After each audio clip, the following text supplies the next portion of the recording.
ハサンマチビデオを見ながら解説を一緒にしてよミムナストリームでね何を待ってるのハサンマチ今日は何するのはしのを開けてみなきゃんだでオールインね何を待ってるのハサンマチ前は政治のために来たけど下のはくしおいライブ中おうなんて大きくてセクシーな男なんだハサンハサンマチなんて素晴らしいんでしょう見てみようこのイカれた変態野郎ハサンペッカー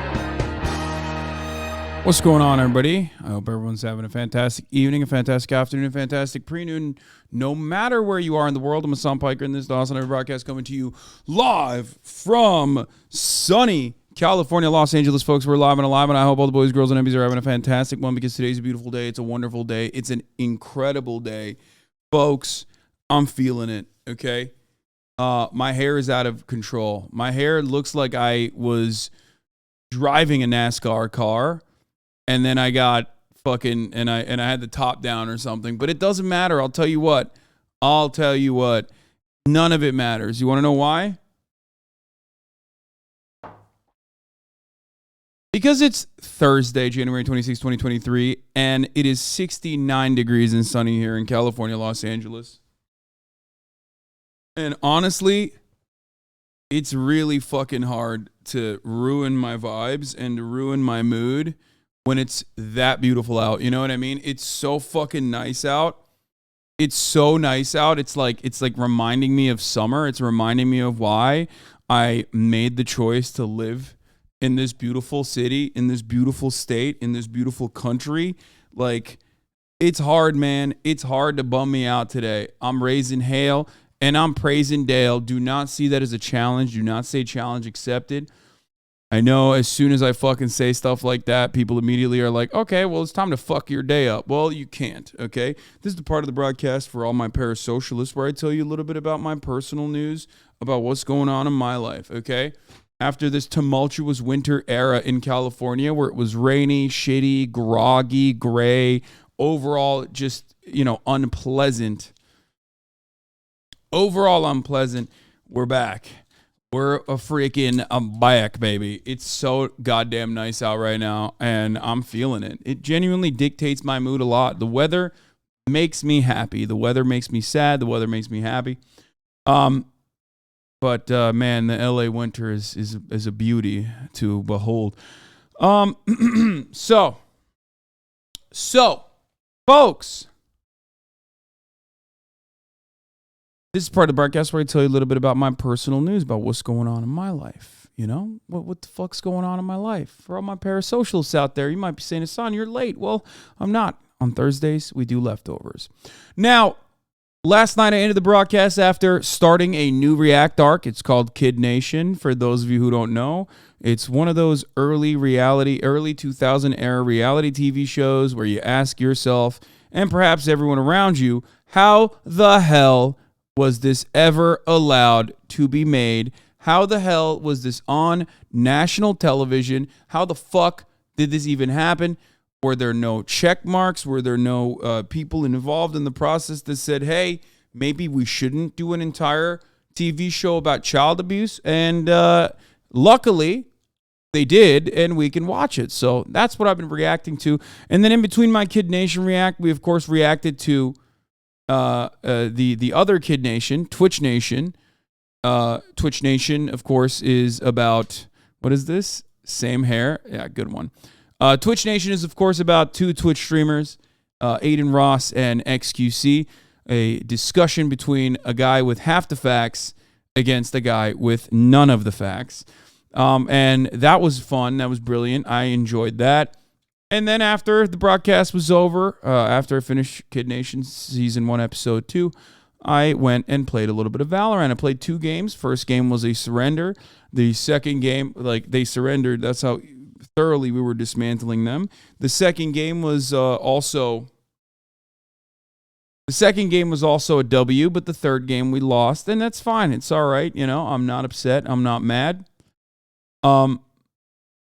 It was good. It was good. It was fun. Had some fun offline playing a little bit of Valo, Was supposed to play with the Juicer, but of course he was doing NEWSLORD things. Yeah, the Juicer was doing Juicer shit. Literally, they surrendered on the 6th round.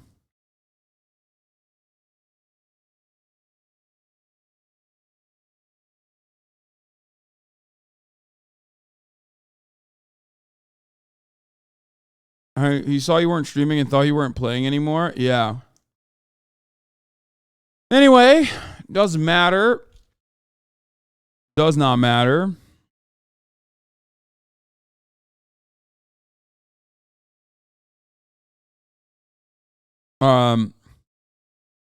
Then I, of course, did did what makes me happy, which is, what the fuck is this? The crazy blast off meme. Then I did what makes me happy, and that is watch One Piece. Updates on my blood, by the way. My blood work results came back, and I'm 100% that bitch. That was disgusting. That was gross. I take it back. I'm sorry. But no, my blood work came back, and my T levels are very healthy, very normal, according to Bradley Martin and my doctor. Everything is fine, except I have high cholesterol, I guess, still. But, my doctor has such a, careless attitude about it. His demeanor about my high cholesterol is so, it's just so odd. I think it's probably a genetic component because I am very healthy. I eat healthy, and I also work out and do all of that sort of stuff. So I think, I don't really eat anything that is supposed to raise your cholesterol.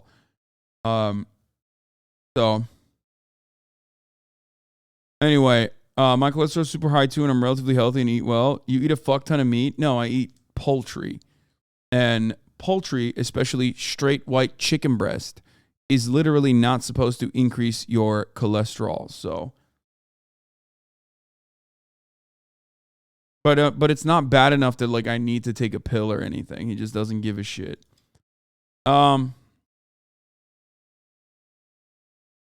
So yeah.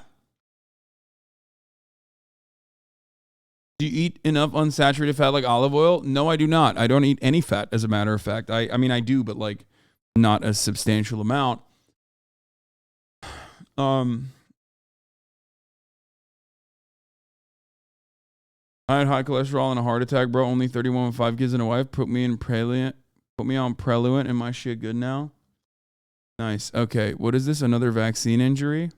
Oh God, another one. Do you do a lot of cardio off to offset it? I do a decent amount of cardio, but who knows? Where's all the estrogen coming from then? What do you mean? I don't know how. What estrogen? Anyway, regardless, I think maybe that guy was trying to own me by saying like I have high levels of estrogen or something, but I mean I'm a big hairy gigantic motherfucker who lifts a lot of weight. So I don't know, like I guess that was a way of calling me soy or something. Anyway, I don't even it like literally didn't even register. Okay.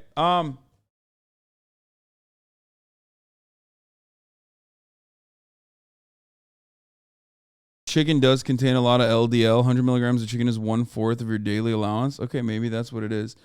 So where was I? Where the fuck? Hi, Hasan. How do I get better at Valorant? If I knew the answer to that question, do you think I would not use it? I would use it on my own. Oh, One Piece. I'm in Ennie's lobby, and now I'm learning about Nico Robin's background, and this was the first time I almost cried. On the Nico Robin background story, Nico Robin is an isolated, singled out child, which is like super basic for shonen, right? Like, oh, you're the monster, you're a monster, that kind of thing. Like that's like at the heart of Naruto as well, right? But like for me, I saw a lot of myself in Nico Robin's backstory, a person who like basically hit the books throughout her childhood in an effort to escape the immediate reality of being isolated socially.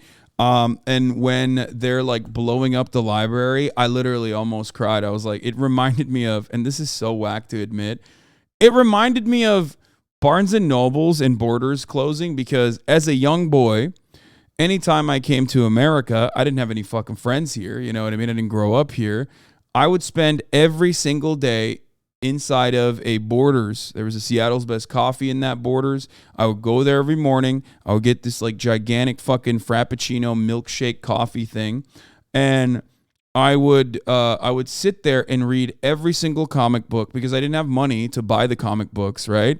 So I would read it for free, which I could not comprehend why they had all these incredible, why they had all these like comic books there, and I didn't have access to them in Turkey. Obviously, they didn't sell them in Turkey.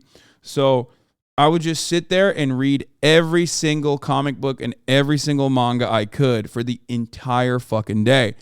So, it literally felt like, Borders closing felt like the same as that library being bombed, and it just made me real sad.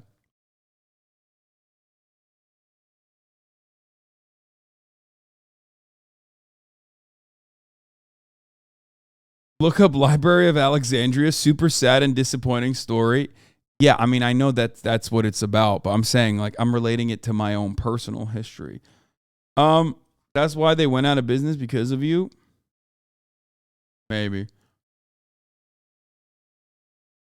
Yeah. To be fair though, absolutely as much as I absolutely despise, reading now, I did enjoy it at a certain point, and I still enjoy it from time to time. So, if you don't cry in the next 30 epis, you're a cold, heartless, evil person.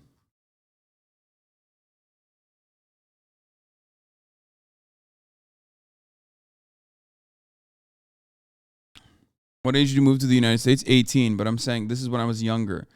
And we would like, my mom would bring me out to America for like a month out of the summer or something. Anyway, so yeah, it's a sad story, but I'm really invested in it. It's only making me love Nico Robin more. Nico Robin, as you guys know, is best girl for me. Only one and only.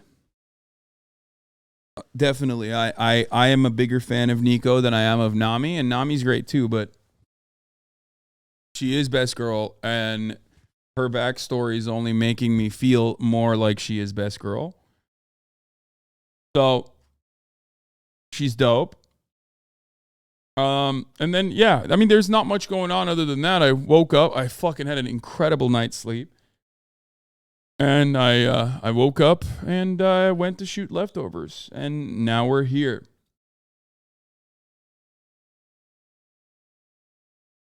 So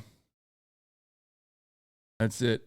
Hasan abi bizden utanıyor musun? Ne? Türklerden? Hayır.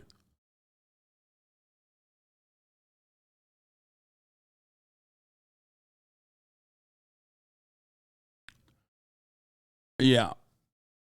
What is this? Slaytona going left. I like this. This is my first ever bomb left thing that you made that's like funny, and I'm gonna use it as a blast off meme. Anyway, Robin mom kind of bad though. Oh yeah. So was Robin, you know what I mean? It makes sense. But yeah, I'm in the flashback, which I think is great.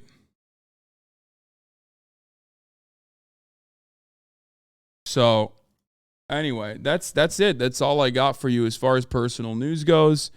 It's a beautiful, beautiful day here in sunny California, Los Angeles, and I feel awesome. I saw this e-girl shit, dude, and like my hatred for extremely online individuals only grew. I saw the Twitter e-girl drama. You know, we'll talk about all of that. Oh, yeah, it is deeply, deeply unsettling. Best Nico Robin outfit. Oh, this is a good one. Best Nico Robin outfit. Hard to pick. Definitely not that. No, that's too much. No. I think it's the classic. It's this, dude. Especially, or with the cowboy hat. Yeah, this gif is correct. The cowboy hat Nico Robin outfit is so OP. It's crazy. Like in the beginning when she's like always wearing the cowboy shit, like when she was Miss Saturday or whatever, or Miss All Day Sunday, whatever the fuck. God.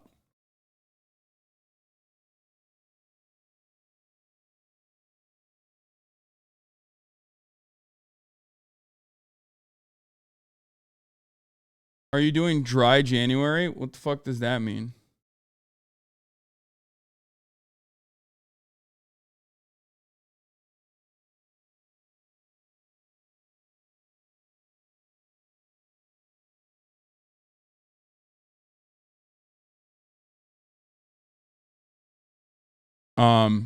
I don't know what dry January means. What is it? Like you masturbate but only dry jack or something? I don't know what that is.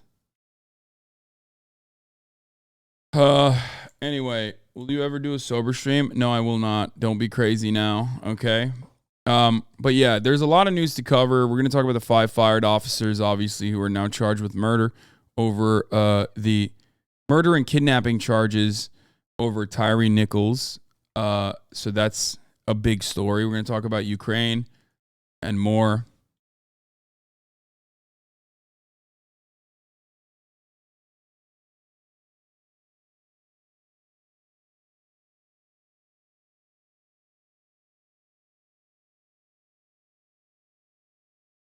Hard as Joe Brandon. Tate is out. I believe Tate is in and not out until February 27th. So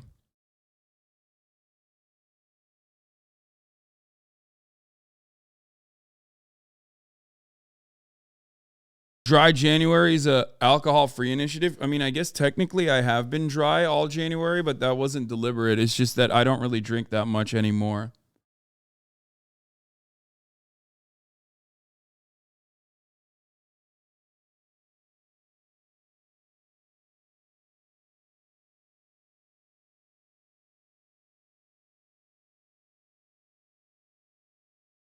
With AI.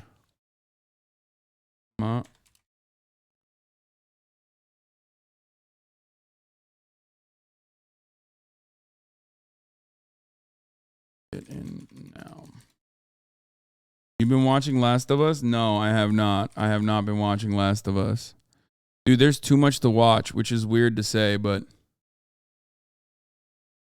Is the TikTok video not back yet? No, I'm banned from TikTok, and they have not responded to my second banning or third banning, I guess, at all. They just like banned me from posting and that's it. And we fucking moved on. But yeah, Last of Us I watched. Everybody shut the fuck up about like dropping everything and watching The Last of Us, dude. I don't care. Like I played the game. I know the story's great. I love Pedro Pascal. I watched the first episode. It's very compelling. Please calm the fuck down, okay?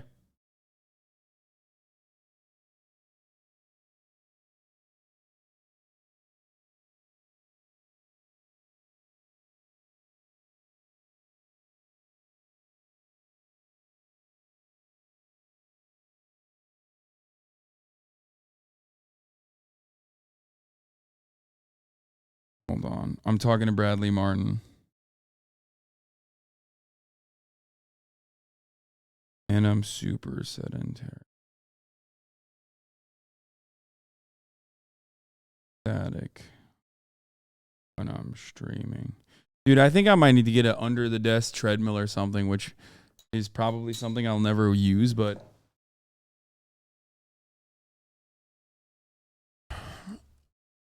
No, I'm not gonna get steroids. I'm just telling him about fucking my trials with weight loss. There's a clip of you playing Elden Ring on the Reddit front page. Wait, really? Link it. Real? That's surprising.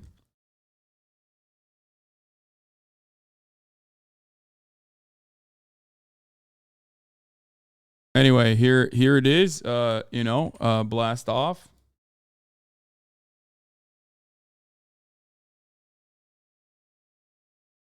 I'm live and alive. Let the people know. Let the people know. We're late today, so.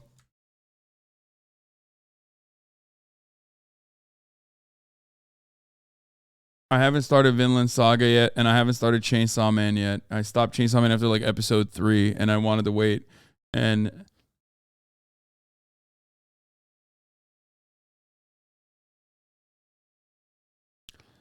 if you actually wanted to lose weight, you should consult a registered dietitian. Okay, stop. I don't care. Anyway.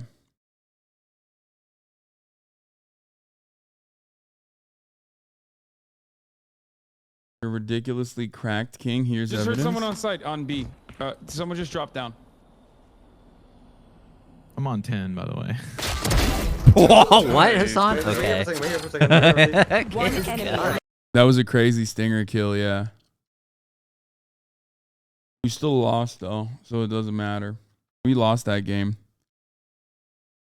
XC wanted to play Valo? Yeah, I hit him up to play Valo, and then he fucking was like, we're like ready. We have a 5-stack ready. We're waiting for him, and he's just playing fucking, whatchamacallit? He's playing like Black Ops Zombie or something. So it was like a typical XQC moment. And then when he was ready, we were already in a 5-stack. Anyway.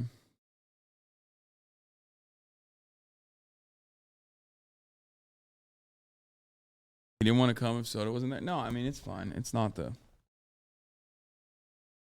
What is this guy saying? Did you see the Project Veritas video about supposed Pfizer exec leaking stuff about COVID? No, because I'm not brain dead. This being Wednesday, there are more... I'm not gonna fucking... I'm not insane, so I don't care about what Project Veritas has to say. And neither should you, to be honest. Like, it's fucking odd that anybody even cares about what they have to say.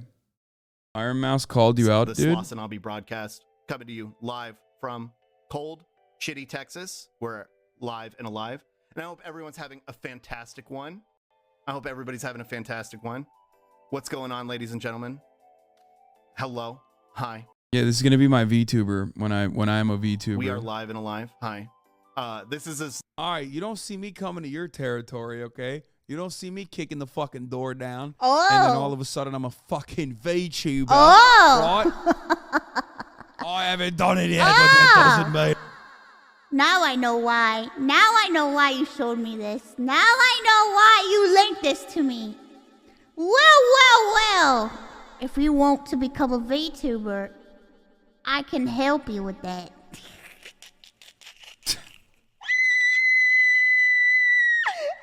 I'm gonna do it one of these days. I'm gonna do it. All right. Fucking do it, dude. You can too become a VTuber. I just don't think that like I have a voice that is good for VTube. You know what I mean? I'd have to do like a... Like, I feel like male VTubers that pop off have like a soft boy voice. You know what I mean?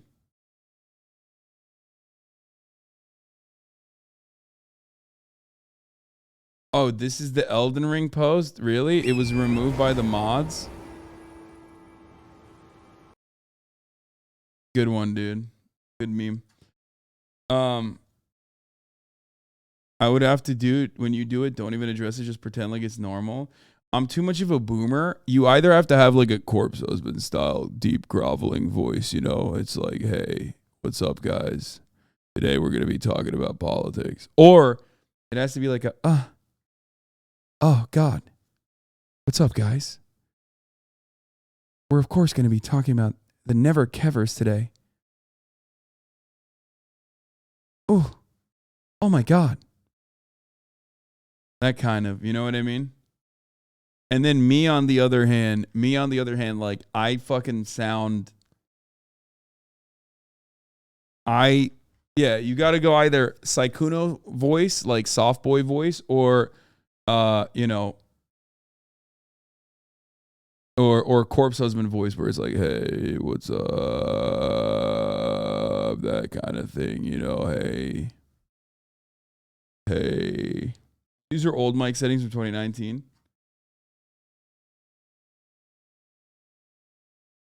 No one has that voice. They're all forcing it. Yeah, I don't know.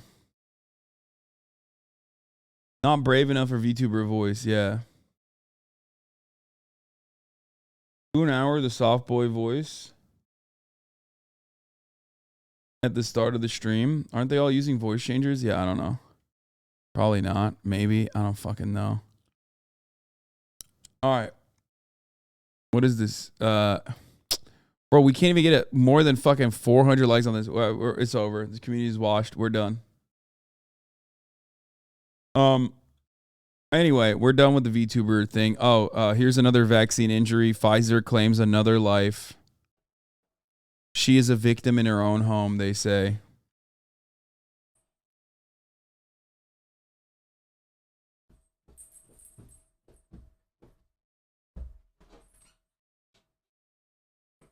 That's like almost a pistol squat, which is crazy. It's hard. I don't know how to do this. That's a vaccine injury. It's kind of fucked up. Dispatch is from MILF Manor. Joey. This is a brief MILF Manor update before we get to some serious coverage, obviously. Obligatory at this point. Got to do it to him. Got to fucking do it to him. You know I got to do it to him.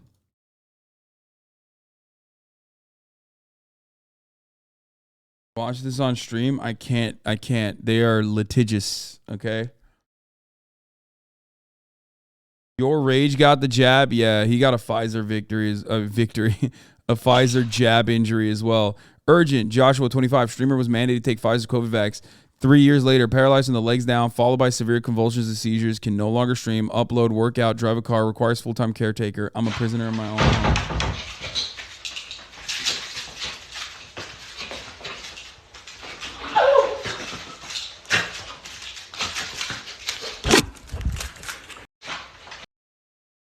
Fucked up.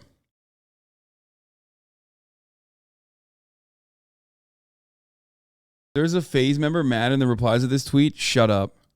No, that's not. He's memeing, bro. Chill. No, that's FaZe Ronaldo, aka Stable Ronaldo. No, he's not. He's not anti-vax. But it's not surprising that if you're unfamiliar with Ronaldo himself and you just saw the FaZe tag, you assume that there was a young anti-vaxxer in the FaZe clan. I'm sure there are.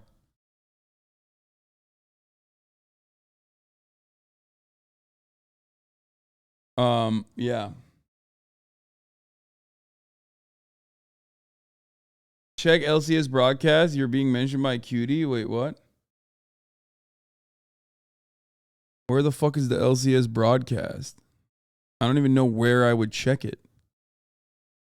LFL Spring, is that what it is? Oh, LCS opening day. Slept on my couch one time, like Really? 8 years ago. Yeah, biggest mistake of my life. Yeah, I'm Letting so that guy sorry. in my home. Aatrox is really, really bad at the video game. He says that he used to be like plat, diamond, whatever. I've played. Why the fuck would they have Cutie on? She's perma stuck in like bronze, isn't she? Even after getting coaching. Fuck does she know about LOL streamer tier list? That's crazy. If I was Big A right now, I would not take this. Maya, my friend, she's never played League, but there's lots of birds in it, so I think she would just be good She naturally. could play Anivia and figure Yeah, it she'd out. play Anivia and she'd go like. I mean, I take it as an honor to be ranked as a D on League because that just means I'm mentally there. You know what I mean? I'm mentally all there. Also, what the fuck? Put what is that? Is that Mr. Double Live? What the fuck? On D tier? What the heck is that? Plan for the rest of the broadcast? Oh, tons of stuff. You don't even know. I started today. I got the goss. I learned about blabber. Okay, this is crazy that she's memeing.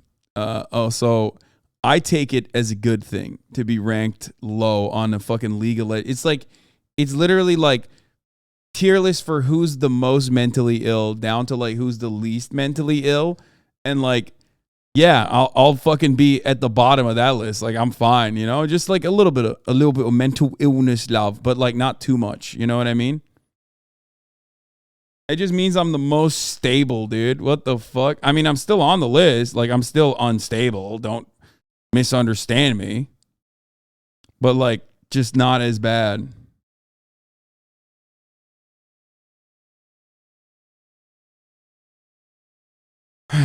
All streamer tier list measure mental illness. I agree.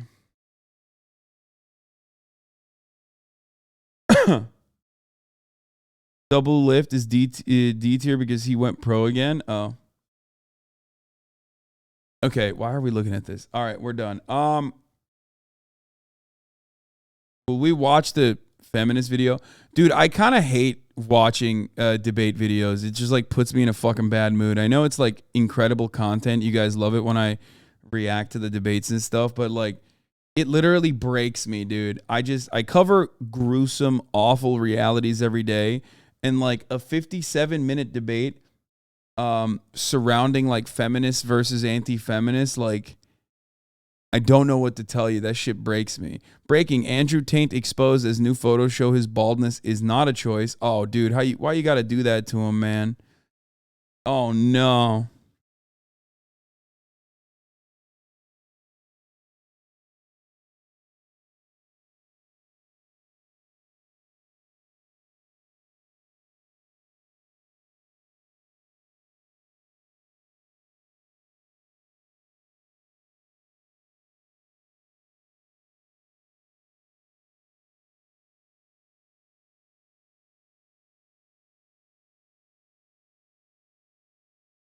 Yeah, human trafficking can take a toll on the body, the mind, the soul, no matter how soulless you might be. And I think like that kind of wear and tear on the body probably is what causes you to be follically challenged. We don't use the B word on this broadcast. We do not use the B word on this broadcast. We use follically disabled or follically challenged, okay? Someone look at the Buzzfeed news. Yeah, I know already. Breaking. Buzzfeed announced that it will increase the use of ChatGPT to create content after cutting 12% of its workforce last month. Its stock has just jumped a staggering 146%. Now, what a lot of people are going to say to this is like, oh, if your job could be replaced by an AI, that means like, fuck you. Because like Buzzfeed, lol, you guys are fucking libtards anyway. Get owned or whatever. And to those people, I say, you're a fucking moron. Okay? Because this is going to happen in every industry. This is what happens when you do not have the understanding that you yourself are also a worker. Okay? The attitude behind this, like every component of this, is quite literally just your future. Okay? These are systemic, these are class contradictions playing itself out. Okay? This is class warfare playing itself out. But of course, because so many people refuse to recognize this from a materialist perspective, refuse to analyze it from a materialist perspective, that they are stuck on like the BuzzFeed portion or, you know, what BuzzFeed makes them feel like because they're SJWs or whatever. BuzzFeed's always felt like AI, so this doesn't change anything content-wise. No, I'm not talking about your output, man. I'm not talking about what you experience about BuzzFeed. I'm talking about a workplace personally replacing their workforce, cutting it by 12% and replacing it with artificial intelligence. When you do that and your stock price jumps, why do you think this will not be the future in every other workplace? The same attitude of capital, finding newer methods of downsizing is consistent. That is a permanent part of capitalism. So you, without realizing it, are basically spearheading your own demise. Okay?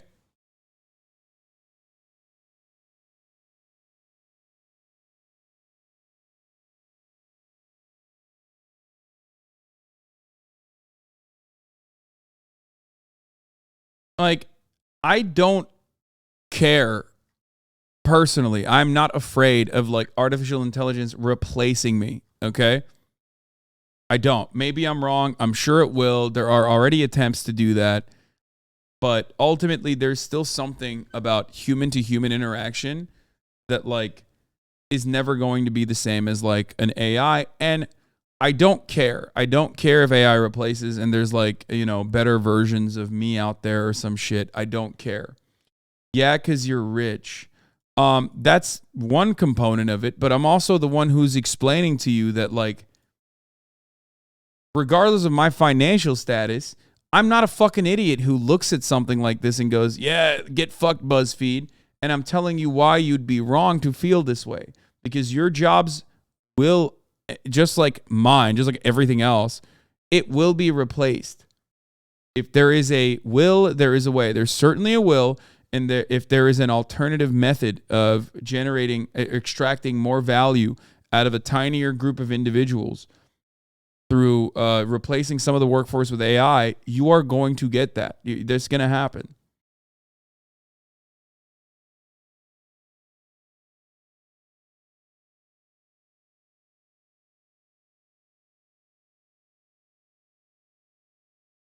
Anyway.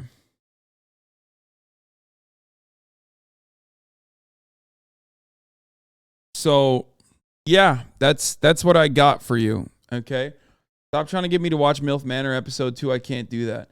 Dude, we can't even get self-checkout to work at the grocery store, but we're trying to get AI and everything. Yeah, it's fine. It's right now, as it stands, artificial intelligence is not artificial intelligence in the way that you understand it in movies and shit. It does not have like any kind of sentience whatsoever. It's not self-aware. It's just literally machine learning. It's just like churning out the responses that someone else thought would be adequate, okay? That's it. And even then, I think a lot of people are using this because I think a lot of people are basically using this as a way to generate higher stock prices. They're saying like, this is tech, this is innovation, and it just makes them look good in the short term. They're just working to manipulate the market. That's all this is. ultimately, the better AI gets, the more it will replace, like, obviously, chat farms in like Indonesia and Bangladesh and whatnot. Obviously, instead of outsourcing that, they'll just like relegate that entirely to the AI, which they already have in many respects, right? And that will again take out an entire chunk of the labor force. But that's it.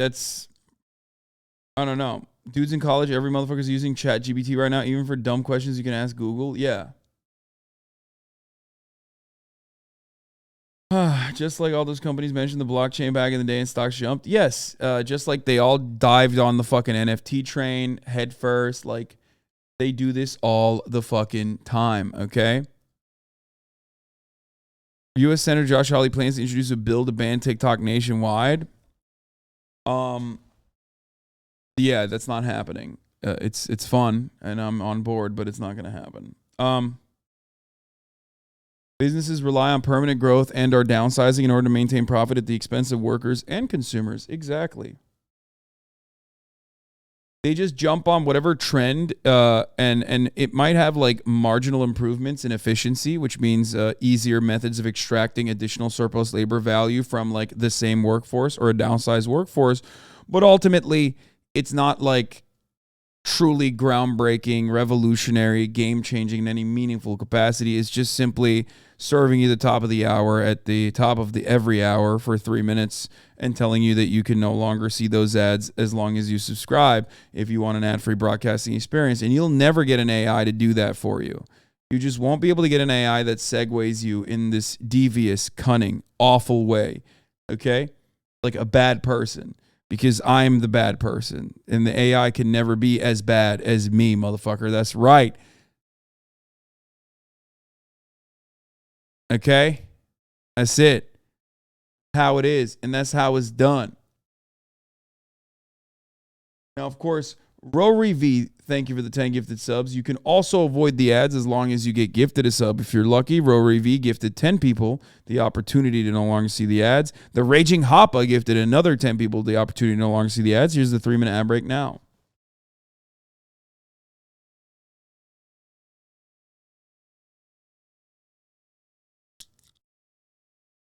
Mark Maddock, thank you for the 10 gifted. Majdi, thank you for the 5 gifted.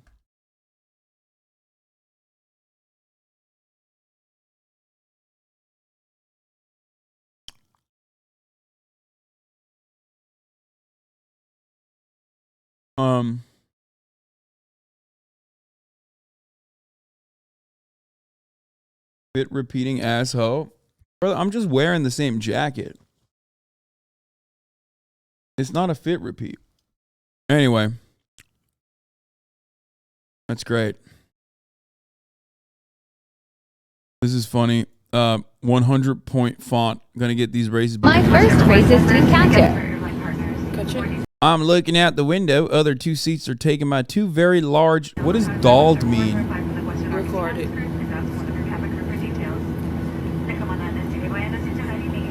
Black ladies.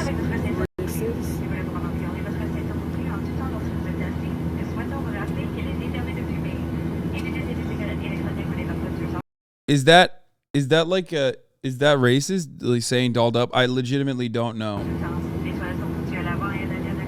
Or I suspect this will get worse.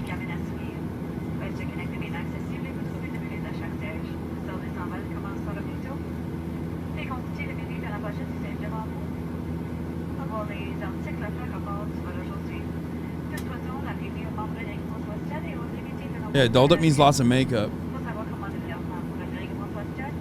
I'm sure. Uh-oh. Uh-oh. Uh-oh. Don't let her cook. Don't let her cook. Oh, no. Who let Grandma cook? Nope. Uh-oh. She's singling him out now. Uh-oh. Uh-oh. One of whom is... Okay, we got to skip this a little bit. Extremely hostile. I am being pleasant just to annoy her. if I need to use a washroom, I am going to.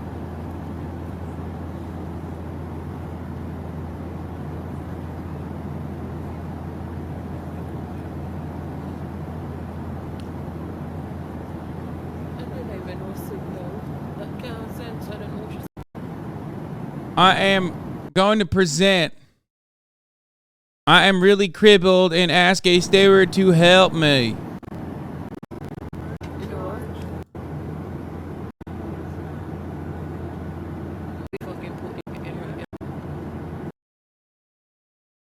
She makes Serena. Oh, she's going back. She's going back to edit it. Watch how she makes Serena Williams look small. That can't be what she fucking put in. You know how fucking big Serena Williams is? Oh my god, I feel look at. Wait, can she not hear them? She's literally filming and also like adding commentary. This woman fucking with us. This woman is fucking with us because she know that I fucking. She makes Serena Williams look like a what? Look like T.I.? Wait, what? Wait, that's like kind of culturally relevant. Like what? Why does she have like... Why does she... Wait. Why does she know who T.I. is? Or even like Serena Williams for that matter. This is so weird.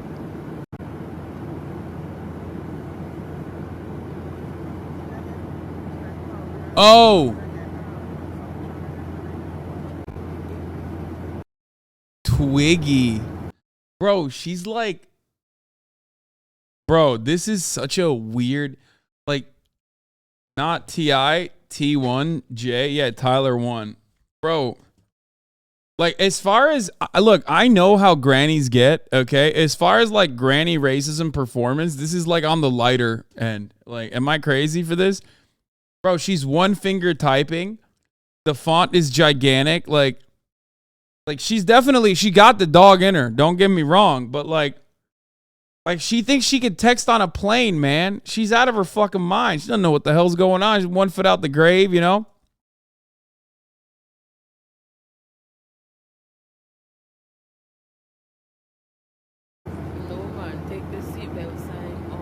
I love subject plain. Dude, old people texting is fucking hilarious and old people emailing.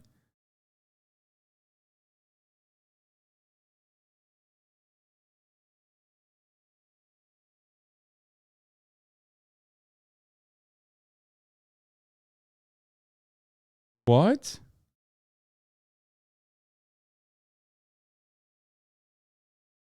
Wait, what? Ethan just texted me something absolutely insane.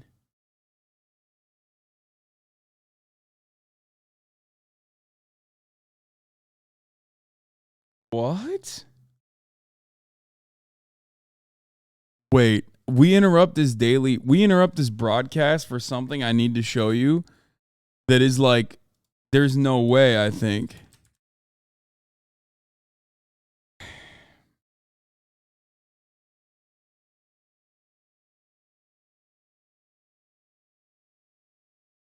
There's no way. There's no fucking way.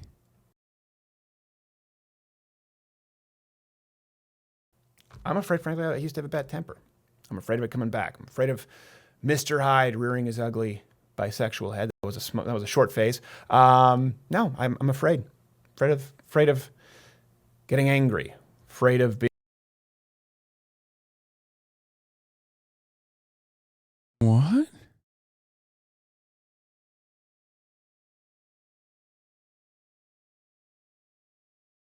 No, he's joking. He's just joking. There's no way. What? He's bisexual? Like he slipped that in? Like Ethan sent me just a snapshot of all the comments and people being like, I'm proud of you for coming out as bi or whatever. Wait, let me see if the newest ones. Glad that Crowder came out as bisexual. Proud of you. I was surprised to hear that he had a bisexual phase, but really proud of him for feeling so comfortable sharing that. I'm afraid of Mr. Hyde rearing his ugly bisexual head. That was a short phase. What? I'm afraid of Mr. Hyde rearing his ugly bisexual head. That was a short phase. Could you please elaborate for new fans among us? Some of us may be going through our own short phase and would be interested to know how you eventually won the battle and found a good woman to please. Oh my God, there's like dudes in the chat being like, they're gay and they're scared of being gay. Stunned H3H2 correspondent Hasan was shocked by Steven Crowder's bisexual thirsting.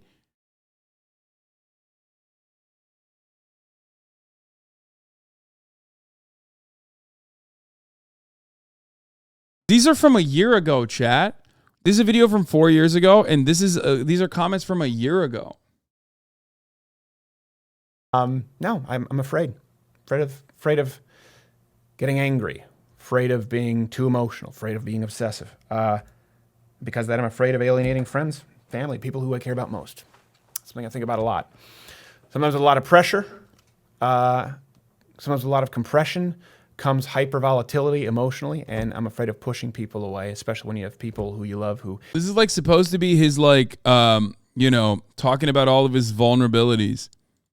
In a very personal Crowder closes, Steven Crowder opens up about what he fears most and how all of us can help each other combat our own fears.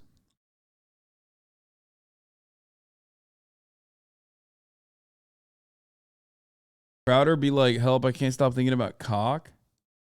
Dude, what the fuck? Either work with you or in close proximity. I'm afraid of, and this is why you might have seen that there was a pause at U of M. I'm afraid of having children. I'm really afraid of having children. I said I don't like kids. That's not true. I like kids. That's a smokescreen. I kind of don't like sticky kids. But I'm afraid of having children. Deathly afraid because of thrusting them into a life that they didn't choose. He's like an antinatalist? What the fuck? Can people not always reduce being gay to genitals? What? That's like not fun to just... Wait, I'm so confused by this. I don't know.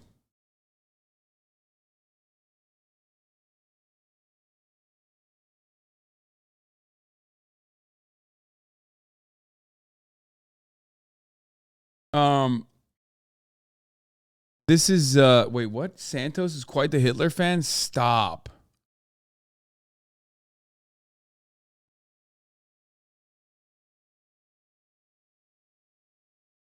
Why do these chuds always sound like the biggest cucks they make fun of? Did he suck a cock or not? I'm confused. I mean, I think like I mean, look, dude. Yeah, I think you know, he's a little zesty, all right? Steven Crowder. He's definitely zesty. On top of that, his hyperfixation on like he's a theater kid, he's a little zesty.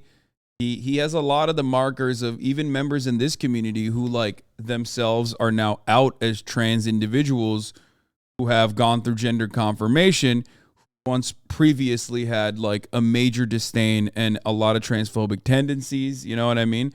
And this is not my take. This is like a lot of queer people in this community's take for the most part. If we're going to be like super serious about this for a second, like nobody cross-dresses that much without like, you know, having a little bit of gender envy. You know what I mean?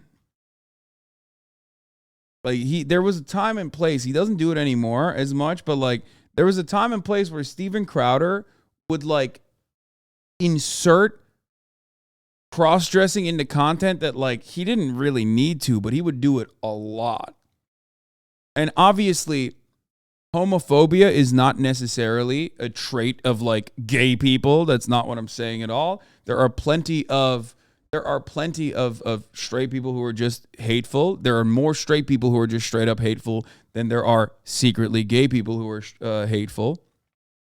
It's not like internalized, but in Steven's case, you know, he does seem to have it feels like it's more internalized resentment rather than a straight man who's just like fucking going after it.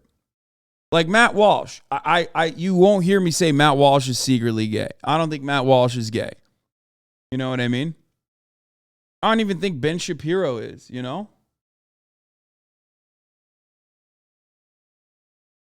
I don't think Ben Shapiro is. But I do think Steven Crowder, he's got that dog in him. If anything, Ben is ace. I don't think Trump is gay. I've talked about that before. I think Trump is like way more.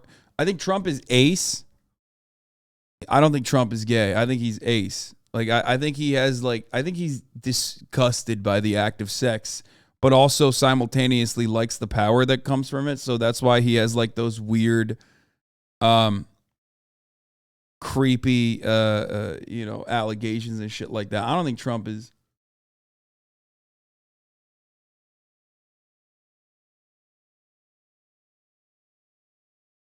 Ace means asexual.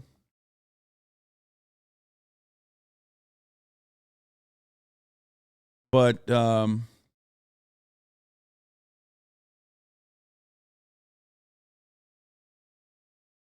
yeah, Steven Crowder is an interesting phenomena. I think this part of the video is odd. I mean, this is a very serious video. I'm afraid of. If you have any gay friends, including even like Austin himself has like talked about this before, they'll tell you something that they do before coming out is like trying to get themselves comfortable with that reality by making jokes, like over the top jokes that like are slipped in. You know what I mean? This seems like one of those things where it's like a super serious video that's 14 minutes long about his biggest insecurities. And in between, he's like, oh, yeah, I had a bi phase, short-lived. I'm afraid of that Mr. Hyde rearing his ugly head. Mr. Hyde rearing his ugly bisexual head. That was a short phase.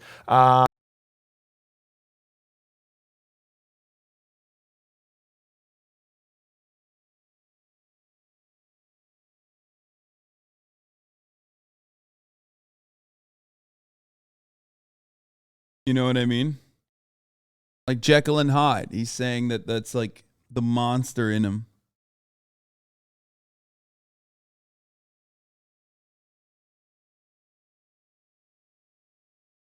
What? It kind of makes now?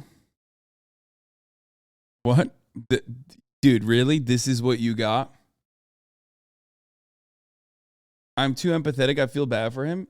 He's a fucking monster, dude. Don't feel bad for him. Get the fuck out of here.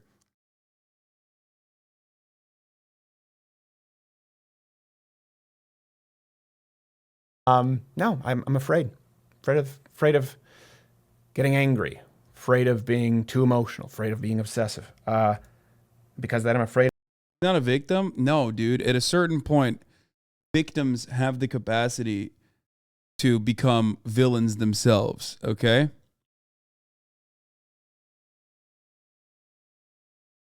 You're out of your fucking mind if you think that he is like still very much a victim of society or anything. When you are one of the main villains, when you are one of the people that is like actively normalizing hatred against queer people, actively normalizing violence against queer people and every other marginalized group, you're fucking bananas to think like, oh, he's a victim still. He's a victim still. Come on, dude. Fuck him. He has never demonstrated remorse. And like, as much as I am a firm believer in redemption and rehabilitation, the first step is acknowledgement, okay? Acknowledgement and restitution. Like, and then demonstrating that you fucking changed. You're out of your fucking mind if you think that this man is even remotely on that path. Like, someone on Reddit was onto this 2 years ago. How did we miss this? Holy fuck, this chat is about to do it. This chat is about to CIA this shit. You guys are crazy. Uh-oh.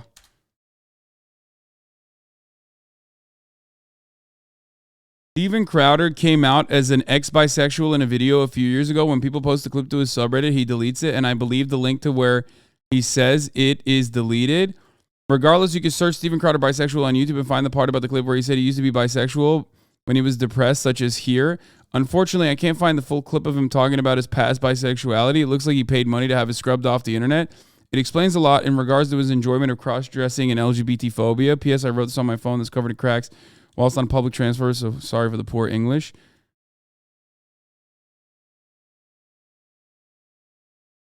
Oh, this tweet is gone. He deleted it. Okay. The full clip is right here on Crowder's. I'm afraid, frankly, he used to have a bad temper. I'm afraid of it coming back. I'm afraid of Mr. Hyde rearing his ugly bisexual head. That was a... When a woman claims she's bisexual, she's often trying to be cool. When a guy claims it, he's gay. Hashtag Bivisibility Day.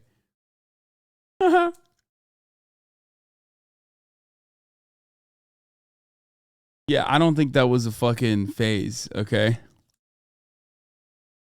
I think it's normal for people to empathize, feel bad as he's being pretty vulnerable here. This was very much 4 years ago. He's still contributing to the problem big time. I feel like he's only gotten worse as time has gone by. Yeah. I mean, it's crazy that Ethan just sent me this video. I've never seen this before. Earlier in the struggle for queer liberation, there was a huge fight for outing prominent homophobes. I'm a cishet man, so I'm not the person to adjudicate this, but I do think that when they are someone like Crowder, they should be exposed. He's trying to get trans and queer people killed. Oh, 100%. But again, I too am a cishet man, so what the fuck do I know? But yeah, from my perspective, albeit one shaped by privilege, I still think, yeah, what do you mean? Absolutely.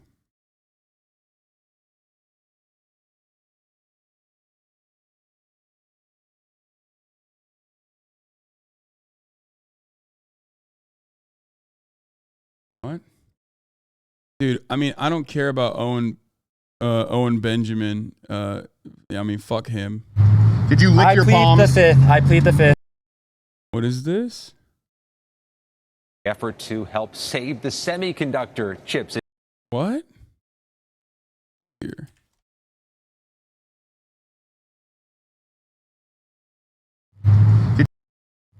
Did you lick your palms? I plead the fifth. We all are. Okay. We're all special little snowflakes. Okay, so himself together. I'm not dressed well right now. I'm wearing. Well, you're not. But you're dressed cleanly. You got shoes going on. You're out here. Barely. Not which is more than I can say for everyone here. Some of these people look like they should. They're the hobos. Yeah. Overall, yeah. And that sports cars mean small penises. Yeah. If you drive them like that. It's okay. We don't judge. Yeah. We don't judge. Small penises. It's what? It's okay. It's not the size of the boat, motion of the ocean shit. That's not true at all. There's one thing that a lot of people feel like they are assumed to be and that they're told to be. So that kind of feeds into themselves because they feel like then once they go into society, this is what people... Why is this a part of the Daily Wire hit job, you think? Dude, this is way before Daily Wire hit job. These are people picking up bits and pieces from 2 years ago. What the fuck do you mean? This is from 2 years ago. Like, the video is from 2 years ago. The clip is from 2 years ago. People have, like, obviously, this Twitter thread, or this Reddit thread is from 2 years ago. I think for a lot of people, like, it's just surfacing now because, because of what Candace Owens said. But people have thought that, I mean, I've been saying that Steven Crowder is probably closeted for some time now. And it's not just me. I'm not alone.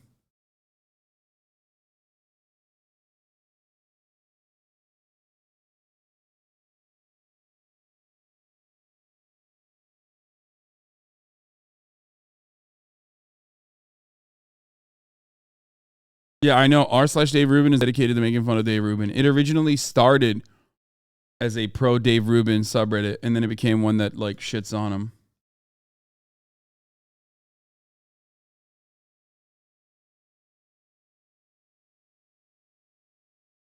Crowder with Crowder. Living in WeHo probably helps with gaydar detector. I mean, look. Being aggressively homophobic, even if you are gay or straight, closeted or not, still has a lot to do with insecurity. It has a lot to do with social conditioning, but it certainly has a lot to do with insecurity about your own sexuality. Even if you're fucking straight, like there's still an element of like insecurity there that forces you to be over the top hateful towards gay people. Okay?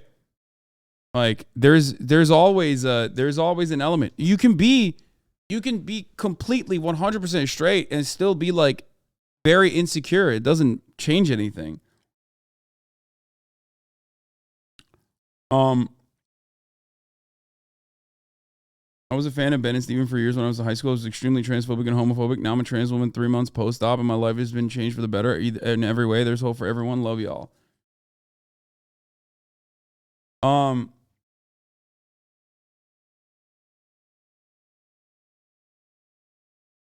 So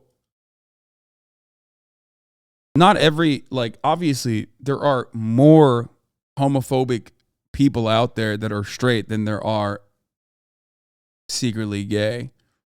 You know what I mean? Like, statistically speaking, if homophobia is a permanent fixture as a form of bigotry in society, and it's a product of our social conditioning, and there are more straight people than there are gay people, yes, there are of course going to be more homophobic straight people than there are homophobic closeted people. So I never take the mentality of like, oh, dude, if you're like homophobic, you're secretly gay. I've never said that, and I argue against it all the time.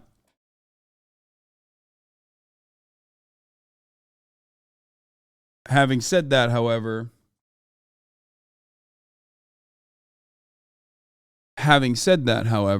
ultimately, Steven Crowder is not just being homophobic, and that's why people think he's gay.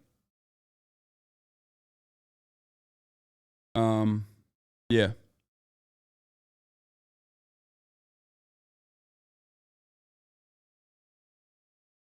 Abstinent before marriage, comes from a really repressed background, talks about his bi phase, loves the cross dress all the time, over the top aggro towards like all members of the queer community. You know, afraid of alienating friends, family, people who I can't. Afraid of getting angry face. I'm afraid of Mr. Hyde rearing his ugly bisexual head. That was a short phase. Like he just says it's a short phase.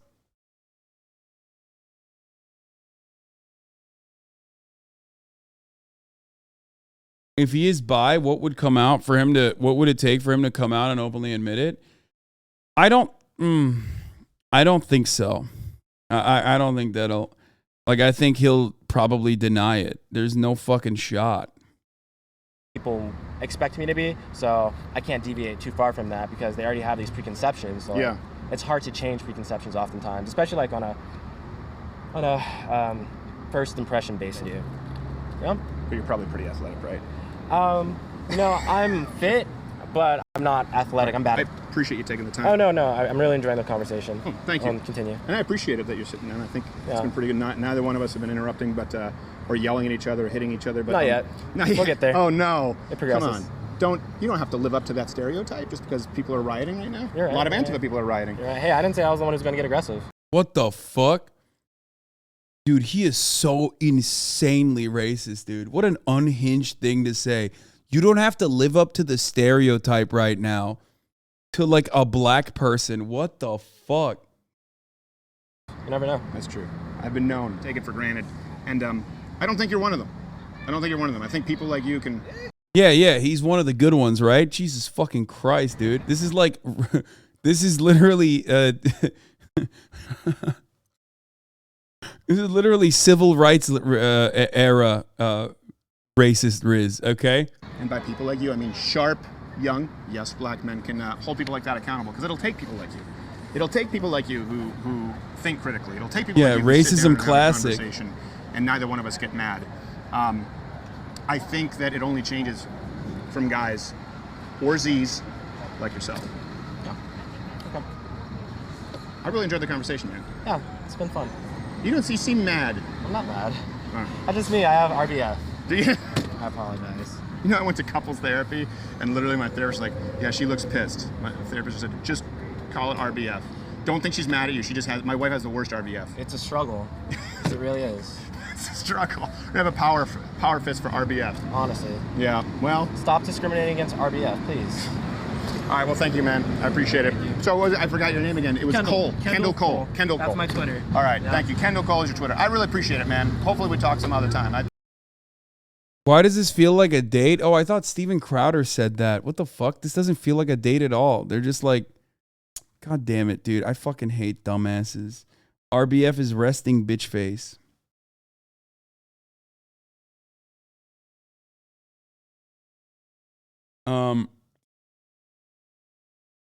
Yeah, that was a waste. Oh, fuck. This is why you can't look at like stupid ass like Owen Benjamin subreddits and shit. Is like his fan base are fucking unhinged and mentally stunted. You know what I mean? They're like unhinged, mentally stunted racists. So the fuck do they know about the intricacies of human interaction? Okay.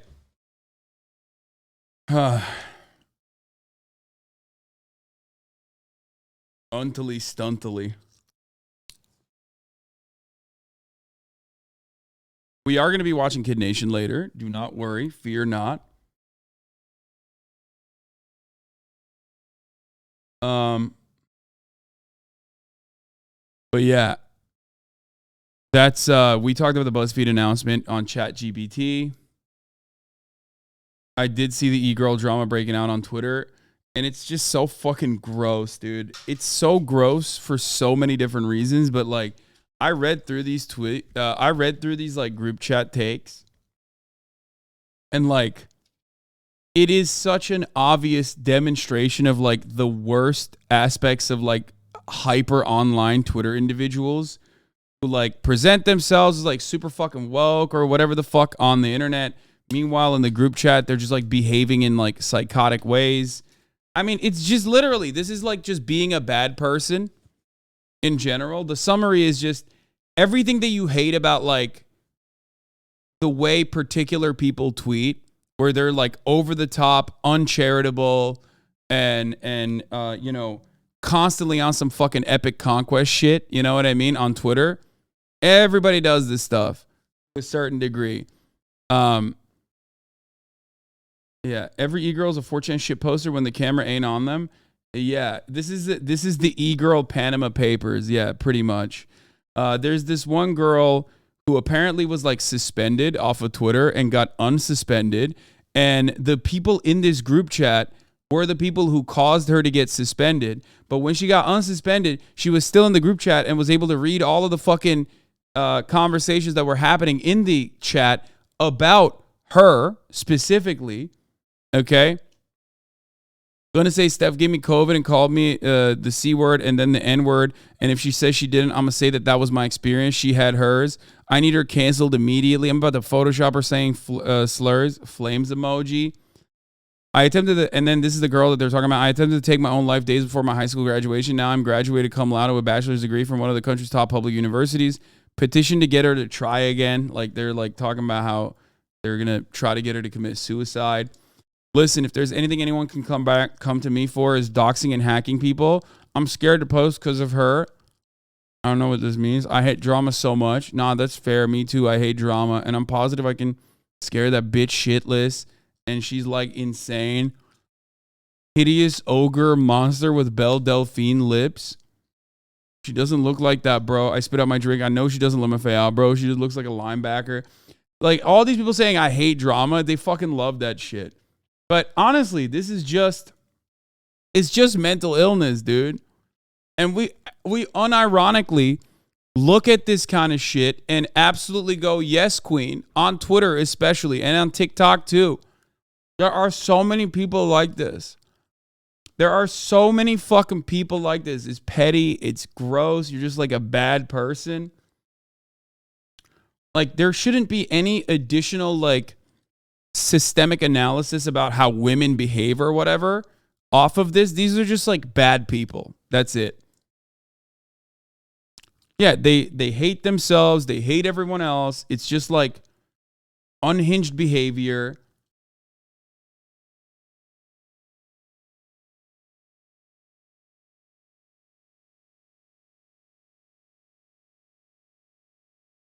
This is why what is this? This is why I never talked about why I actually stopped doing OnlyFans and posted pieces of myself. It wasn't the subs or the men on Twitter. It was the women in the community who were so full of hate and jealousy. It destroyed my mental health and self-image. Lamau. It's so funny looking at the comments, seeing certain people comment being like, wow, that's awful, when they literally stood by and watched two of them talk about me like this for almost 2 full years and still chose to support them, turn a blind on everything so fake. Yeah, it's just, it sucks. Like, people are so sad. There's people like this in this community as well. People in their weak moments have said horrible things as well. And I'm telling you, like, you got to stop with this shit. It's petty. It's gross. It's pathetic. Anyway, she's fat and she can die. Bro, I don't know. They all have egos. Oh, Rory, another thing Babby said about me, especially the fat, ugly, edited ones, was when I was overtaking Amber. Now it's okay, honestly. They're so competitive. That's it. It's just, that's it. Yeah.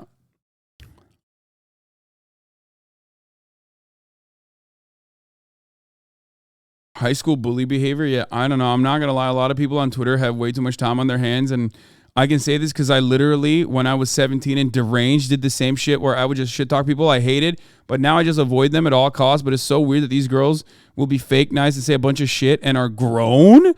It's just like I'm reading this and it's such a specific type of, like, we've all been there. We've all seen it. This is like how some stan communities, like, just straight up, this is how they fucking communicate. It's like a very specific type of communication that you see all the time. This, like, move from Tumblr to Twitter to TikTok.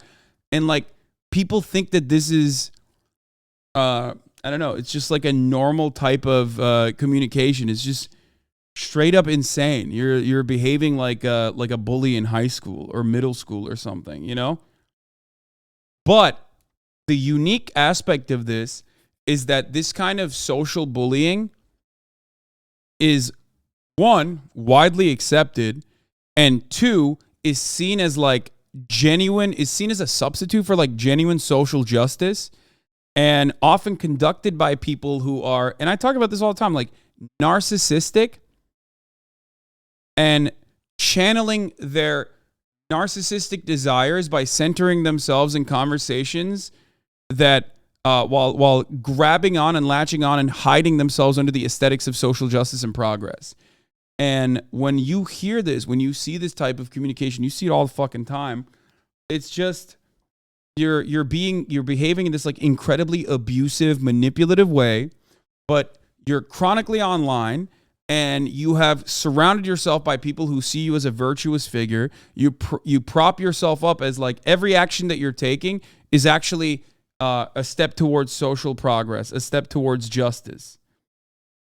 And it's not the case at all. And deep down inside, you're like an incredibly toxic, incredibly insecure human being. And there are ways that you can fix yourself, but do you know any of them? No, I don't know any of these fucking people. I'm just saying that, like, I don't know any of these people individually. I don't know the victim in this circumstance individually. I don't know any of these people. But what I do know is that I've met and seen and experienced and been on the receiving end of shit from exactly so many people that behave like this. We've all been there. If you're ever in a progressive Twitter space, or if you're any online community, if you're in any online community, there are people who are just like incredibly miserable and deranged, but they're ostensibly leftist, right? You think that they're leftist, so they use your empathy against you, basically. They weaponize leftist causes to make it seem like what they're doing is about social justice, when it's not about social justice. It's just about like them maintaining clout and them being able to manipulate people. I mean, that first conversation is like perfect.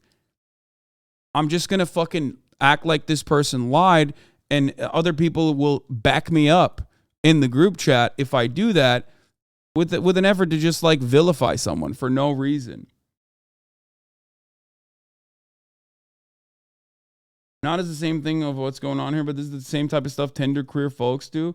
Yeah, I mean, it happens. It happens in like political spaces, but aggressively so in like leftist internet spaces. It's just a byproduct of being hyper online, just chronically online. That's what's different about this community, at least. That's what I try to always eviscerate.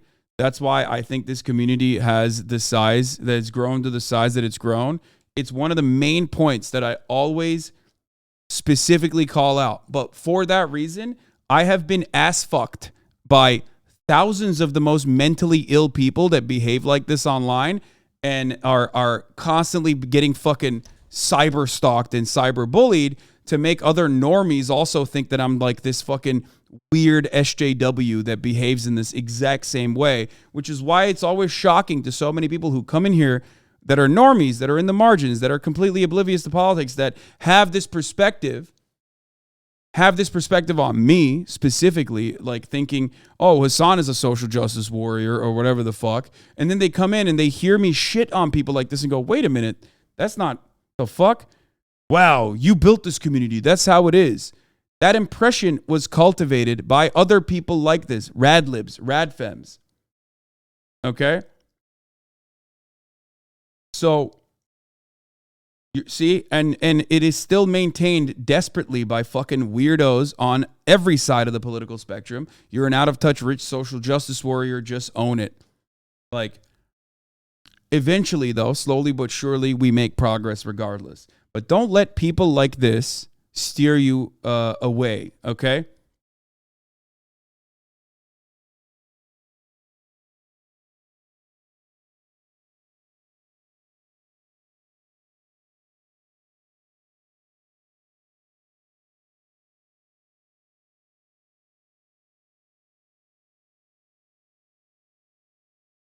These girls are not leftists, by the way. They're super racist. I have a 20-minute video screen recording of an entire group chat. Yeah.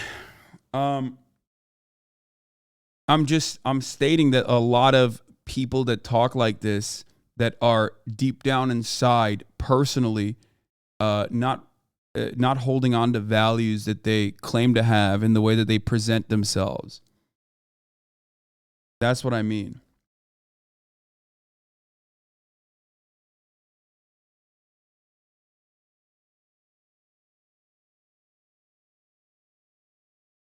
Anyway, I think some people are just in it to feel morally superior instead of doing it because they think it's right. Hasan, what you're describing is personality disorders. Yeah, but like, there's also an additional problem there. Instead of fucking leaning into it, there is a way to overcome personality disorders. Like, you got to try. You know what I mean? Like, why the fuck are you leaning into it like it's a trait, like it's a positive thing, and just like being horrific to people and then shielding yourself by saying like, well, you know, I'm just fucking, I have BPD or some shit, you know?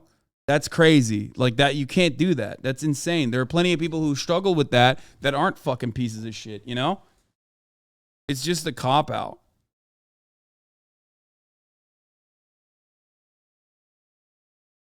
And then they're calling out, all of them in their own little friend groups are actually mad racist, but try to virtue signal in public. Same, like, ironic because like they're doing the same exact shit. You know. But this is what it is.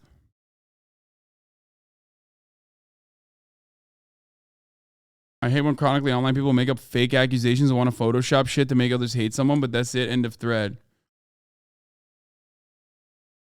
Uses so much filler, it's crazy. A monster. I hate when white people use minority struggles and racism to make others hate someone. What the fuck? It's not their fight to fight or business. I'm sorry.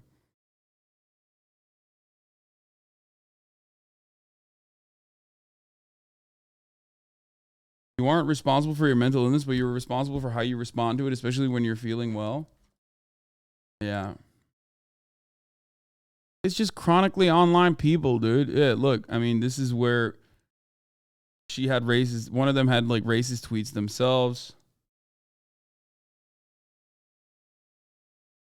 Anyway. But of course, this is going to attract some of the worst individuals on the planet as well. Because like a lot of these fucking fan bases, also have like chronically online 4chan weirdos who are like insanely hyper misogynistic and hyper vigilant about women behaving in this way so that they can just, you know, use this as an example of how all women are like this. And it's just awful. It's just awful every way of every step of the way. Every part of this is just dog shit.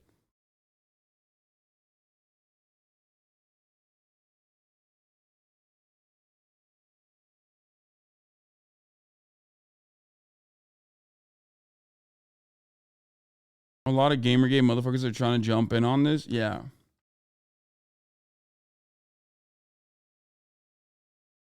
One of the girls reacted. She doesn't care. Anyway. It's just a sad, pathetic state of affairs. I just wish people would be more charitable to one another. I wish people would be kinder to one another. And unfortunately, there's not much you can do about it. You know what I mean?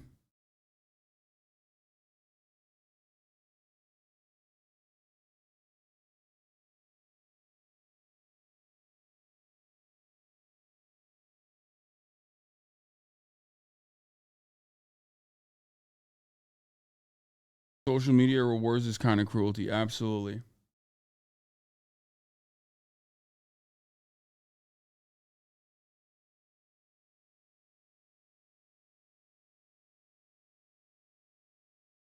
What did the girl they're talking about even do? I don't fucking know. I don't even care.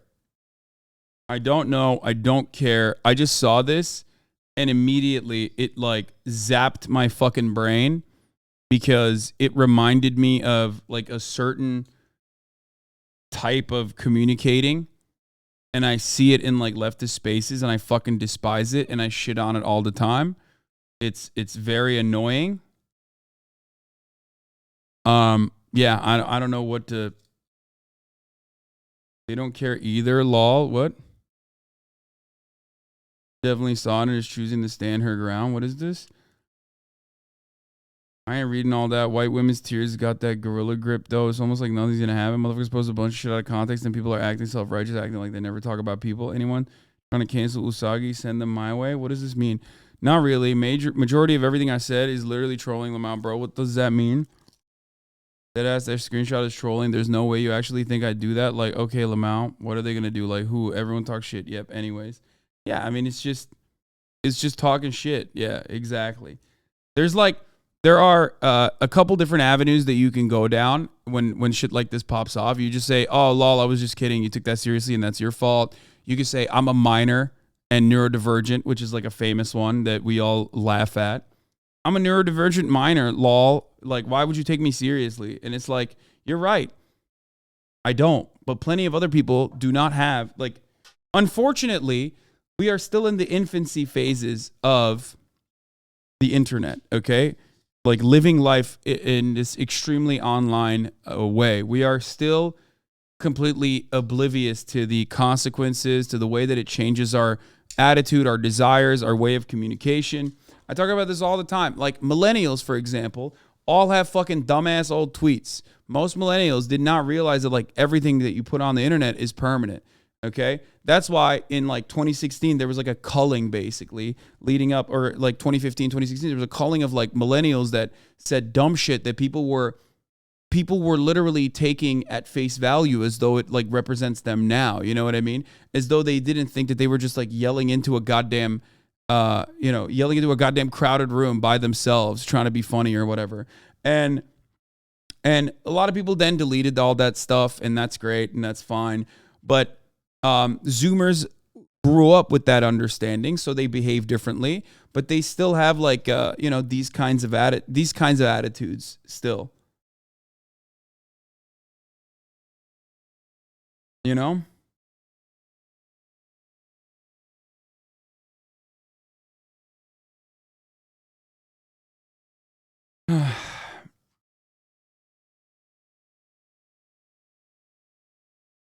Thank you for speaking out on this. I'm super impressed with your insight into their hypocrisy because I've seen it. I don't know them personally, but I've seen it a million times over. I see it in leftist spaces and I see it in right-wing spaces. I see it everywhere.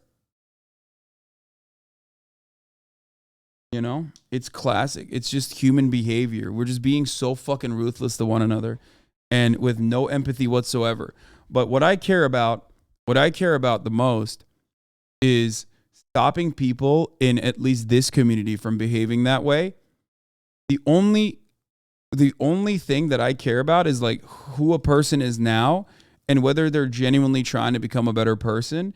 Like Ben Shapiro it's valid to bring up his old tweets because they still reflect his current values. He's never turned around and said, I'm sorry for my old behavior. He's never turned around and been like, I'm actually a changed man. No, he's still just this fucking racist, right?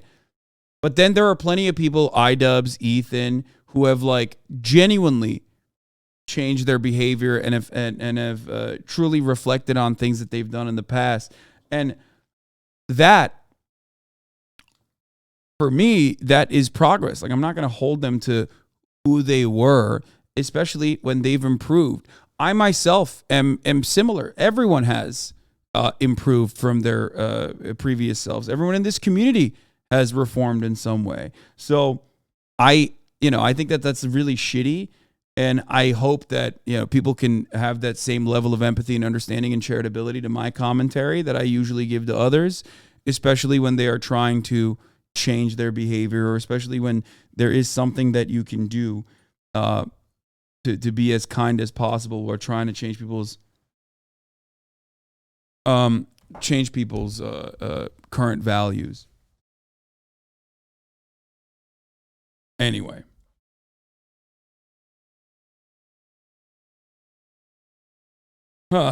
Okay. Let's watch this. The Tyre Nichols story is a sad one, but unfortunately an all too common one. The uncommon part about it is that all 5 officers that were a part of Tyre Nichols' brutal murder, were subsequently fired and now are charged with murder and kidnapping. That is the uncommon part of this all too common story. I have not seen the video, but I assume it has to be devastating for Memphis to the Memphis Police Department to act so quickly. News Channel 5 has obtained a letter sent by the Tennessee Sheriff's Association to the National Sheriff's Association notifying law enforcement agencies that videos relating to the arrest of Tyre Nichols will be made public on Friday. Cities are gearing up for riots, as a matter of fact, because of how fucking awful this story is. This is a CBS News special report. I'm Nora O'Donnell. We are coming on the air as the city of Memphis and the country is on edge after the violent arrest that led to the death of 29-year-old Tyre Nichols. Just today, the 5 now former Memphis officers involved were charged with second-degree murder, kidnapping, and other charges. As you can see, we are waiting to hear from the Shelby County, Tennessee District Attorney. He's going to give an update on the investigation. There is video of the traffic stop and it is expected to be released relatively soon. We're just learning that. Also, the Nichols family has seen that footage. The DA is saying today there are multiple sources of video from Nichols' first and second encounter with police. It is approximately an hour in length. Let's listen in now to that press conference. As you know, on January 7th, there was an encounter between 29-year-old Tyre Nichols and former MPD officers. Immediately upon learning about this, DA Mulroy, Shelby County District Attorney DA Mulroy, enlisted the assistance of the TBI to determine if excessive force had been used. And since then, the DA's office has worked with TBI, and we will continue to do so. Today, you will hear from DA Mulroy along with the director of TBI, David Rouse. And so I want to just make it very clear and ask for your understanding that this is still an ongoing investigation. And so for that reason, there are limits to some of the things and some of the questions that we can answer. So we ask for your understanding as it relates to that. And I will turn it over to DA Mulroy. And did I mention that we will take questions after, but they will, we have a really limited amount of time. So thank you. Thank you, Erica. Good afternoon, everybody. Thank you for coming. I'm joined today, as Ms. Williams has already said, with the director of the Tennessee Bureau of Investigation, David Roush, as well as Assistant Director Josh Melton. I'm also joined by other members of my staff, including Ernest Brooks, Ray Lapone, Gerald Scahan, but then also, most relevant for today, the trial team in the Tyre Nichols case, including Paul Hagerman and Tanisha Johnson. Another member of the trial team, Melanie Headley, is unavailable. We're here today because of a tragedy that wounds one family deeply, but also hurts us all: the death of Tyre Nichols. We understand and acknowledge the grief that the friends and family of Tyre Nichols are experiencing right now, as well as the great concern throughout all of Memphis and Shelby County about this case. We met several times this week with the family of Tyre Nichols. They described an almost perfect son, a cheerful and happy person who enjoyed skateboarding and sunsets over Shelby Farms Park. We're grateful to the family of Tyre Nichols for their patience as we expedited both the investigation and the consideration of charges in this case, as well as the understanding on the part of the family that premature release of the video could compromise both. No, they wanted to. And we did. They wanted to. The video has to be so fucking damning, which is not surprising because many videos are damning. Most police interactions that end up with the death of a suspect, of a victim, is usually very damning. But this one has to be additionally worse, partially because they used bludgeoning objects and tasers and shit, less than lethal weapons, rather than just like immediately mag dumping into him. So much so that, and apparently it's an hour long, which I don't even know what the fuck they did, and I don't even want to think about it, that they immediately fired these guys. Okay? It's 5 black cops in Memphis stopping Tyre Nichols on a regular traffic violation and brutalizing him so much that he dies 3 days later. He's hospitalized and he dies 3 days later in the hospital. He was beaten to death.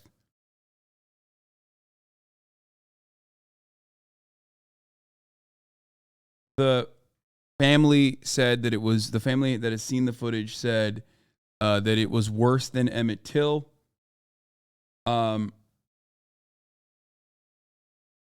As he was calling for his mother, asking what did he do. Yeah, supposedly they beat him like a piñata, according to the family.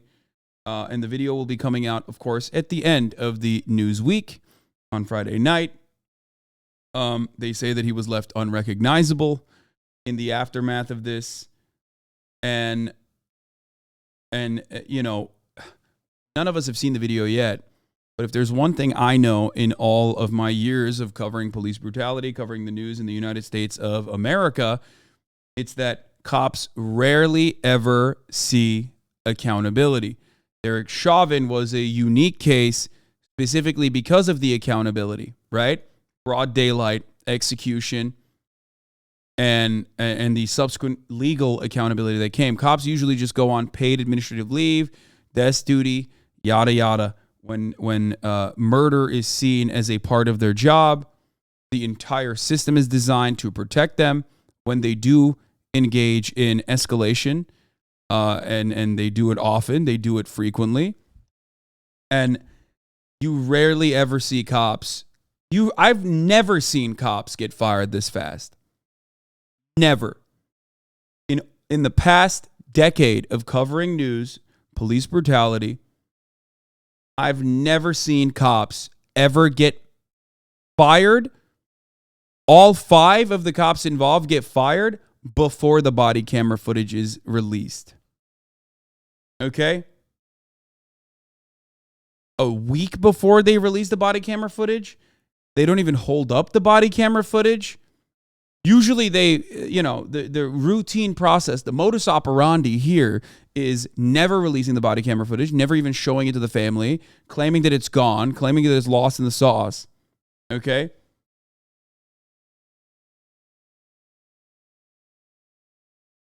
It was held up. Tyre was killed 3 weeks ago. Yes, they held it up to conduct an investigation and fire them. Not to hold it up without conducting an investigation or without conducting a false investigation and not charging them or firing them. Usually the reason why they hold up the footage is because they want the temperament to die out. They want the story to die out while they shelter the offending officers.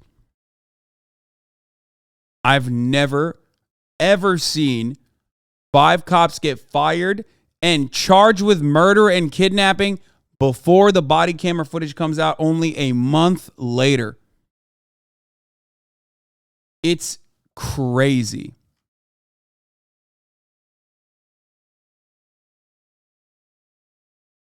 Work quickly to expedite this investigation because of the extraordinary nature of the case. Compared to the average investigation and prosecution decisions in a case like this, we worked swiftly but also fairly, and most importantly, in a way calculated to ensure that we have a strong case.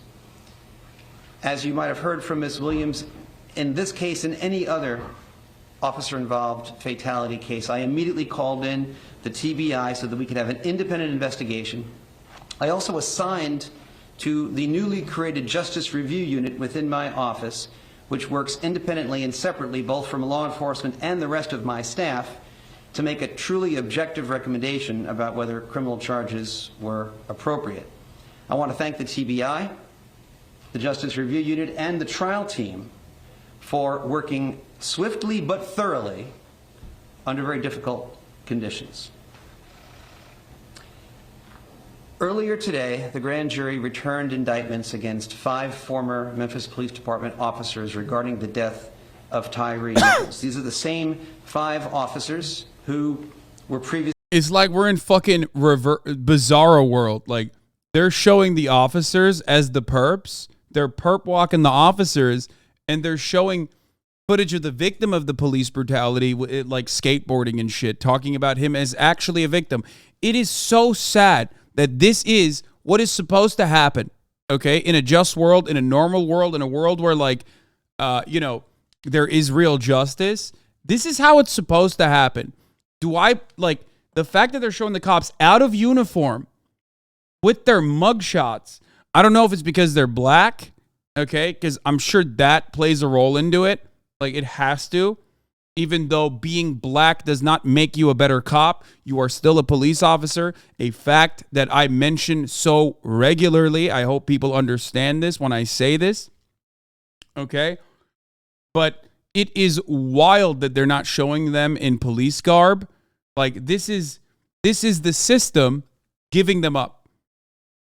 The system that normally, the police unions that would normally, the sheriff's associations, the police unions that would normally defend these people down to the fucking core because their actions are seen as justifiable and expected by the police, which has the monopoly of violence, which exercises the state's monopoly of violence in every interaction, immediately drop them.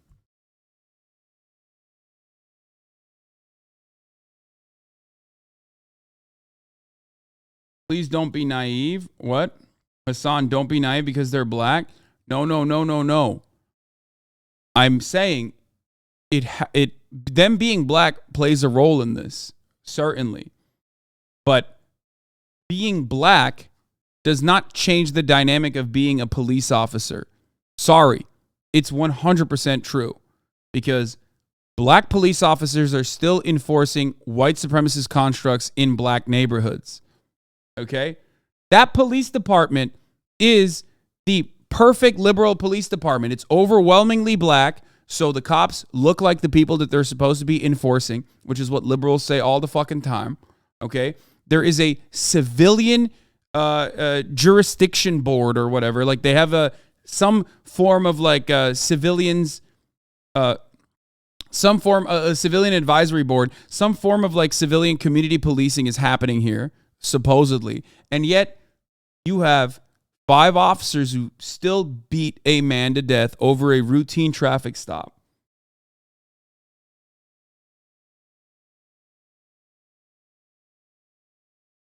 There's an oversight commission, yes. I'm saying the wrong words, but you get what I'm saying.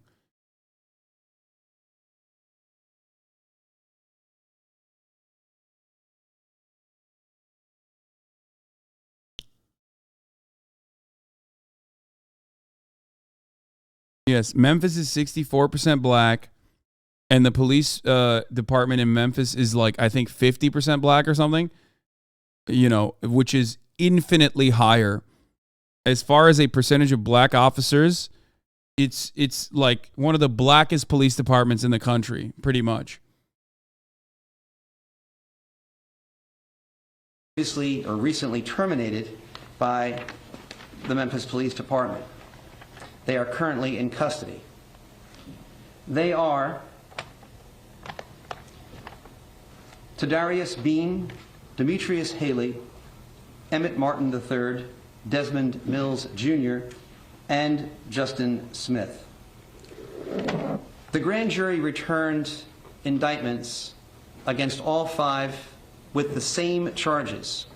And we had previously met with the family of Tyre Nichols to go over what these charges were going to be. And that meeting with the family, I think, went rather well. Here are the charges. Second-degree murder. I've never seen aggravated this. Assault. Aggravated kidnapping resulting in bodily injury. Aggravated kidnapping involving the possession of a weapon. Official misconduct through unauthorized exercise of power. Official misconduct through failure to act when there is a duty imposed by law. And official... Being black doesn't change the fact that they murder someone as cops. Cops bleed blue. HasanAbi, fuck making excuses for them after they kill someone. What do you mean at HasanAbi? I'm saying that. You must be talking to chat, I guess, nice bathroom, because I'm literally saying that. Black cops are still soldiers of a white supremacist criminal justice system, and they absolutely operate under those same social constructs. They are soldiers for the white supremacist system. They are acting out the white supremacist desires of said system. That's it. They're cops first. They probably thought that they would be seen as cops first by the Brotherhood of the Blue, and depending on the video itself, it could be 2 reasons. Like either they gave them up because they're black, or they gave them up because they're black, and more importantly, perhaps the video is additionally brutal, because there are instances where black cops are still defended. Like one I can think of historically where a police officer actually immediately was brought charges upon was Mohammed Noor, a black police officer in Minneapolis, as a matter of fact.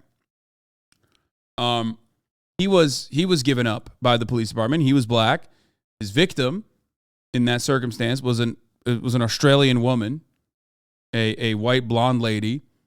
That was the victim. So that was definitely a big no-no. And they held on to Derek Chauvin to a certain degree, way more than they did to Mohammed Noor, way more than they did here. But that does not change the reality that black cops throughout history have also been defended. Okay? So it has to be that the video is so indefensible and so brutal that they are dropping these guys.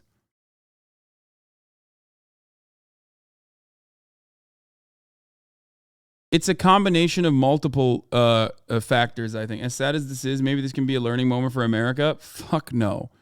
This will never be a learning moment for America. I'm sorry, but you, Norbro, have Norwegian brain rot and are naive when you think about this. Every person is going to use this as an opportunity to continue their awful, unproductive, racist, agitated propaganda. People will say, I'm doing this right now, except this is agitated propaganda in the right direction. Because there are unjustifiable hierarchies and there is racism firmly planted in the criminal justice system, especially so.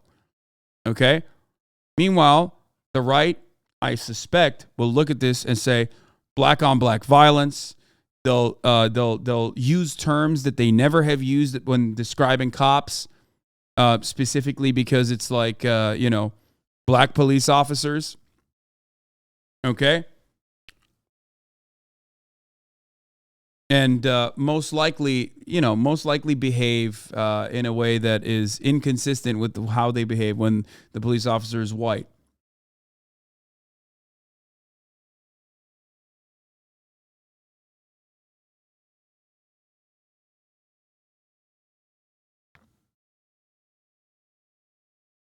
Anyway, I'm not going to give you like a clever segue here. I'm just going to run the 3-minute ad break. Sorry, this is a serious issue, so I'm not going to do that now. I'm just going to run the 3-minute ad break. If you don't want to see it, you can subscribe for $5 or for free. Here's the 3-minute ad break now. Oppression. I got to pee. I'll be back in a second. Each of the 5 individuals played a different role in the incident in question. The actions of all of them resulted in the death of Tyre Nichols, and they are all responsible.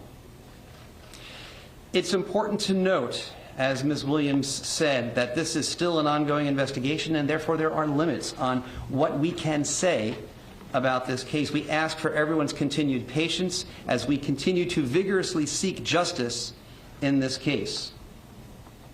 We also know that the public is very concerned about whether they can see the video about this incident and the timing of the release of this, the video of this incident. I have been in regular contact with the city of Memphis, the custodian of that record, and I can tell you that the city will be releasing the video sometime after 6 p.m. Friday, tomorrow, and that the city of Memphis should be making a statement somewhat later on this afternoon regarding the timing of that release. Let me close by saying, both to the family of Tyre Nichols and to the broader community here in Memphis and Shelby County, we all want the same thing. We want justice for Tyre Nichols. It's my hope that if there is any silver lining to be drawn from this very dark cloud, it's that perhaps this incident can open a broader conversation about the need for police reform. The world is watching us, and we need to show the world what lessons we can learn from this tragedy. I'm hopeful that we can show them who I know us to be, a community working towards positive change here in Memphis and Shelby County. With that, let me ask. Oh, there was more. Oh, I forgot. The other part of it is like the DOJ and FBI literally immediately opened up a civil rights investigation, which does happen. Okay, the DOJ does do this, and they do find like rampant racism every single time, surprisingly, in every single department that they've ever investigated, from Baltimore to Ferguson, right? And of course, no changes come from that, clearly, obviously. And our legislators refuse to do anything about it, obviously. So we shall see what happens in the aftermath of this. But if you think that the Democrats are going to wisen up and use police brutality as a political motivator, you're out of your fucking mind. Especially as they spent the past goddamn year capitulating to psychotic right-wing media, claiming every fucking day that the police were defunded, that every fucking day that police were actually not doing their jobs because they just didn't have enough money, that not even that, but they weren't doing their jobs because they felt bad, that they were being bullied by the citizenry that funds them, okay? And, you know, just get ready, get excited for the prospect of that. Get excited for the prospect of the Democrats saying, oh, yeah, we do care about police reform. It can't wait, which was bullshit to begin with.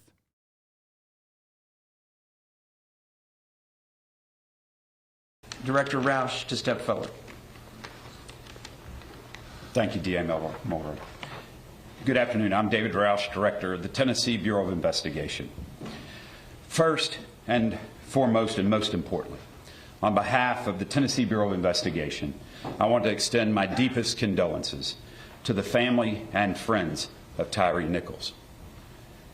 My prayer is that God will wrap his comforting arms around you and keep you during this very difficult time. We can't imagine. Yeah, look, they're literally out here begging, doing everything they can to stop a rebellion. This comes just a day before the video of even the cop described heinous, reckless, inhumane failing of basic humanity murder of Tyre Nichols by 5 Memphis cops. Dude, if you're this afraid of fucking people burning cities down, perhaps you should make systemic change. Perhaps you should implement accountability. You know what I mean? This kind of fucking bullshit, like after being afraid of the human reaction to such senseless systemic violence is not going to keep moving the needle. What the fuck are we doing? I'm sorry, but this is absolutely fucking bananas, dude. How? What do you expect? More, dude. 2022 was a particularly brutal year for police, okay?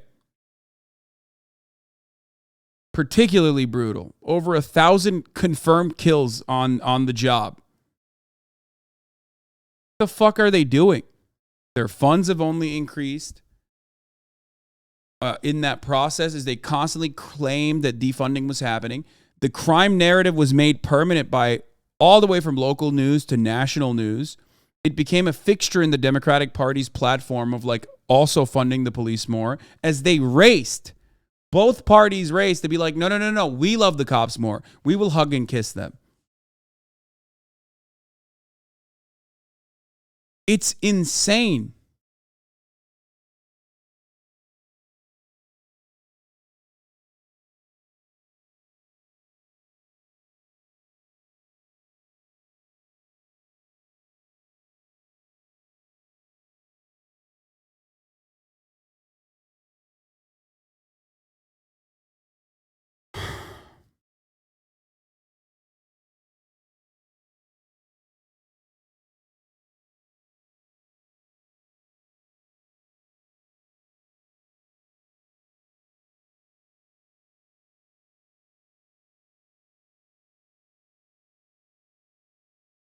I feel like people who are surprised that the cops are who did this are black are about to learn a part of the talk that my parents are always emphasize. The race of a cop is cop. Never be under the illusion that a black cop is less likely to brutalize you or kill you.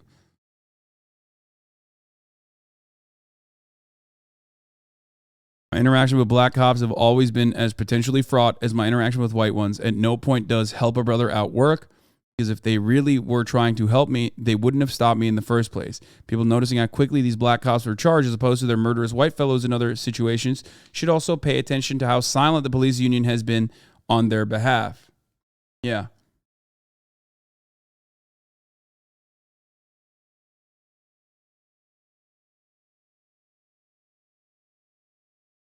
This Memphis video of the lynching of Tyre Nichols must be awful. Basically, everybody who's seen it is like, please don't riot when you see this like you probably should. I've never seen a reaction like that. Yeah, I think like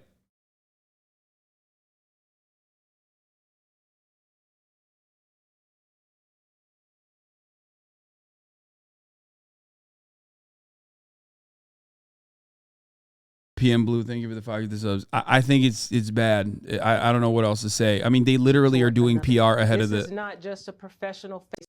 This is not.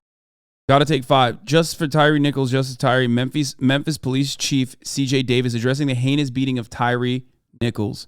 This is not just a professional failing. This is a failing of basic humanity towards another individual. The incident was heinous, reckless, and inhumane. Not just a professional failing. This is a failing of basic humanity toward another individual. This incident was heinous, reckless, and inhumane.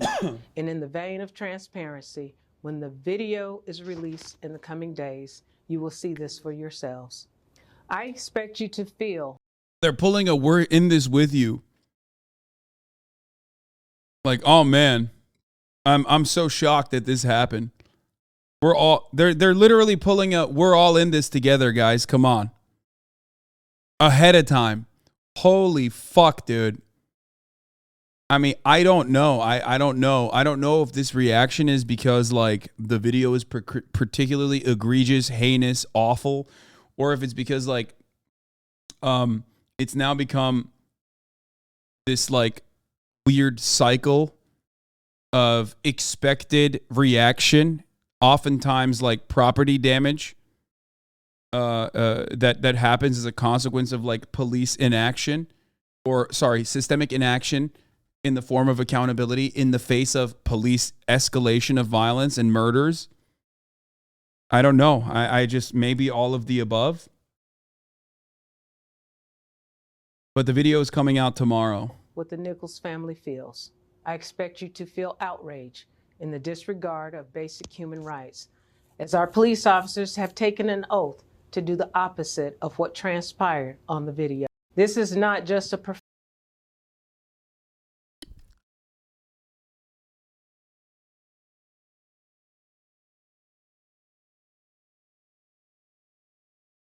Meanwhile, Tennessee state reps are trying to make bail funds illegal. This looks like an accurate breakdown of Representative Charlie Baum ALEC bill, which will make it harder for people to get bailed out of jail, particularly protesters. It targets bail funds, yet makes an exception for churches. Huh. That's interesting. I want to bail out Bob. Are you a member of Bob's family, either by blood or marriage or adoption? No. Are you a nonprofit? Yes. Is your nonprofit organized for the purpose of religious worship? Yes.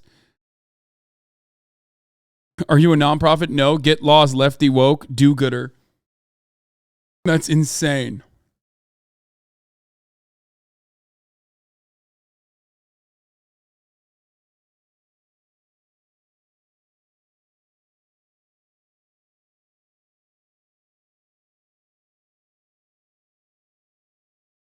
District attorney talked to CNN.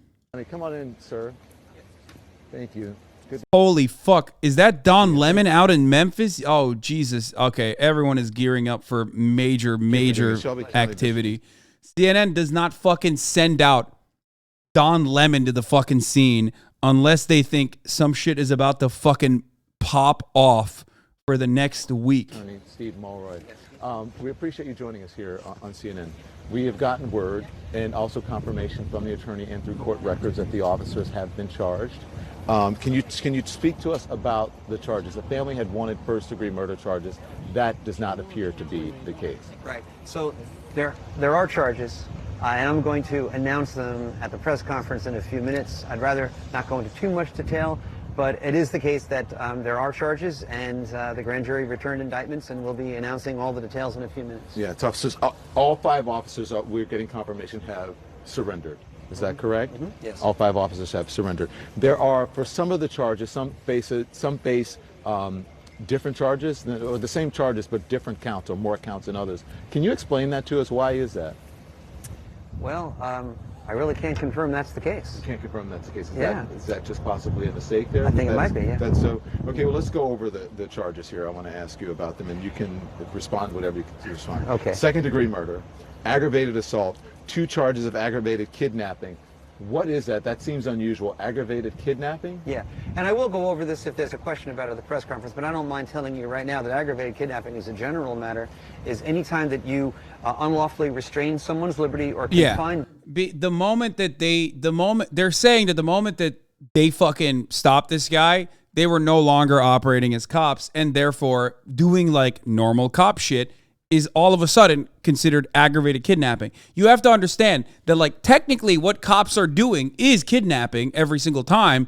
They're just fucking doing it with legal jurisdiction. So, like, because they decided after the fact that they were no longer operating as cops, they're slapping him with murder charges and kidnapping charges as well. That's it. Just understand that, though. Like, every single time a cop murders someone, it's still fucking murder, okay? Murder in the first degree, okay? It's just that because they're cops, the law allows them to do that. That's what it is. That's the whole point here. Them, and then the aggravated part of it is either you're in possession of a deadly weapon at the time, or you cause physical injury at the time. And the idea is even... Not how the law works, ... Brother, I'm not even talking about the law. When you fucking shoot someone with a gun, that's you still killed them, okay? You still fucking killed them. If you shoot someone you shoot someone in the back, you magged up someone that is running away from you, if you're not a cop, in most circumstances, you're going to jail. Even if they literally came into your house and then they ran out of your house and you shot them, and there are cases of this even in fucking places like Texas where castle doctrine is supposed to be the law of the land, you can still and very much will go to fucking jail. The only people that don't actually go to jail when they do that is cops. Because they have a Supreme Court protected, constitutionally protected, Supreme Court interpreted legal, like extra legal set of rules that apply to them.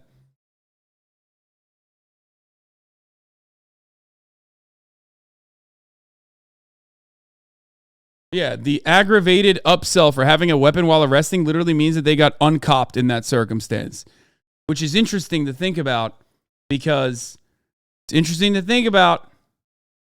Oh, the chatter said now the law works. Oh, my bad. I misread it. Sorry. What do you mean they stopped being cops when they stopped them? Yeah, they just uncopped them, even though they were doing cop shit, okay? Like, what they did in this circumstance is what cops do all the fucking time. Like, as much as I love shitting on, sovereign citizens and, like, all these fucking people, okay? They're technically correct when they say, are you detaining me for no reason, okay? When a cop stops you, they should have good fucking reason to stop you. Because you're actively in the process of, like, violating some serious fucking laws. And God forbid you get uncopped after the fact for some of your actions. This is what is supposed to happen.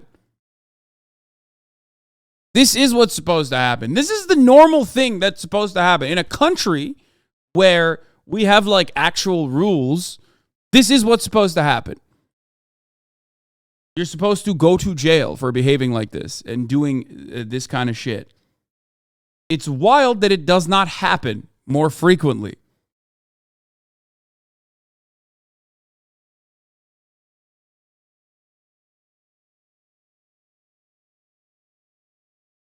Even in an officer-involved situation, at some point, the detention, which might have started out as a lawful one, becomes an unlawful one, and then that person is being unlawfully confined, and that's kidnapping. And if either bodily injury ensues or weapons are involved, then it becomes aggravated kidnapping. 2 charges of official misconduct, 1 charge of official oppression.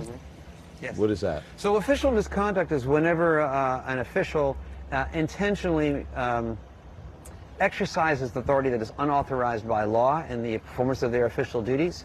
And there's another part of that same statute that also says if you are under a duty imposed by law to do something and you don't, then through your inaction you are also engaged in that same offense. And, law enforcement officials that are on duty have an affirmative obligation to prevent unlawful detention and unlawful injuries, as well as it's unlawful to do it actively as well. Listen, I have covered in the team this year. You see Shimon over there, Sarah Seidner here as well. We have been on a number of these scenes, unfortunately. We've covered a number of these stories.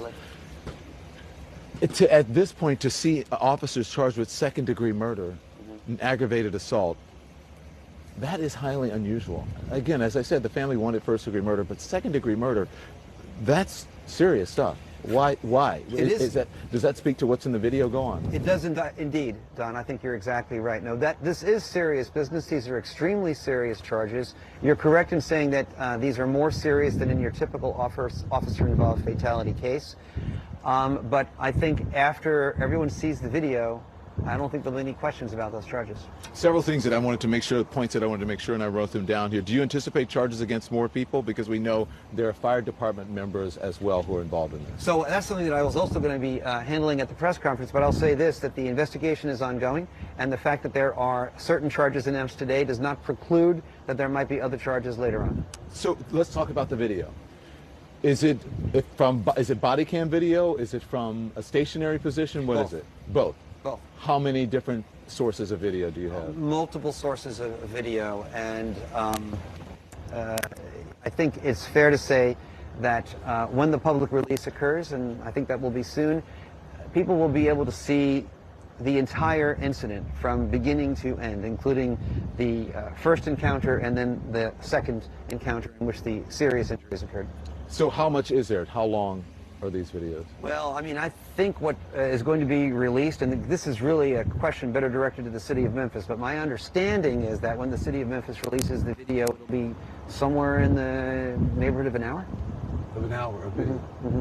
So it was, will it be redacted or edited in any way? Yeah. There have to be redactions, Don, to protect the privacy of any civilians, individuals who were not on-duty city employees that were involved. So you may see a face blurred. If someone mentions a phone number, you may hear a bleep, but the redactions will be limited and only directed towards protecting the privacy of third parties. I have a source that is close to the investigation, says that the video will be released tomorrow and that there are negotiations between your office and with the Memphis Police Department to try to make sure that you have this all in order and you want to coordinate it. Again, why the fuck are they hyping up the video so much? It's kind of weird. It's the entire situation is weird. It's weird because justice is rarely ever swift in the case of police brutality, which is precisely the reason why people are like genuinely worried about what might happen. Like the fact that the closest analog to like a white cop that I can think of, and obviously I don't have everything in the back of my mind and encyclopedia knowledge on police brutality, but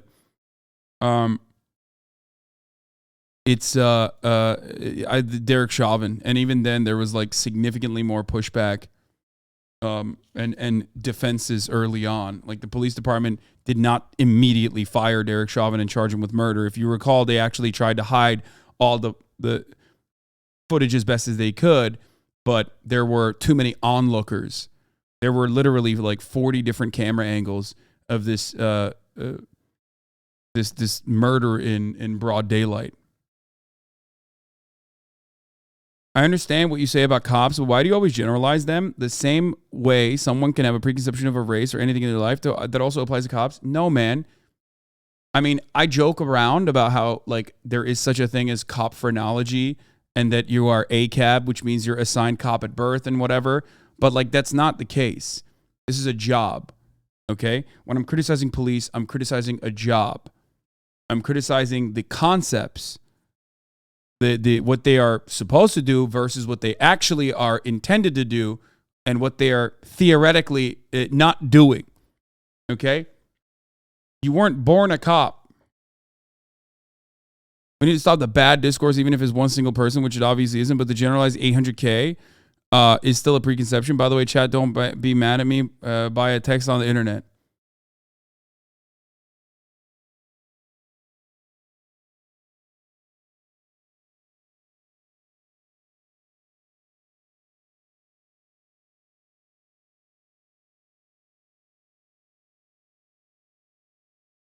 When people say, I'm going to be as charitable and as nice as possible, okay, to you, chatter, and try to explain something to you that I hope you will understand.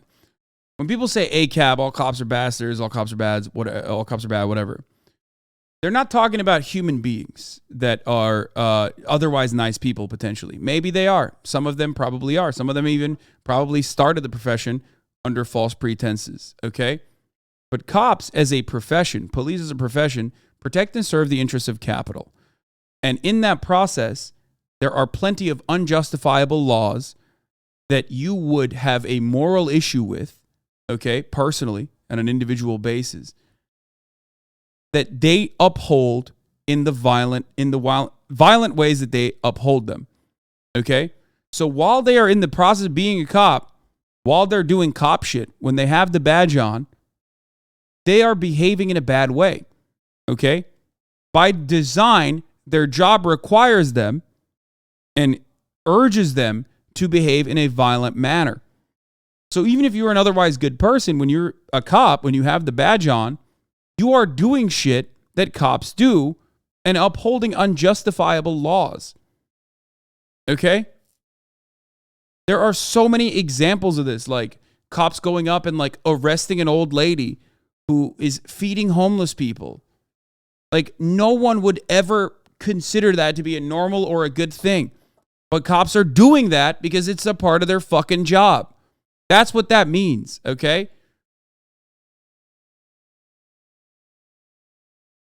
Now, on top of that, the system also demands they be violent because they are the authority. They're supposed to be upholding laws, okay? Some of which we all understand are unjustifiable and inhumane and cruel, okay? Now, in order to do that, they have to be violent. They're exercising the state's monopoly on violence.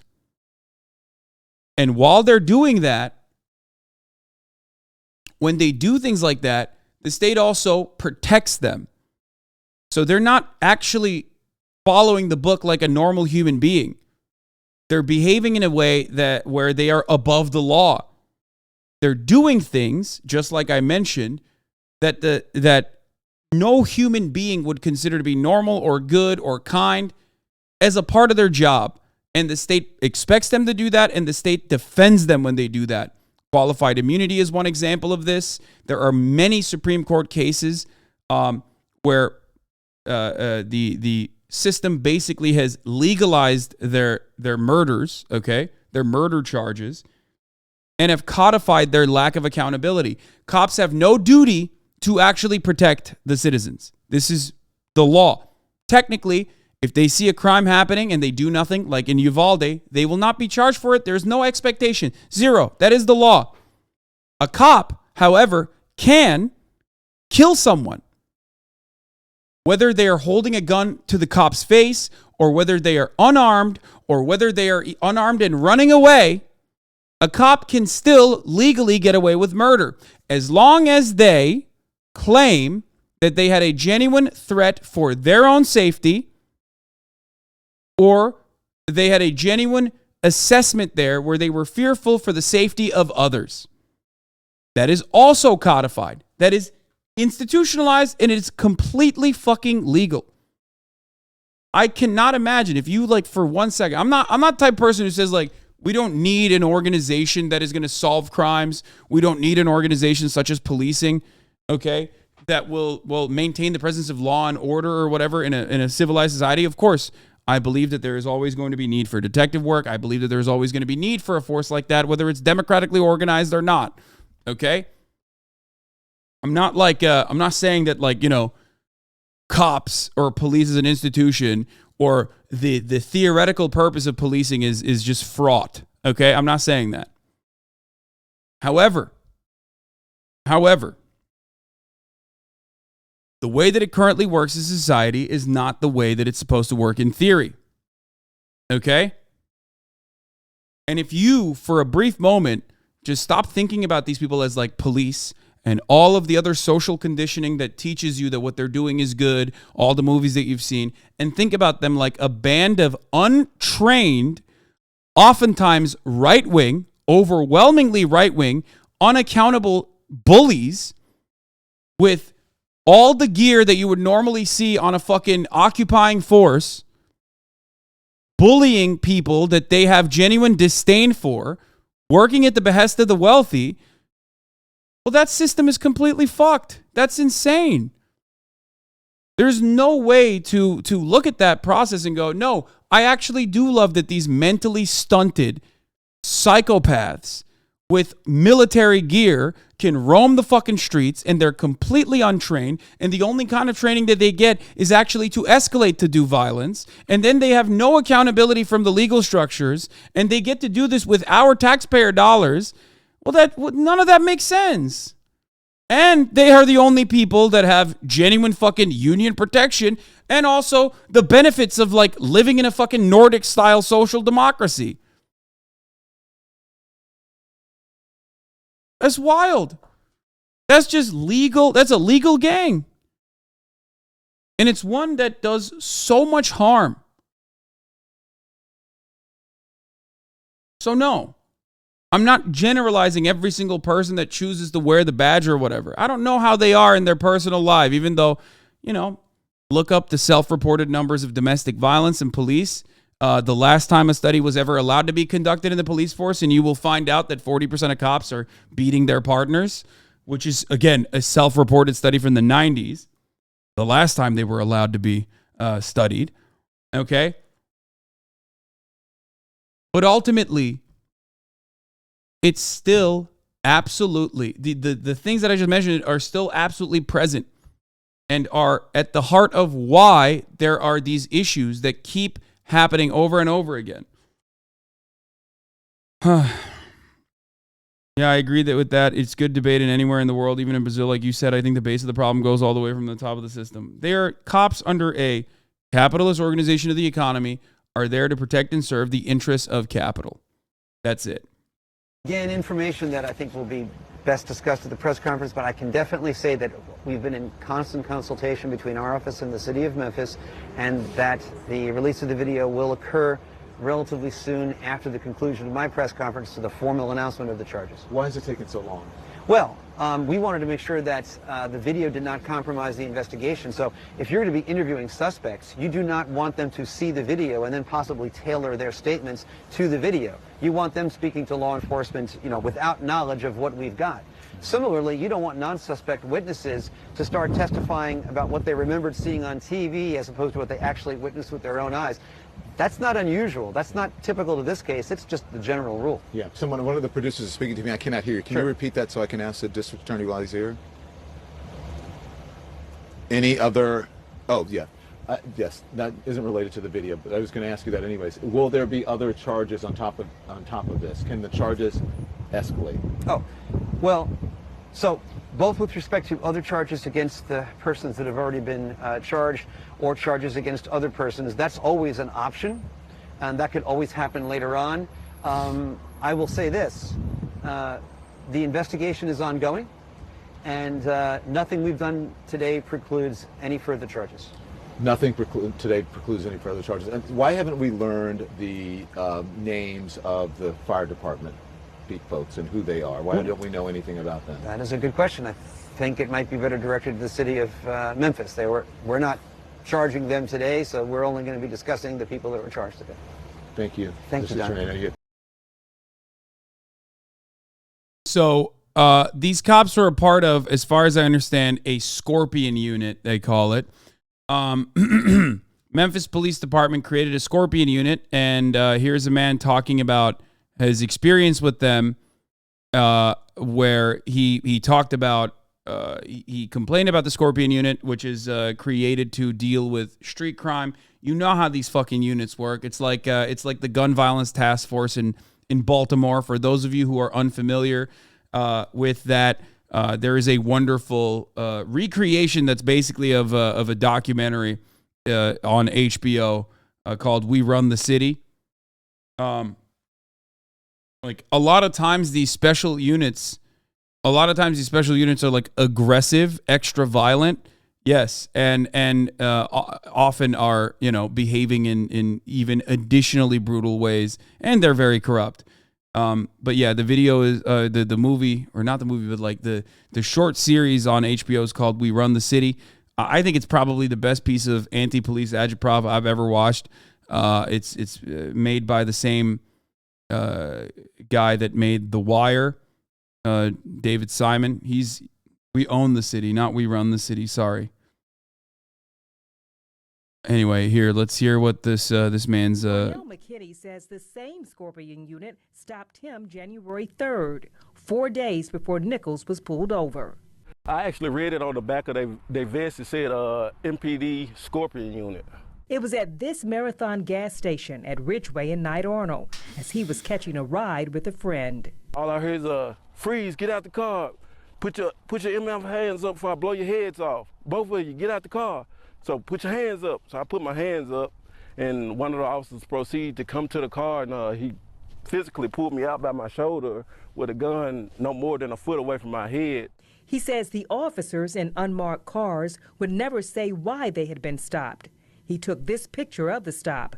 They eventually asked who the drugs belonged to. I said, man, I just went across the street to get a pizza, and I'm on my way back to the house. He's like, well, who finna raffle this pound? I said, well, can we call my lawyer? And the officers, he yelled out, well, this ain't court, this ain't a time for lawyer. I was like, man, I just came to get a pizza. So he was like, man, we just playing, it ain't a pound in a car. And he let me walk off.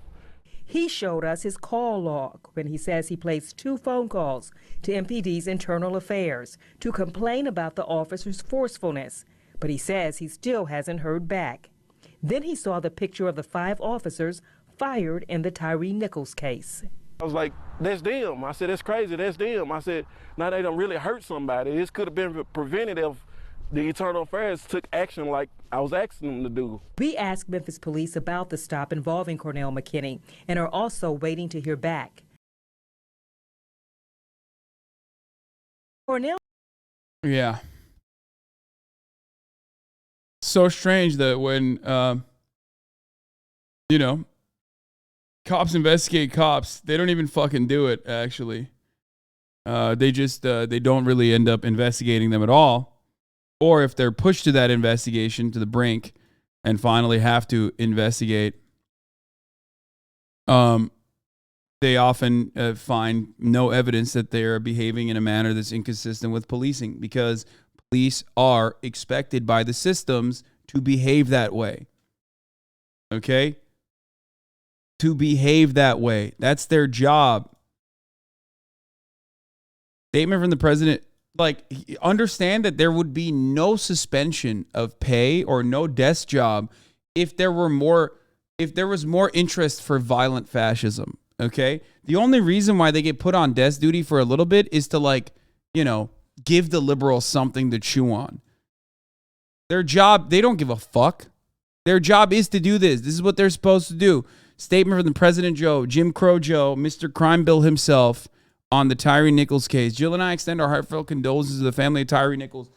Jim Crow Joe, Mr. Crime Bill himself, who fucking ran around and sucked every police cock he could over the course of the past fucking year or two, talking about how we're going to make sure that all the COVID funds that went to cops who were dying of COVID, ironically, go figure, is actually totally fine. We're going to make sure that we even increase the funding to the police, That guy, oh man, he's so sad. As America's grieved, the Department of Justice conducts its investigation and state authorities continue their work. I join Tyre's family in calling for peaceful protest. Outrage is understandable, but violence is never acceptable.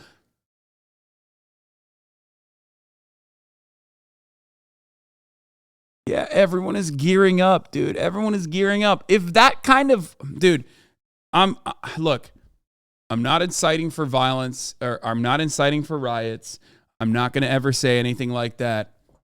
But goddamn, dude, what a demonstration that, these people are just terrified of what is to come, knowing full well.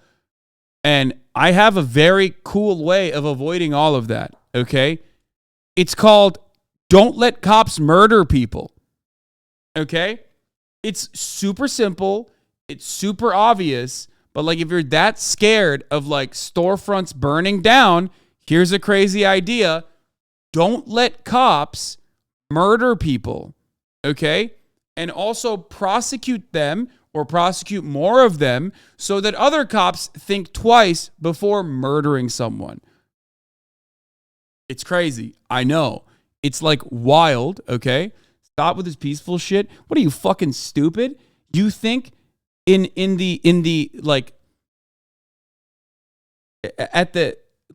is literally right before possible nation wide protests. You think I'm gonna fucking come out and foolishly say yeah, riots are great? What are you, fucking dumb? You know how many fucking dick riders of the police are probably in here salivating for the opportunity to clip some shit out of context? You fucking stupid.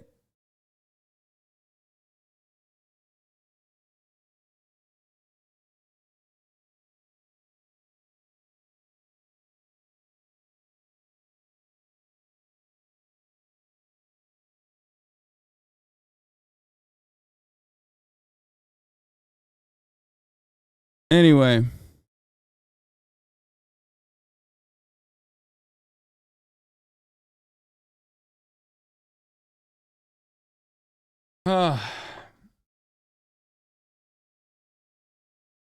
Riots are the voice of the unheard, okay? It's like the final fucking thing that citizens do when they're pushed to the fucking brink. It's just the truth. Property damage and destruction in that of that like might make you feel scared, worried, okay? But it happens because people don't have anything else. People don't have any other they don't see progress for understandable demands that they make of their government, for the people that are violent enforcers in their own communities that get to do this and be protected and are paid by their own fucking tax dollars, man. It's crazy.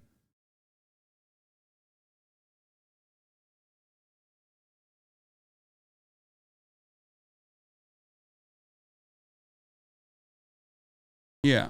That's why I called Congress on to send George Floyd Justice and Policing Act to my desk. When they didn't, I signed an executive order that included stricter use of force standards. They did nothing, dude. The Biden admin did nothing. The pain you're experiencing. But let me reaffirm, we are here to pursue truth and justice, realizing that we should not be here. Simply put, this shouldn't have happened. I've been policing for more than 30 years. I've devoted my life to this profession. Oh my God. And I'm grieved. Frankly, I'm shocked. I'm sickened by what I saw. And what we've learned through our extensive and thorough investigation. I've seen the video, and as DA Mulroy stated, you will too. In a word, it's absolutely appalling. Let me be clear. What happened here does not at all reflect proper policing. This was wrong. This was criminal. The depth and breadth of the charges announced today speaks to the deliberate and thorough investigation that this case has received. And our work is not finished. We continue to pursue every lead. Justice demands it. And our agency exists so that guilt shall not escape, nor innocence suffer. To that end, I want to publicly thank our agents, our forensic scientists, our support staff, and our entire team around this state. They worked diligently to expedite this case. We've worked as hard as we could and as quickly as we could to provide a thorough, independent, unbiased investigative record to allow DA Mulroy and his team to make the most informed decision they could regarding these charges. I also want to thank the Memphis Police Department and the city leaders for their cooperation in this case, which I want to stress is ongoing at this time. Thank you. We'll take a few questions. DA Mulroy, I was wondering if Shimon Rokovets from CNN. And Whitland, let's make sure that one at a time. One and then Yes. two. Okay. And you say the investigation's ongoing. Does that include other officers that were alluded to in CJ Davis's address last night, and also could it also involve the other EMTs and personnel from the fire department? Nothing we do today or did today precludes the addition of any further charges regarding any of the people that you mentioned. We're still actively reviewing everything. Yes. Sir, thank you. Shimon Rokovets from CNN. We have not heard from the police chief generally give a description of what occurred in the initial stop, any kind of a timeline of what exactly occurred on that day. So I'm hoping perhaps you or the director there can explain to us, just give us a, as much as possible, a timeline of the events. He was stopped. Was this a legal stop? Why was he stopped? And then sort of continue to explain perhaps what happened in the moments after that, as much as possible. Right. I don't want to go into too much detail. And I suspect that all of your answers along those lines will, be forthcoming once you have a chance to view the video for yourself. I know that a lot of this has already been publicly released, but there was an initial traffic stop. We won't comment right now on the presence or absence of the legality of the stop, but there was a traffic stop, and there was an initial altercation involving several officers and Mr. Nichols. Pepper spray was deployed. The suspect, or not the suspect, Mr. Nichols, fled on foot.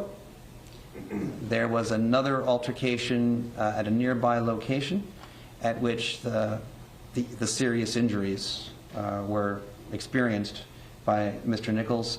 After some period of time of waiting around afterwards, he was taken away by an ambulance.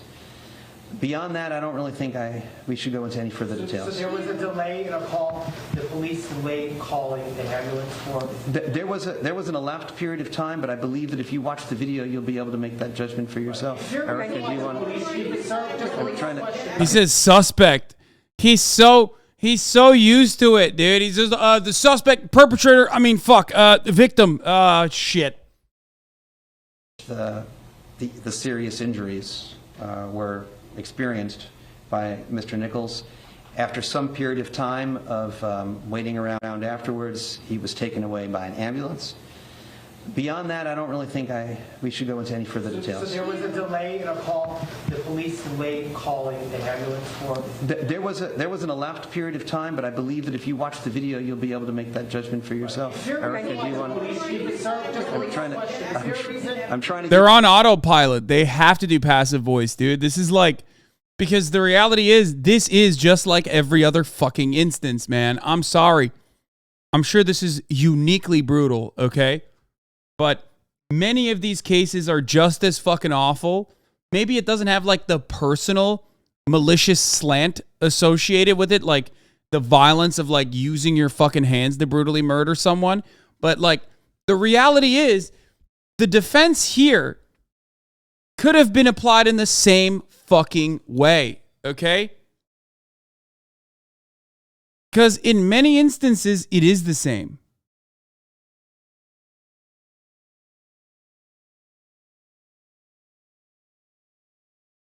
Give everyone a chance. But is there a reason the police chief? At least Preston, CBS News. Is it known if Tyre Nichols had previously known these former officers? We have no information to disclose about that at this time. I don't know why Chief Davis isn't here. Anything else? DRAMALORD, can you explain, is it just body camera videos, is it dash cam videos, surveillance, what kind of videos? Well, the actual release will be up to the city of Memphis. My understanding is that it'll be a combination of pole cam video, skycop video, and body cam video.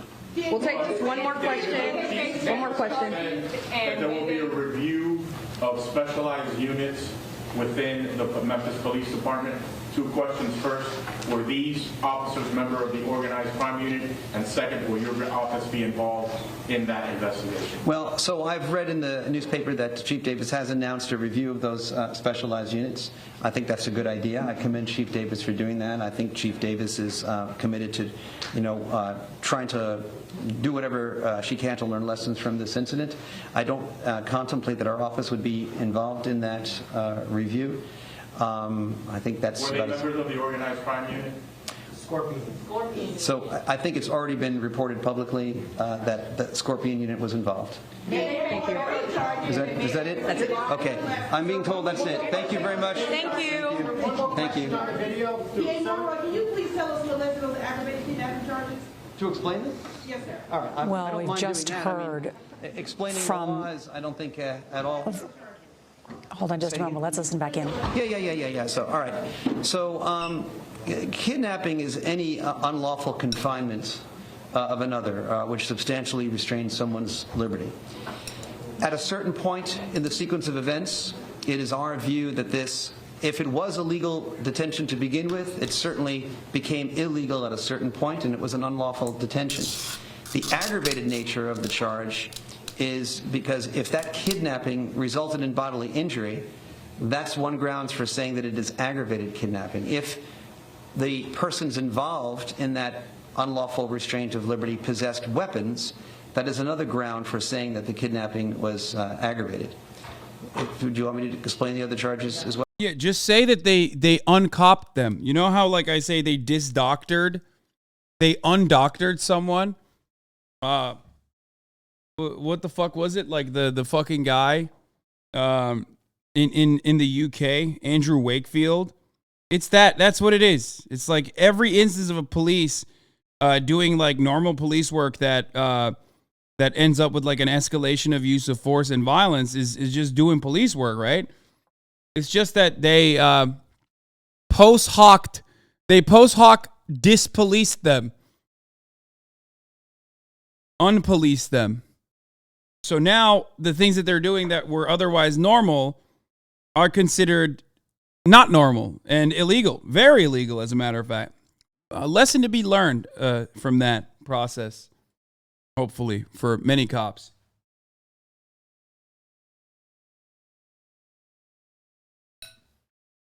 Well, or okay, all right. Official misconduct is when any public official acting part of their official duties intentionally or knowingly acts in a way, exercises authority that is unauthorized by law. Right? So that's an affirmative statement, an affirmative act of official misconduct. At the same time, law enforcement officials who are on duty are also under an affirmative duty to prevent official misconduct and to accurately report information to any medical personnel that show up. And through inaction, when there is a duty imposed by law, that could also be a separate ground for charging official misconduct. Official oppression is a related statute. It's not exactly the same. There is some overlap, but it's not perfect overlap. But it is basically some sort of, by an official, knowing mistreatment in the course of carrying out their official duties. Aggravated assault, I think, is fairly obvious. And under the laws of Tennessee, second-degree murder is a knowing killing. All right. Thank you. How long the video will be redacted? Well, we have just learned that 5 former Memphis police officers today indicted, arrested, and charged with second-degree murder and a number of other charges that you just heard. They are members of the Scorpion Unit, which was put together to fight violent crime on the street. We heard from the director of the Tennessee Bureau of Investigation, David Roush, that they are there to pursue truth and justice, and that he was shocked and sickened by what he saw on the... Dog, they put this together 2 years ago,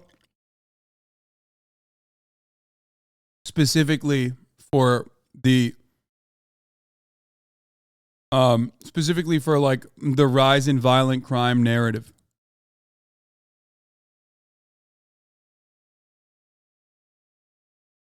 It's like one of those fucking places. It's one of those instances where like that kind of crime is on the rise narrative turns into like real action from police departments that of course aren't turning around and like conducting an internal investigation in the way that they behave, but instead immediately putting funds into being extra violent.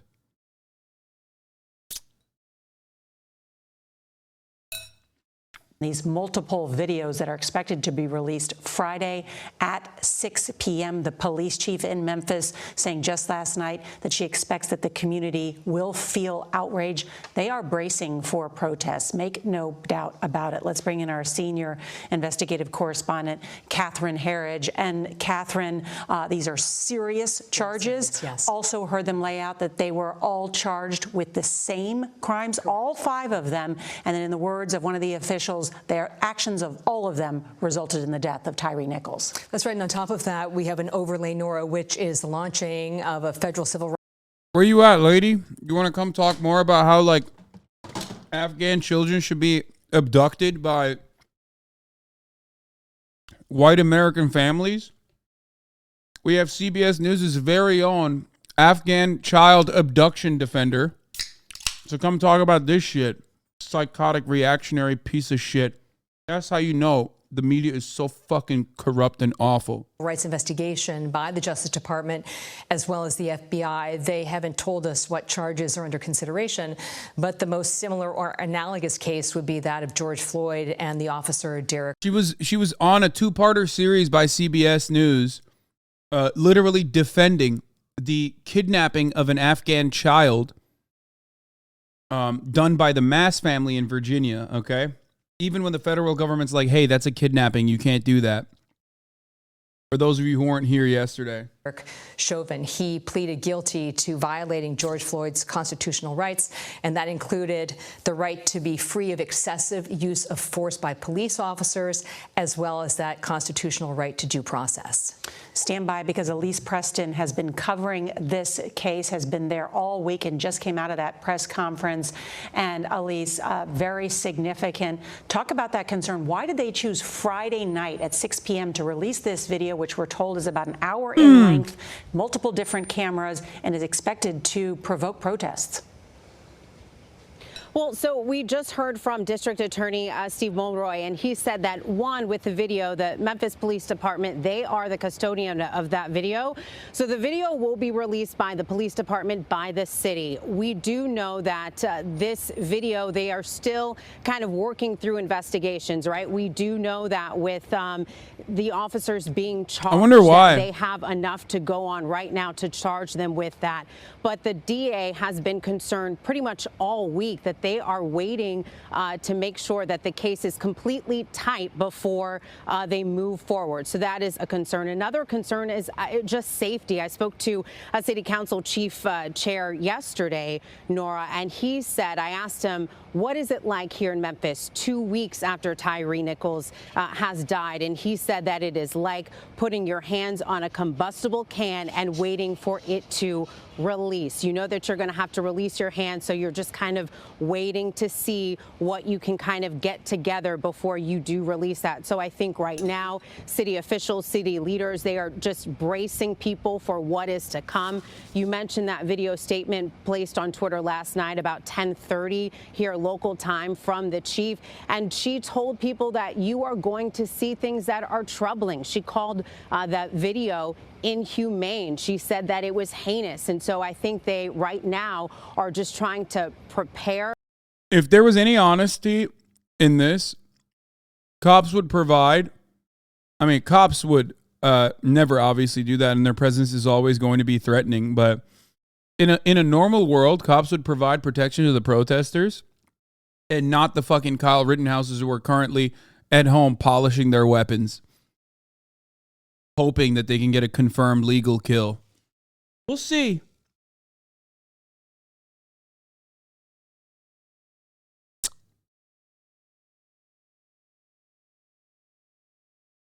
The public, both here in Memphis and across the country, Nora. Yeah, I mean, some dire warnings ahead of this video release.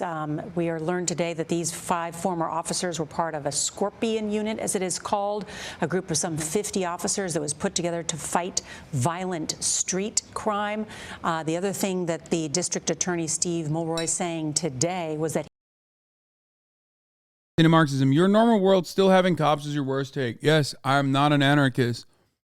I am not an anarchist. I believe that, yes, some form of policing is a necessity for society to function.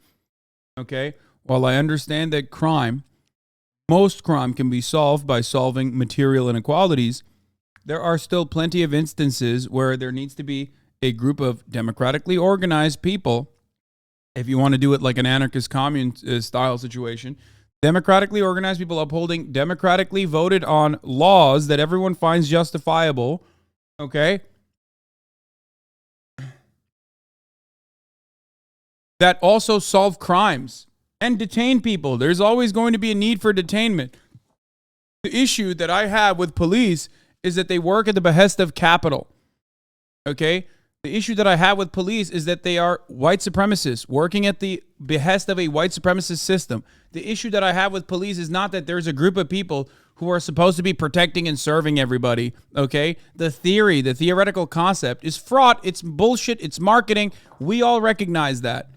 But ultimately, I still believe that there is a need for you know, serial killers, rapists, that sort of thing, or you know, criminals that are engaging in crime, to be caught and police to do detective work. You know what I mean? Like I want that. I don't believe that you can basically stop all of those crimes from stopping altogether, but with one fell sweep of material restitution.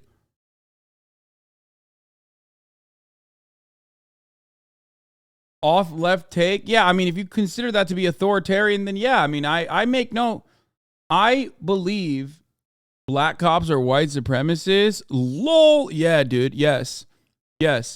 Black cops can also, and oftentimes do, behave in a manner that is consistent with white supremacy. Candace Owens is black. She's a political commentator, and she is a white supremacist. Black people can also do white supremacy and do it. Do it very well, as a matter of fact.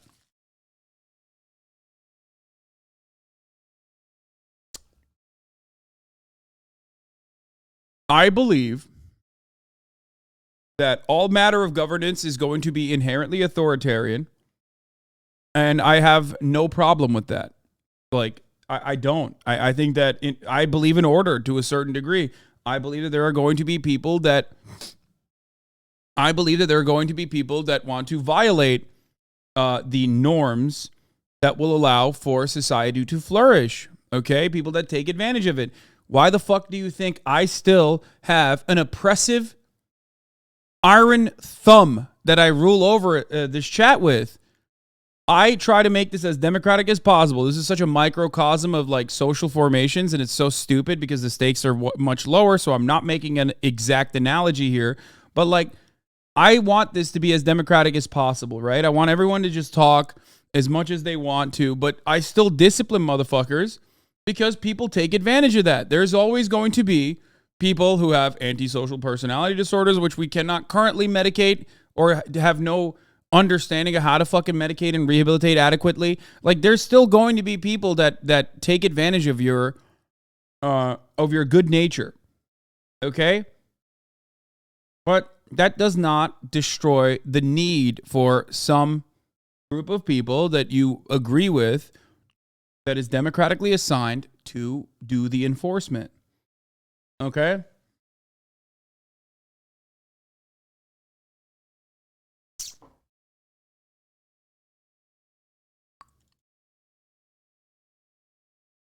You're literally arguing about something he doesn't deny.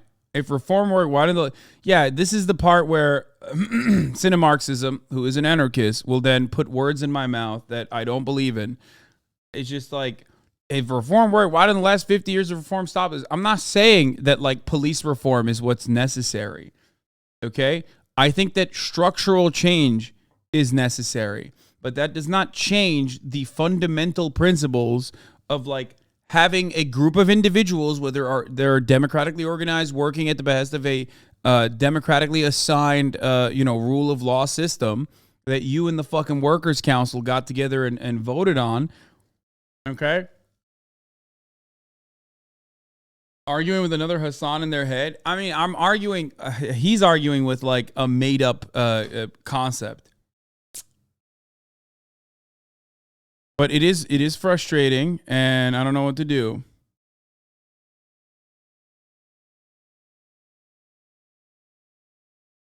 Anyway.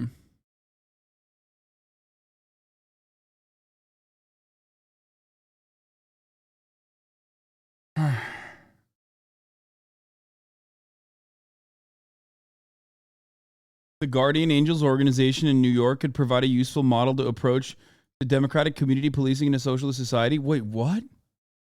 The Guardian Angels, aren't those the guys with the red berets? There's no fucking shot you said a bunch of like, wait, am I crazy? Or is this like the vigilante Punisher decal guys who couldn't cut it in the police force, literally running around subways and beating the shit out of people? They're like kind of racist too. They're like racist vigilantes.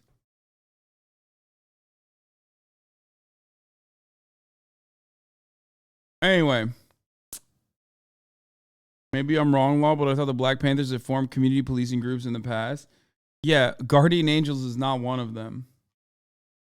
Oh my God. Okay, this is the second ad break that I'm not going to segue, but we are going to move on from this story inevitably, and then I'll go back to segueing. But at the top of the hour, there's a 3-minute ad break. If you no longer want to see those ads, all you need to do is subscribe for $5 or for free with a Twitch Prime by connecting your Amazon Prime account to your Twitch account, or by getting gifted a sub. Here's a 3-minute ad break now. He met with the Nichols family before these charges were announced. Second-degree murder, aggravated assault, aggravated kidnapping with a weapon. And he said that the family seemed good with these charges. I know you've spoken with the family. What have they said? So we have not been able to speak with the family just yet. We are waiting to speak with them in a few moments, but I can tell you that the family said that they were waiting for these charges to come, that would be justice for them, but the fight is not over. They want to see a conviction here. I can tell you, Nora, I spoke with the mother, and she is just, as you can imagine, shaken. When we were walking to our interview, she grabbed my hand. She was shaking. She was weak. She said, "I'm tired, but I have to keep going because I have to get justice for my son." Tyre Nichols was the youngest of her 4 kids, and so she is devastated, as you can imagine. Nora, I'd like to go back, though, to DA Mulroy, right? Because I just want to paint a little background on him contextually. He is a new DA here in Shelby County. He has been in office for about 5 months, and one of his campaign promises was a justice review unit. Mulroy is a former federal civil rights attorney. He was a Shelby County commissioner here in the area, and he has been very vocal for years about police reform and police misconduct. So with this justice review unit that he had campaigned on, part of their responsibility was to independently investigate police misconduct charges, Nora. So he is following through on that. Elise, Preston, thank you. You have been doing incredible reporting on the ground there in Memphis. Let's bring in Ricky Kleeman, our CBS News legal analyst. Ricky, walk us through these very serious charges. Serious indeed, Nora. I think it's very important to start with the fact that reason for second-degree murder rather than first-degree murder, because people will be saying, well, why isn't it first-degree murder? First-degree murder has premeditation, whereas second-degree murder is intentional. And what you have here is the underlying factor of this aggravated assault that continued to continue. And under Tennessee law, that is the written law as well as case law, what we wind up with. No, I don't think they'd be charged as quickly if they were white, okay? I don't believe that, but I don't know. I said it already. I've never seen cops get charged this fucking swiftly, okay? I've never seen cops get fired this swiftly. I've never seen cops get charged with murder this swiftly, even before the fucking footage comes out. It only took a month for the cops to release the footage. Like, it's bananas. I've never seen a cop get fired before the video comes out. Genuinely good DA? No. I don't.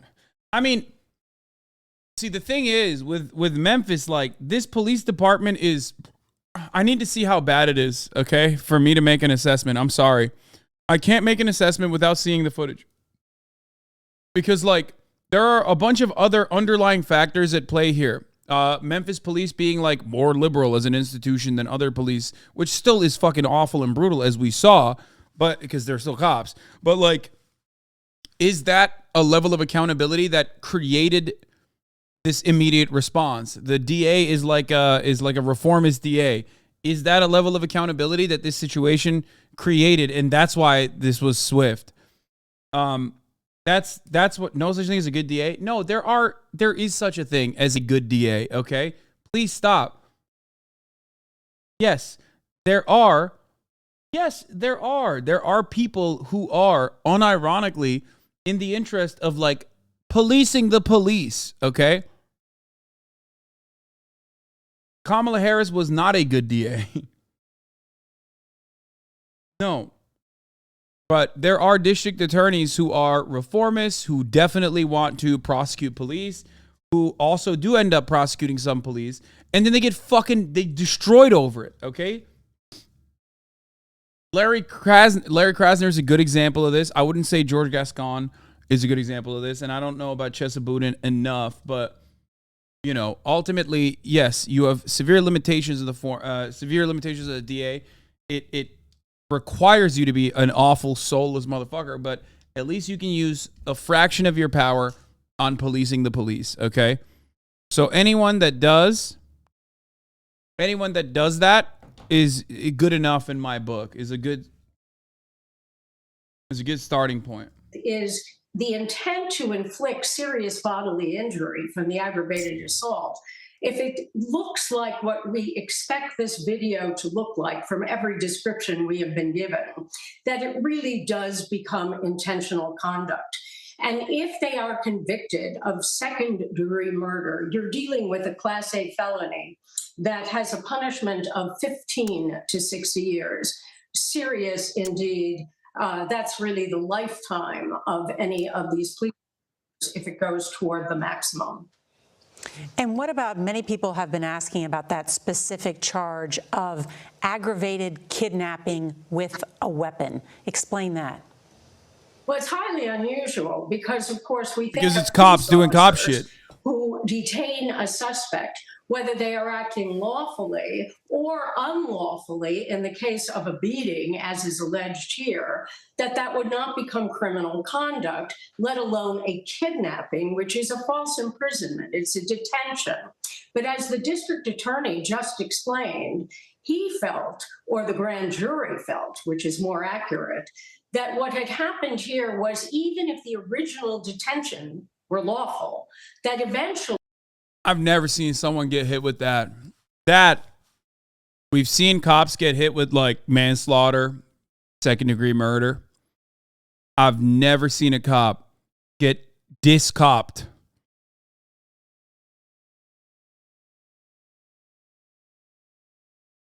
The moment that you look at like a detainment as which cop? All 5 of them. The moment that you literally fucking consider them to be not cops is the point of interaction that they had with the victim. That's insane.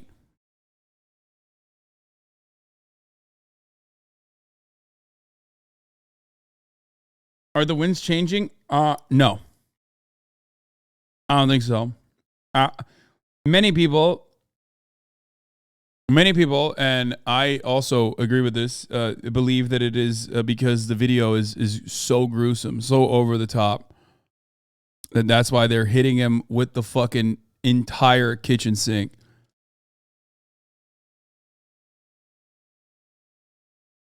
The conduct made it... Are they trying to protect the police as an institution by saying they ain't cops? Are you kidding me? This is literally, if this goes through, this is like, this could be an issue that goes all the way to the Supreme Court. The police unions will most likely wait a couple years until, not a couple years, but like wait a little bit until they can launch an assault on the institution that allowed this to be considered unlawful detainment. And it will go directly to the Supreme Court, and then it's legal precedent in the other way, once again, because you need to understand something. The moment that you say a cop is no longer a cop when they do something illegal, you just literally, you took away like a century worth of legal precedent that allows police to murder people unjustifiably.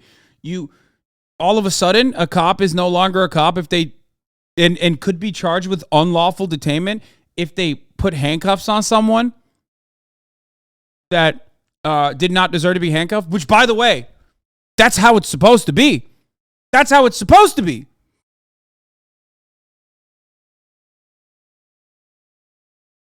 Yeah, you should have the legal right to be able to defend yourself in a court of law against a cop who decided to fucking arrest you unjustifiably. That's a fault. That's kidnapping, motherfucker. You can't do that.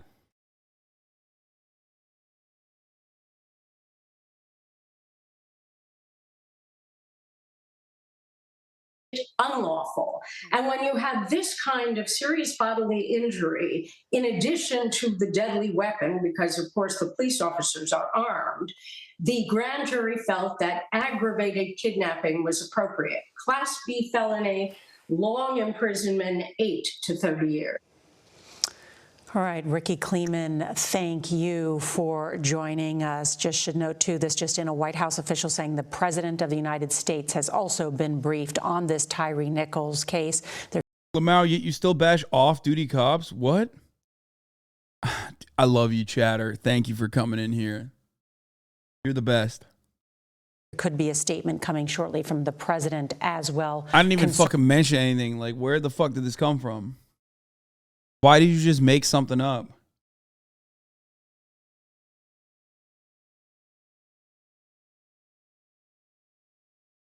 It's crazy. Wow, but right now, back to tanks. Oh, here. Before I move on, here is Tyre. This is the memoriam. This is who Tyre Nichols was, a talented and dedicated skateboarder with so much life left to live. He didn't deserve to be tragically taken away from his family and community. We will continue to fight for accountability for you, Tyre.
What happened? Are we decompressing with skate vids? Here's my personal favorite.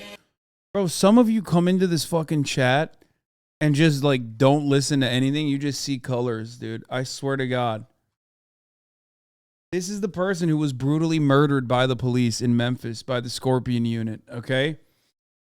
And instead of like seeing, normally in the case of like I'm old enough to remember at least like a time when a black person would be brutalized or victimized and murdered by the police. The first thing that you would see in the news was their criminal record or what they have done, or if they looked at the cops in a weird way and that was like justifiable. All things, all post hoc rationalizations to justify this state-sanctioned, unjustifiable, immoral murder. So this is the exact opposite of that, showing one of the police brutality victims, as a human being, to understand the severity of the actions that the police took here. Okay, that's it. Like that's the point. It's to humanize the victim.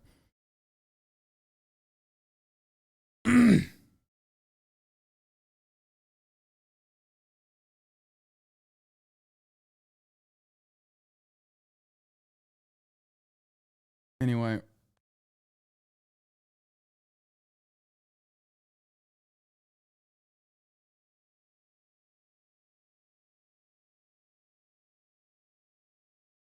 It's not a change from the George Floyd protests.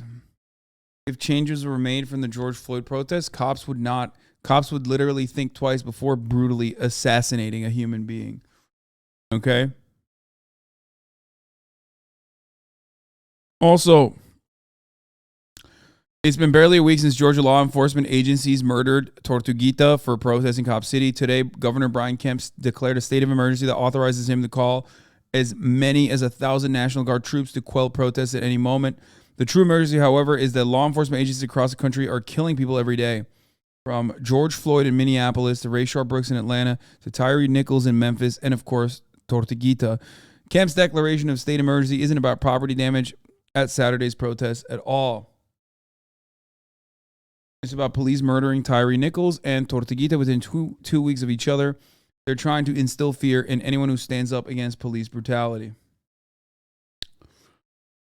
But as Tortuguita said, fear is the mind killer. That's a quote I think about often. I am scared, but you can't let the fear stop you from doing things, from living, from existing, from resisting. Yeah. I mean, we covered this in the Cop City protests. And you already know about this. It's a $90 million project. Yeah, FD Signifier made a Cop City video, but I believe deleted it before we could watch it on stream. But I covered it this week. I think it's also on my YouTube page as well. Okay. Now we're getting the tanks. Now we do have breaking news from Ukraine. Russia has launched drone and missile attacks on multiple cities across the country. This occurring overnight, causing rolling blackouts in several regions. At least one person was killed in the capital city of Kyiv, though Ukraine claims it did shoot down most of the incoming missiles. Keyword most. It may be Russia's response to the U.S. and allies promising to provide Western tanks to Ukraine's military after months of hesitation on that point. For more on all of it, let's go to Ed O'Keefe at the White House. Ed, good morning. Tony, good morning to you. The U.S. and European allies are pledging advanced tanks and equipment to help pierce through that Russian offensive. The question at this point is how quickly can the tanks be delivered and how quickly can Ukrainian forces be trained to use them? Tank battles along the eastern front of the Ukrainian war are already part of the ongoing siege. And now American plans to supply some of the world's most powerful tanks have opened the door for European allies to also supply heavy arms. These tanks are further evidence of our enduring, unflagging commitment to Ukraine. The U.S. is sending 31 M1 Abrams tanks, enough for a Ukrainian tank battalion. They'll be joined by Germany, which is sending advanced Leopard 2 tanks. That allows Poland and other European countries to pledge similar equipment. Armored vehicles are important. You know, you don't go after a crocodile with a cornstalk. And these vehicles, these tanks, those armored vehicles, they're going to have an effect. CBS News national security analyst H.R. McMaster says the tanks will give Ukraine much-needed firepower against the Russians. If the crew knows what it's doing, is well trained, does the prep to fire checks, maintains that tank well, I mean, you just can't miss. And everything you hit is catastrophically destroyed. What the fuck? Dude, this is like, oh, Jesus Christ. They're so fucking, this is what the media is designed to do, man. This is what it's designed to do. You got H.R. McMaster, who's like a fucking high-ass ranking general. Like, this guy was in the White House, bro. He's like, yeah, these tanks, they're the greatest weapons. They're so awesome. I mean, I want to fuck one of them, honestly. Holy shit, they're so good. I'm so fucking hard right now. I am literally rock hard. Brother, you cannot comprehend how hard I am talking to you about how incredible these fucking weapons are. They're so goddamn good. And it's going to fucking obliterate the enemy, baby. In Congress, where support for Ukraine remains. Now tankies have something to understand, okay? Tankies, H.R. McMaster, the one of the perpetrators of American imperialism, coming over tanks. Strong, many lawmakers wonder what took so long. It's really an admission of their own mistakes, not providing these tanks months ago. While others warn this is just the start. The West's work is far from over.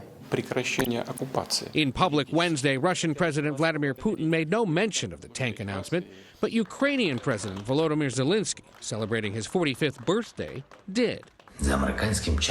Thanking every American family for the global leadership and calling to form a fist of tanks, a fist for freedom. I don't know what this guy is saying, but I don't know if he's well. Monka W, 3 minutes till 2023 BU time. Head to the basement, Monka W. What is this? 2023 BU passed. You save now. Smile.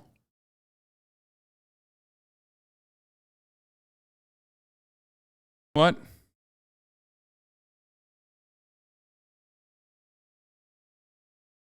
It's an asteroid? Oh, it's a meteor? An asteroid?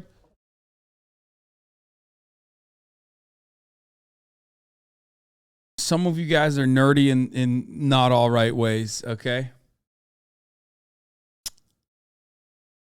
Part of why this is getting so much attention is that even 3 months ago, nobody anticipated that the U.S. or European allies would be sending tanks to the Ukrainian front lines. It's a reminder, Gail, that this conflict is just nowhere near over. At least one person has died, 2 injured in Kyiv, Ukraine this morning after Russia launched more than 30 missiles at the capital.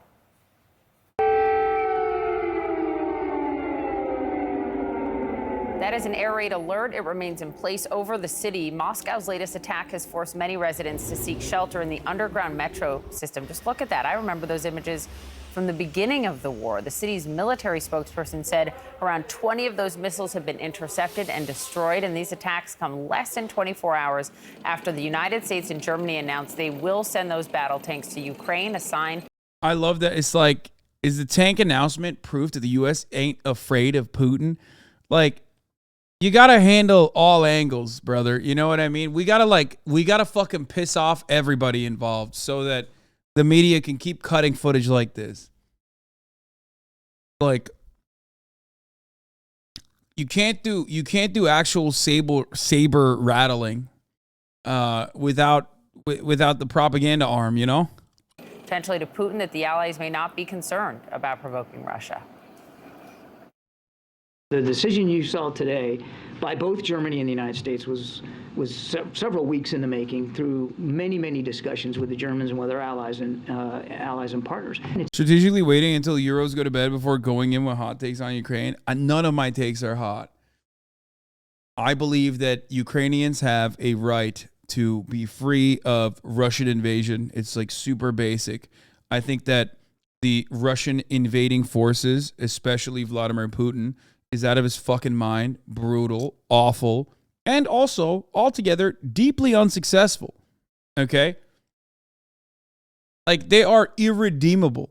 Sure, I criticize Ukraine. I criticize like Ukrainian governance, whatever. All that stuff is completely cast aside when you consider how big of a fuck up Vladimir Putin is. Okay? As far as like our interest in the matter, though, America is, they're just so fucking hard. I mean, you saw H.R. McMaster. H.R. McMaster almost passed out on camera because of how fucking diamond hard his boner was. You crazy? Oh, so good. Thank you, Vladimir Putin. These motherfuckers, the State Department would suck Vladimir Putin's cock if they could. They're like, dude, you literally gave us an opportunity after we fucking left a $52 billion budget hole by pulling out of Afghanistan. You invaded Ukraine. Oh my God. Oh, I'm coming. I'm coming so hard. I can't even think. Like, immediately, all we had to do was like, literally, we didn't have to like cook the books. We didn't have to fucking even turn Excel spreadsheets off. All we had to do was change the recipient to Ukraine. Like, change a couple addresses and we're good. What a miracle. What a miracle this has been.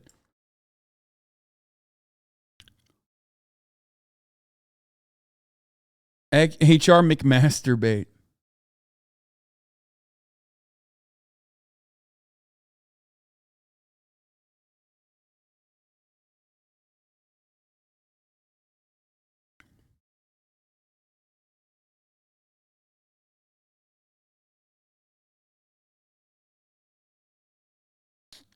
And why not? For the first time since Korea, the U.S. military-industrial complex can sell their weapons with a clear conscience. What? Clear conscience? You think, one, that they have a clear conscience? You're trolling, right? What? Bro, you think they're not selling to Saudi Arabia still? Like, what the fuck do you mean? Shut up. There is no conscience, okay? They just care about selling weapons. That's it.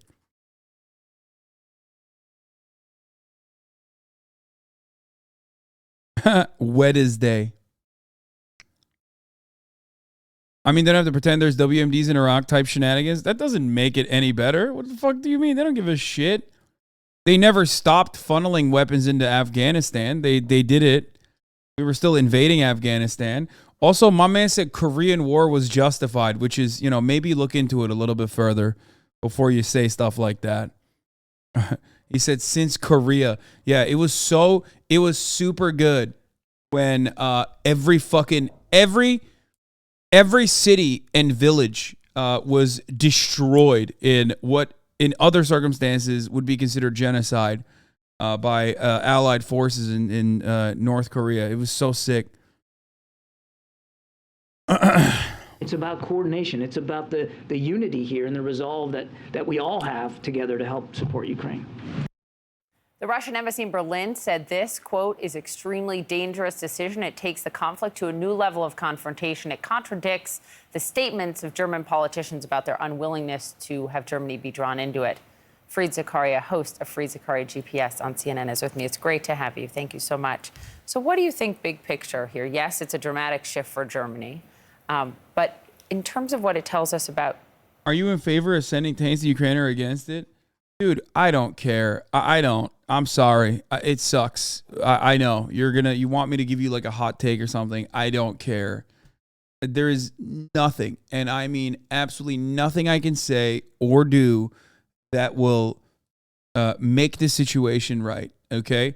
It's two fucking assholes fighting over fighting a proxy war over territory that is getting eviscerated, okay? That's it. I've told you what I want. I think in a truly just world, every fucking global leader that is like even tangentially involved in this, including from China to the United States of America, would get to the table and be like, you need to stop. This needs to stop immediately. It won't happen. Okay? Just like clip chimps that come in here don't give a fuck either. They just like the machine keeps churning, you know? They keep selling weapons. As long as the war continues, that's like considered just by a lot of liberals. They can go to sleep at night and still think that it's like, adequate. Clip chimps will come in here and be like, Hasan loves sucking Vladimir Putin's cock. And it continues. It continues. Your only bad take. I know. My bad take is that I think that, peace should happen. I wish that peace could happen. That's a bad take. I know. It's really bad. Sorry, I should say the other thing. War should continue happening.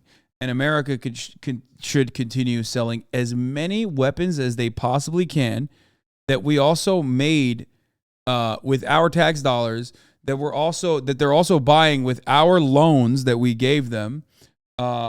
Hopefully so that like we can replenish the supply of weapons that we have, again, with more tax dollars being spent on weapons. All so that, this war continues over. And as long as like Russia has enough manpower and enough weapons and enough fucking missiles to keep bombing the shit out of like territory that does not deserve that does not deserve any kind of military action and ruins people's lives. Is that better? Is that better for you? Do you like that? Yeah, I know you don't see an issue, you fucking idiot. Yeah, we know you don't see an issue. Whether the West really fears Putin at all anymore. Well, I think this is one of those cases where the official line actually is accurate, that it really is a... War is bad, obviously, but the situation we are necessitates action to stop the Russians from enslaving 40 million people. Yes, that's what the Russians are trying to do. You're right. They want to do satanic rituals in Ukraine. They want to, that's what they want to do. Right. Yeah. About the unity and resolve of the Western powers. It really is extraordinary if you think about it. If you compare this war with something like Iraq, on which half of Europe was in violent opposition to the United States' strategy, here you have basically the entire Western world plus a lot of non-Western countries that have banded together, and they're actually. Biden asked Israel to send old anti-air missiles to Ukraine, and they said no. Yeah, Israel is like, fuck no. Every time, dude. Listen, there's a lot of Russian Jews in Israel, you know what I'm saying? A lot of Ukrainian Jews, but also a lot of Russian Jews. Israel's like, nope, we got a lot of Russian nationals that also have dual citizenship, you know what I'm saying?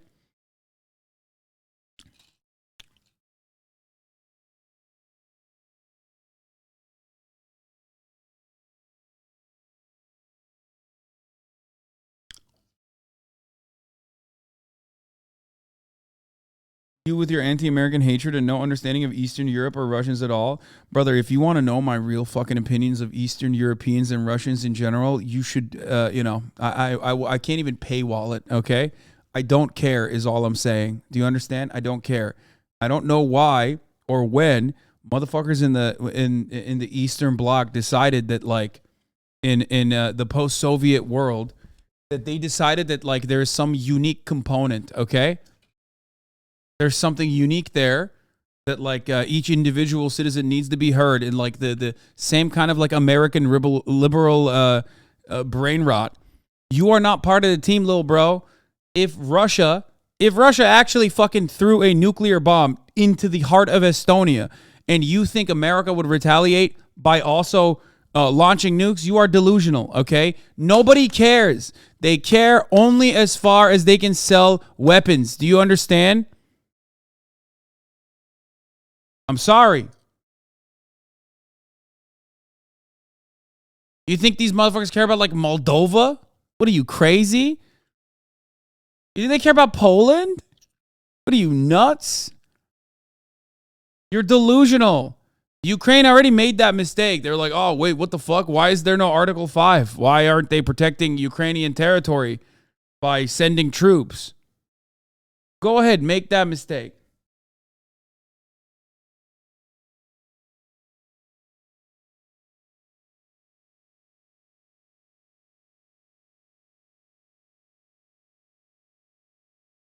Anyway, don't worry. Moldova can defend itself. They have Moldovan Mama Liga. He will oh wait, he ran to America. Never mind. I was gonna say Moldovan Mama Liga will defend Moldova, but he's in America now. So I guess GG's.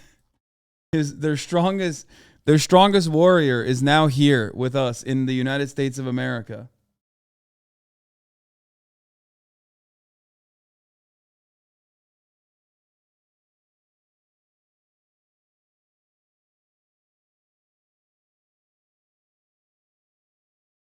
It's a bad argument if you instantly have to draw the nuclear bomb card. Wait, what? No, I'm using that so that you understand that, like, ultimately, remember when there was a time in American news when the State Department kept saying, if Russians use a nuke, it's going to be a mini one. It's going to be a mini nuke. It's going to be a tactical nuke. They might use it in Ukraine, but it's just a tactical nuke. And we have no interest in, like, changing our, our protocols. If a mini nuke, a baby nuke, a tactical nuke is used or deployed in Ukraine. Do you remember why they said that? Do you know why they said that? Because, like, the State Department doesn't accidentally reveal information like that. Everything they do is deliberate. The reason why they said that was to be like, fuck no, will we actually retaliate if they nuke Ukraine? Okay? That's it. That's literally it. They already said they would not counter with nuclear escalation if Russia nuked Ukraine.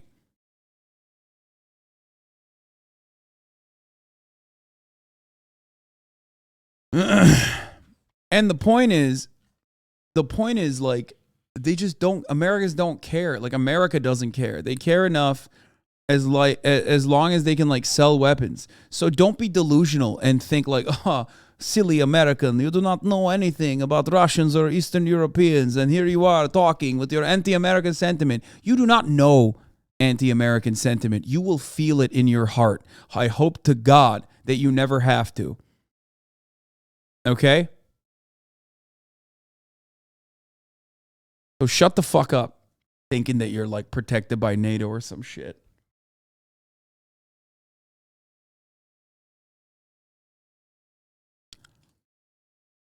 So cocky. Ratcheting up as the Russians ratchet up because Putin has fundamentally decided he can't beat the Ukrainian army, so he's going to try to defeat the Ukrainian nation. Those air raid sirens you were talking about, this is indiscriminate bombing into a civilian. It's funny because like we were just looking at a tweet about Israel being like, yeah, we're not giving you anti-defense missiles, even old ones that we're no longer using. And this motherfucker is still like, you don't understand, dog. You just don't get it. It's a very complex situation. It's not. It's just weapons manufacturing. That's it. Parts of the city. Kiev is not, I was there in September. It's not a military city. It doesn't have huge military bases. He is just killing civilians. And so in order to do something to break what is, what appears to be a somewhat congealed stalemate on the front lines, the Western countries are trying to ask themselves, how can they move forward? I think it's a really remarkable display of the fact that you have, with all the problems created by Putin's invasion, oil crisis, energy crisis, the West is united. You just interviewed Volodymyr Zelensky in Davos, and I thought it was interesting that he just told Sky News in a new interview that he is not interested. That's a quote in meeting with Putin. And then he went on to say Putin is a nobody. This sort of reflects the sentiment you got from him as well. Yeah, and I think he in some ways is reflecting the sentiment in Ukraine. I've noticed a very interesting change with Zelensky over the last year or two. At the start of the war, when I would ask him about whether or not there was room for negotiation, his answer was always yes. His answer was, look, there's a way around this. There are formulas we can come up with. We can describe the areas that Russia occupies as frozen.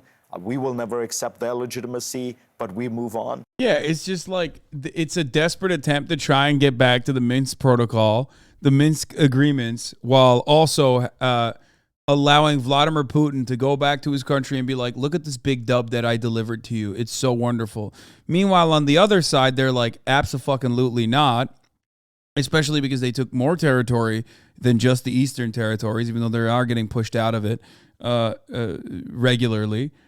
And Ukraine, understandably, is like, no shot. We're not doing that. Fuck you. Especially at this stage, because Vladimir Putin did invade and did kill a fuckload of people and continues to bomb western parts of Ukraine where, like, fucking Postmates drivers are living. You know what I mean? It's just like motherfuckers are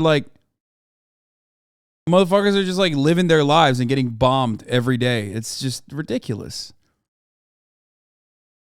It has only created an opposition to and only galvanized anti-Russian sentiment in literal fucking areas where there was actually less Russian resentment and more defense of Russia. And I mean eastern territories. It's just, you fucked it up. Fucking ruined it. But ultimately, it doesn't matter, because here from the United States of America, we can look from afar and sell weapons and continue to sell weapons, continue to test weapons, and it's great.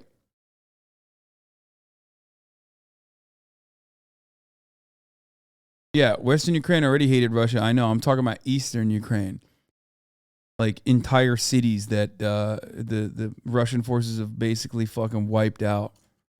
And then came the brutality of the Russian offensive, the attacks on civilians, the war crimes, the Bucha, all that. Yes. And I think it has turned the country, it has turned Ukraine. One thing it's done is it's really created a sense of Ukrainian nationalism far stronger than anything I'd seen. But it's also created an absolute determination that they are not going to surrender. Yeah. They're going to see this through to the end. It is just so fascinating, isn't it, to see the evolution of his leadership that so many questioned when he got elected. right? And look what he has become.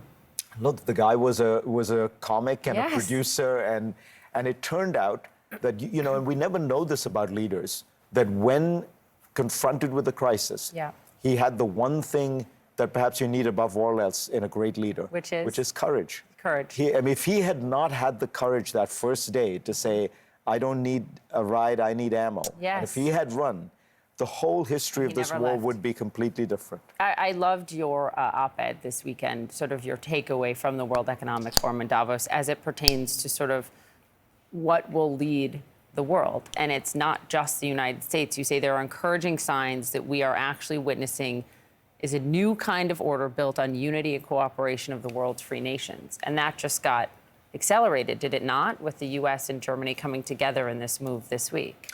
I'm so glad you noticed that, because what does this latest tank business show us? The Germans were very concerned about not wanting to be out in front on this kind of thing. And by the way, we should all be very grateful that the Germans are concerned about not seeming too militaristic, course, right? given the There's a history that they are very conscious of and sensitive to. So they say to the Americans, if you want us to do this, you've got to be in lockstep with us. And so the Americans really largely simply to accede to that German request agreed to send the Abrams tank. So it's a case of genuine cooperative democratic leadership. This is not Iraq. This is not the United States saying it's my way or the highway. So, you know, people are being forced along. It's really consensus building, which is what we have to hope is going to happen in the future, because the U.S.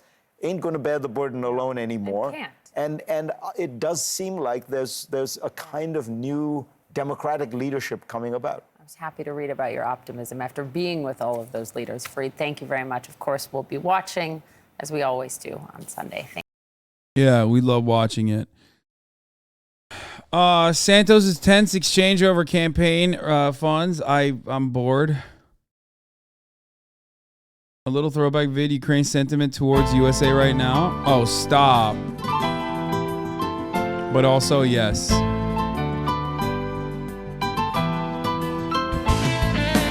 Thank you, USA. You are my best friend.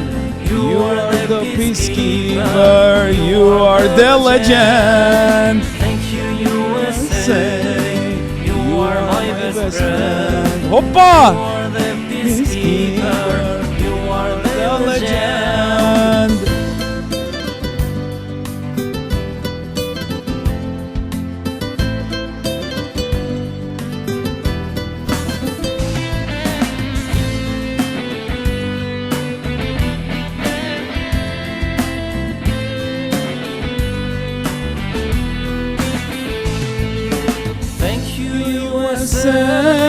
Stopping genocide, helping small Kosovo, stopping the wrong fight. 1999, helping in Kosovo, shaking hands, Clinton and Rugova. Thank you, USA. You are my best friend. You are the peacekeeper. You are the legend. Thank you, USA. You are my best friend. You are the peacekeeper. You are the legend.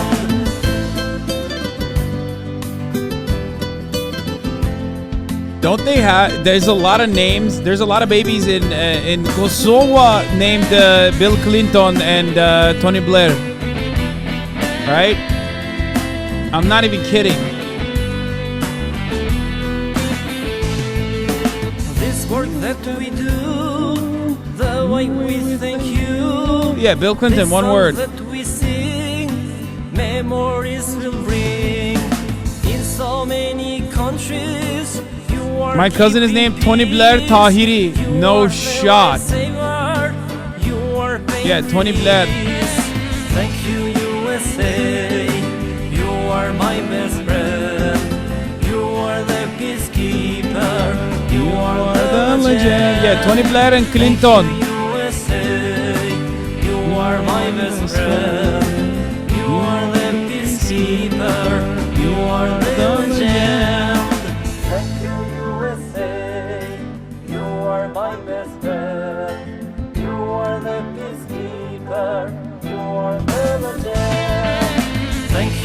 America literally was like, nobody kills civilians on my watch if it's not me, and basically did that. We're like, oh yeah, dude? Oh, you think you can fucking kill? You think, first of all, you think you can kill Muslims?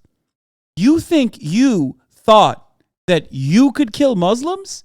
That's my fucking job, dude. I will kill you.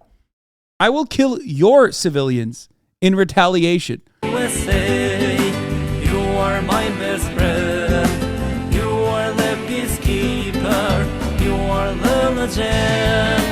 Thank you, USA. You are my best friend. You are the peacekeeper. You are the legend.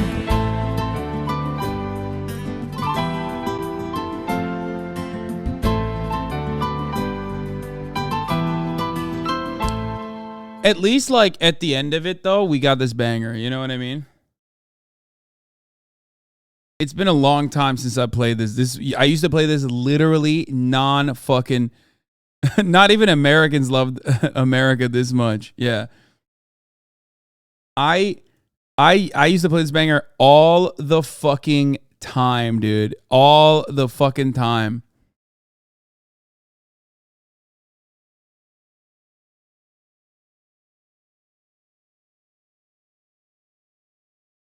Man, that shit was fire. This is a certified HasanAbi classic. Thank you. Anyway. Meta is restoring Meta Donald says Trump's it will restore accounts. his Facebook and Instagram accounts after 2-year suspension. Chief Washington correspondent Jonathan Karl has the details. Good morning. Yeah, the other one was Allah Surya and Assad. Allah Surya, Assad. Oh shit, we got a car chase. Once you get into busy Newport Beach, I don't think we're going to see many pit maneuver opportunities, at least for the next several miles here. So heavier traffic here as he makes his way northbound on Newport Beach. Crime. Newport Boulevard, Crime. rather. Crime. Crime. Crime. I'm pro-crime. In parentheses, I am pro-crime. And that primary SUV falling back just a little bit. We're getting Oh, he got dinged. Oh, this is some real Grand Theft Auto shit. Looks like some rear damage as well. In fact, the entire rear bumper is missing. So a missing front bumper and a missing rear bumper leads you to believe that the driving that we're seeing here. This started as a speeding ticket? What the fuck? Call it, but he has obviously collided with a number of either objects, property, cars. We don't know what he's hit, but this vehicle has been through a rough afternoon, and now you can see that motor unit pulling up right behind The thing is, like, motor cops are very hard to evade. Desperate to get this guy off It's the really road. interesting to think about because it's like Grand Theft Auto and No Pixel is very real. Motor cops are very hard to evade unless you brake check them, in which case, like, you know, then you know, will get hit with the book. Assault on a police officer, attempted murder of a police officer, 25 to life. But yeah, this makes it much harder to escape. Bikes are actually the preferred method of escaping cops. Oh, he's coming in hot. Will he get... Damn.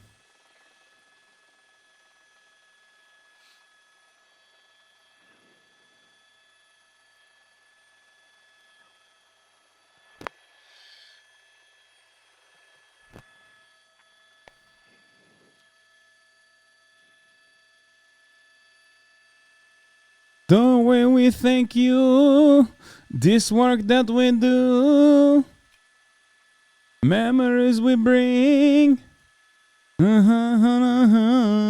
Thank you, USA. You are my best friend.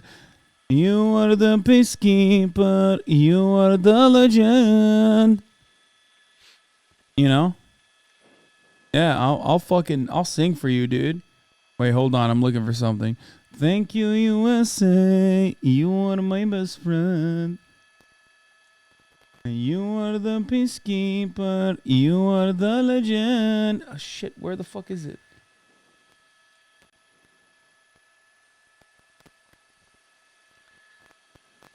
We haven't seen any collisions as long as we've been over it, or at least that as far as we are aware, since the beginning of this pursuit, as long as we've been listening to it, we have not heard of any collision. So we're not clear on how that damage occurred. In any event, he's turned off of Newport Boulevard onto 17th Street, south on 17th to Tustin Avenue, making a left now onto Tustin into a parking lot, maybe going to make a U-turn here.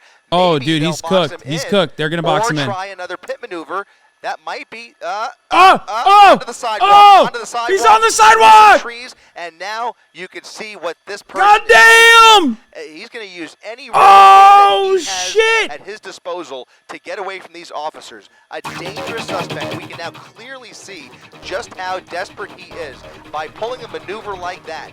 Those are the types of things, in addition to driving the wrong way at times, as we've seen excessive speed on. Oh my God, he juked them. The curb like that through those trees. I have to pee so bad. Fuck. These officers are now in a position where they are not going to be able to give this up. They're going to have to flood the zone at some point and wait for this vehicle. This is why we're a hive mind. Or for the suspect to give up. This is why we're a hive mind. Try and run for it maybe sometime. This literally is what I was looking for. This song was what I was looking for. We are a hive mind. And I couldn't find it. That's what I was looking for while I was singing. I'm not even kidding. Using the correct lanes, but when he comes up on any traffic, you said it, guys, he jumps right into oncoming lanes of traffic, and the Animal Cum music. Just the risk here, the risk factors are just through the roof once you get into oncoming lanes of traffic. And we haven't seen a whole lot of pedestrians, but you mentioned it, Mark. You would expect to see a lot of pedestrians in this part of Newport Beach, especially at this time of the day. So it's only a matter of time before you start to see some of that as well. Oh, it gets real spicy here.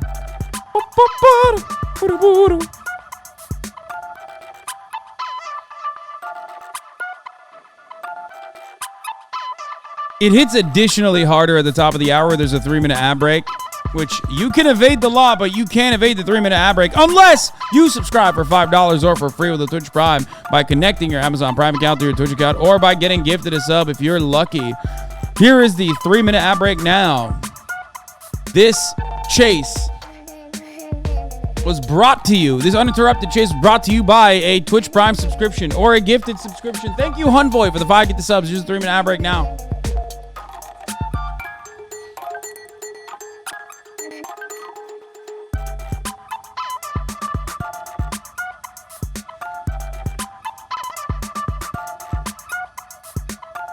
Oh, he's opening up. Oh, he's opening up. Oh. He's on the Costa Mesa Freeway at 86 miles an hour, 9,500 miles an hour. Oh my God. This is getting dangerous, folks. We're now really pushing the pedal to the metal, upwards of 90 to 100 miles per hour on Newport Boulevard, heading up towards downtown Irvine here. If we continue at these speeds, I don't think these officers are going to be able to keep this distance. They're going to have to pull back a little bit, I believe, especially as they must have closed the oh shit, there are other cars there. I thought they probably closed all the fucking exits. 73 first, then the 405. He'll have an opportunity to get on either one of those freeways or take this into Irvine proper, where he will have lots of surface streets to maneuver. But he has, for the most part, chosen the path of least resistance.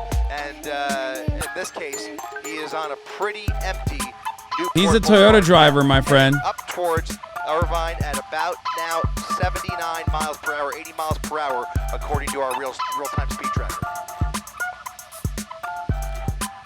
What is he listening to? What I'm playing right now, that's what he's listening to.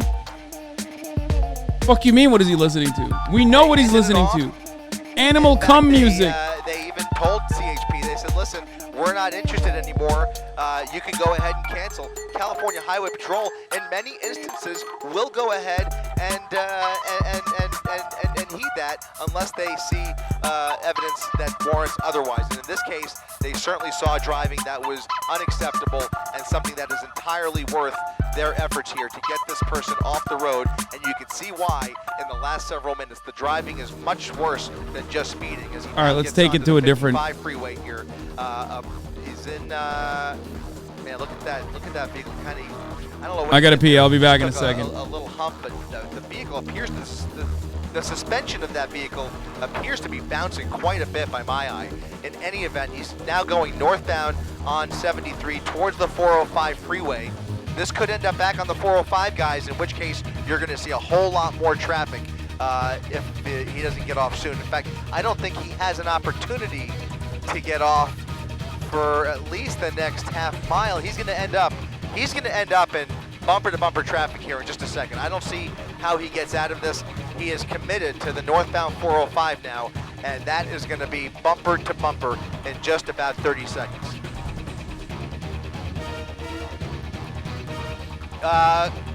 Yeah, a few SUVs. They have rotated through that primary unit has rotated several times. They're still pretty close behind him. Here's the exit. There's the one exit he's taking. It's going to be, I didn't catch that street, but he's taking an exit that's going to take him off of the freeway, slowing down dramatically here. Again, that California Highway Patrol, a fresh primary unit behind him, maybe about 8 car lengths behind him possibly, and a few more units right behind him, including a motor unit. And also, I should mention, Anaheim PD's helicopter coordinating this from above. So the California Highway Patrol helicopter went back for fuel. Anaheim PD now helping. Okay, this music makes it above, crazy. And now 2 units that I count, and a motor God, I unit love far crime back, so but much. 2 SUVs right on his tail as he gets off of the 405 here. We'll try and get a street. Oh, dude, we can't get to this. Oh, no, that's too much. That's too much. This used to go so fucking hard, dude. Remember? This was my cyberpunk era.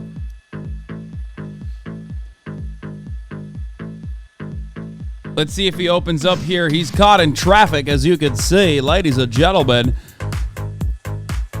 It seems like this Toyota driver has found himself in quite the pickle. But he's opening up regardless. That's right. Through various jurisdictions, they hand this off to their neighboring CHP station. So we're picking up the steam here. Of CHP areas. I think we're well south of the Westminster station now. I'm not exactly sure which office is handling this, but as he moves through, we expect to see new units in the pursuit. That white SUV indicative of a supervisor, most likely, who is now the lead unit in this pursuit, and he is certainly pit authorized. So if he slows down, oh, this was a Sekiro song, not Cyberpunk. You're right. If there's an opportunity, but with all of this traffic, it's unlikely. There has to be much less traffic and a lot of wide open pavement to execute that pit maneuver safely. And of course, the vehicle has to slow down dramatically in this case to below 40 miles per hour.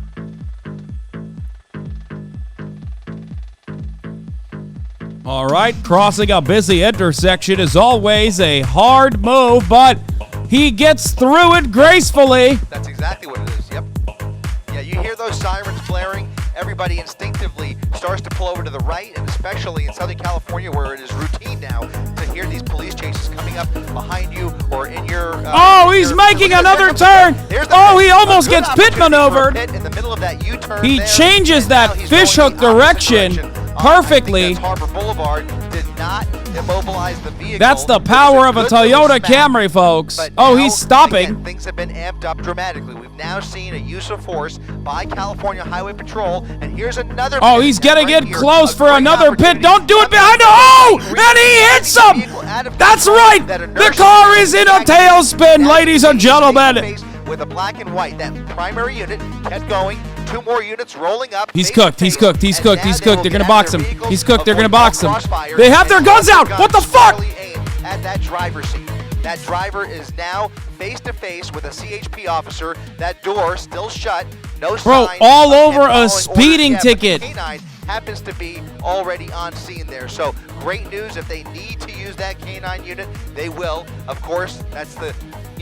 Not something what we want the to see, fuck? but of course, that's the job of that dog. Bro, they're just having fun, man. They're just having fun. They're having a little fun. If he tries to pull anything here. Now, keep in mind, we don't know if he's able to turn that vehicle back on. Bro, most likely, if he very well may be, in which case he could put that's it a in Toyota, reverse. baby. Those things are powerful, okay? Those things are powerful. He could turn that shit back on. Moved an inch, but we still don't see that driver's side. Here it is. Oh, he's opening the door. Driver's side door popping open. Oh, he's coming out. Obviously, okay, I might have to quickly like he censor is here starting because you know how to trigger make happy better these fucking decisions. pieces At of least shit that are. driver's side door is open. They want to see those hands up in the air, and they want to see those hands empty, most importantly. Okay, they're not. His hands are empty. Appears to be following orders. When you have all of those sirens, those guns pointed at you, and a dog barking at you, you know, you start Or they're to gonna think release a the little dog. more Watch. clearly about life. And here he is, now stepping backwards towards those officers, giving up. These officers executing a felony arrest as he gets down on his knees, hands up in the air. Don't release the certainly dog. Looks. We can now zoom in a little bit. I just want to see. Looks like those hands are now empty. So it looks like this is going to come to a peaceful resolution. CHP seeing 2 or 3 excellent opportunities for a safe pit maneuver, and this was a textbook pit maneuver leading to a peaceful resolution to this pretty wild pursuit here in the OC, guys. Yeah, the cops did stick a dog on the wrong person in the last attack.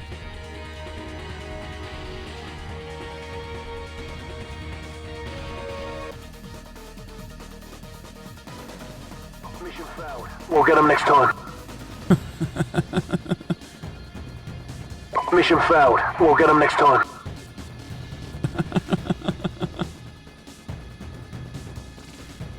Free my boy, dude. Why is his bumper red? Did he hit something? No, it's just the lights. He's done. He's cooked. It's over.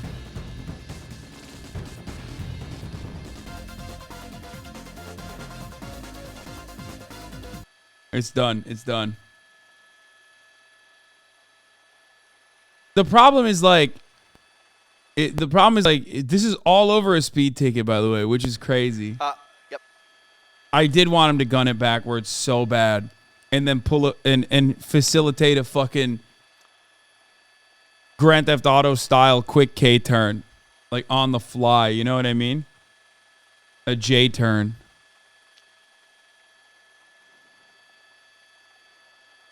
You got it. That would have been sick. I always say K-turn and people get so mad at me. It is a, people say K-turn. I'm not alone in this. Well, that would not be a K-turn though. A K-turn is a 3-point turn.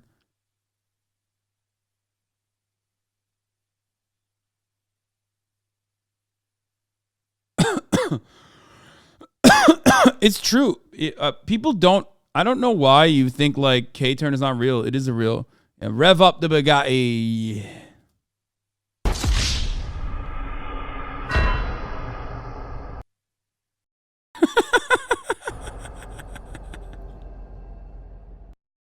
Yeah, that's what happens. Busted. All right, we're done. Let's get back to Meta restoring Trump and Facebook's Instagram account. John. Good morning, George. Meta President Nick Clegg put out a lengthy statement overnight explaining the company's decision to allow Trump back on Facebook and Instagram. That statement reads, in part, the normal state of affairs is that the public should be able to hear from a former president and a declared candidate for that office again on our platforms. Now that the time of the suspension has elapsed, the question is not whether we choose to reinstate Mr. Trump's accounts, but whether there remain such extraordinary circumstances that extending that suspension is justified. They ultimately decided that the risk of Trump provoking more violence had, quote, sufficiently receded to allow him back. And keep in mind, Trump had a combined 60 million followers on Facebook and Instagram, and this was, in some ways, a much more powerful tool for him than Twitter, used for fundraising and political advertising. As one of his former campaign managers said of the 2016 campaign, Twitter was how he talked to the people. Facebook was how we won. The company says there are new guardrails this time. There are rules that Trump must follow, and that if he violates those rules, his campaign will be suspended again. George? We'll see how this develops. John Carl, thanks very much. Hi, everyone. George.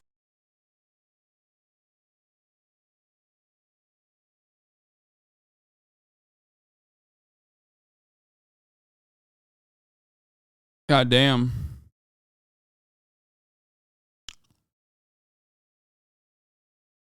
I'm not doing the feminism video. It's time for Kid Nation.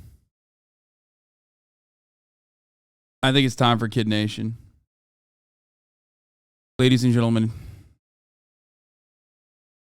throughout the history of Hollywood, there have been writer strikes. The Writers Guild has striked, stopping production on all television in its entirety. All scripted television, all matter of scripted television has stopped. There was an era where these writer strikes were commonplace. And that era brought us the most unhinged reality TV. Instead of going along with the reasonable demands that the Writers Guild was making, television producers decided to take the road less traveled. That road brought us to the early 2000s era of unhinged reality television. It brought us the likes of many different arcs, but the last one that we have been covering is perhaps one of the most unhinged. I'm, of course, talking about the 2007 television classic, Kid Nation. Does anyone have the link?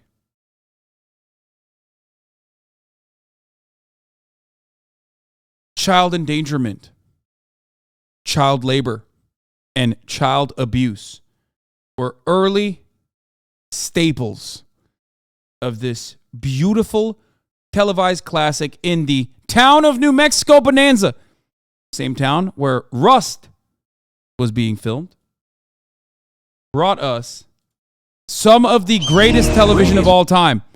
And today we go back into the pit, into the deep pit of despair. And we watch children get tortured. Because, let's be real, they deserved it. Kid Nation Episode 3, perfectly titled, Deal With It. Goddamn. 39 children, because Jimmy is a bitch and left after the first episode. 8-year-old couldn't cut it in Bonanza. $20,000 on the line. A gold star worth its weight in gold. Bedlam. Yeah, see, you knew already. Outward Bound. Yeah. It was like it wasn't like the torture camp, but it was, and it wasn't like fat camp. No, it wasn't. It wasn't fat camp. It wasn't torture camp. It was like literally wilderness training, survival training.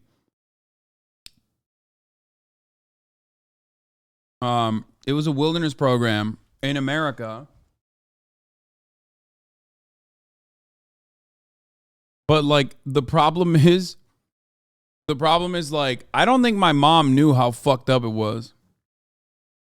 That's it. You hate nature? Bro, I had to wipe my ass for 21 days with whatever leaf I could find. What are you talking about?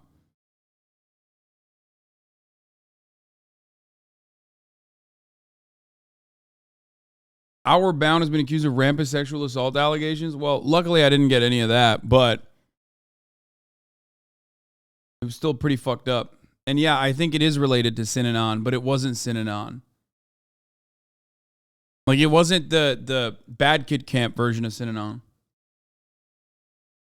Yeah. I did for 70 in Utah for trying to kill myself. Jesus Christ.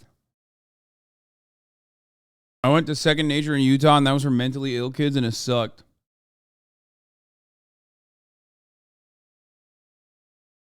Did they let you use toothpaste, though? I can't remember. No, I don't think they did. Bro, that shit was crazy, okay? That shit was fucking crazy. Was it fun? Fuck no. No, dude, what do you mean? They send, like, delinquent kids to the worst version of that camp as, like, literal torture.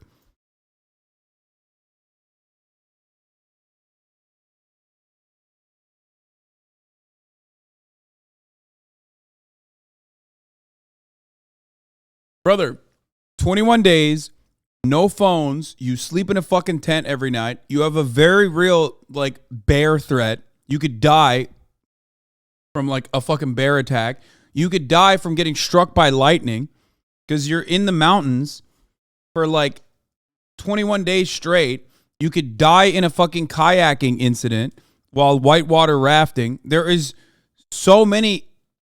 The more I think about it as a kid when I did this, the more I'm like, there were so many instances where you could have just fucking died.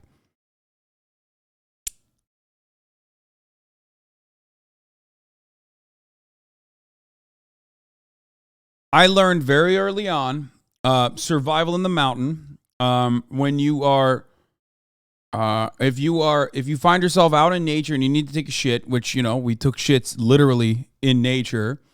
We had a shit shovel in our fucking massive backpack that we're lugging around for 21 days. You take your shit shovel, you open up a fucking little hole in the ground, you take the shit inside of the hole, and then you close off the hole. And if you got to wipe your ass, no toilet paper though. Canadian maple leaf, best for wiping your ass in the wild because it has like the most surface area, at least in that region. Canadian maple leaves are very good for wiping your ass.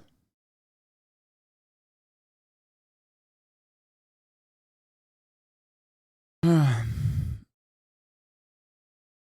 you ever talked to your mom about your experience? Yeah, when I came back, I was like fucking 30 pounds lighter, covered in bug bites. My entire body was like red. My mom was terrified.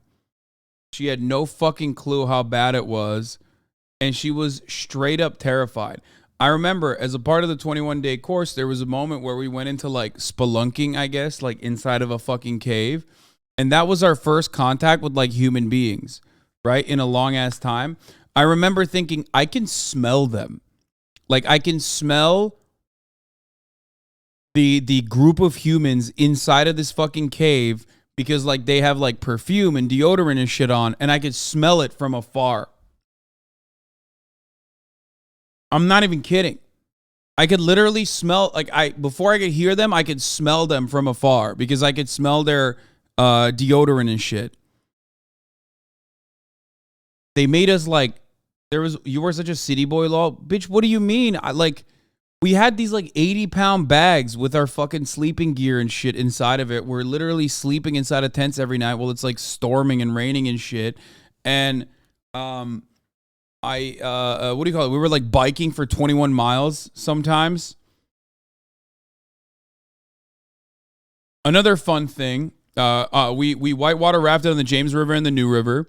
Another fun thing was, I remember my first interaction with like a Confederate pickup truck. We're biking. I still remember it. It was an orange pickup truck with a Confederate flag in the back of it. Drives past us. Slows down while we're literally biking just to call us the F word and flip us off. The whole ass adult, bro. Said we were gay for biking.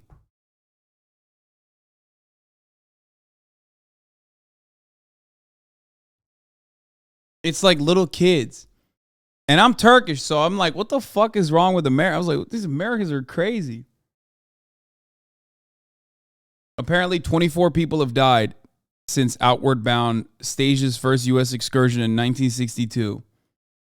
Fatalities, cardiac arrest, mountaineering falls, drowning, hypothermia may have not been widely publicized, and the company has never been held liable for a death by a judge and jury.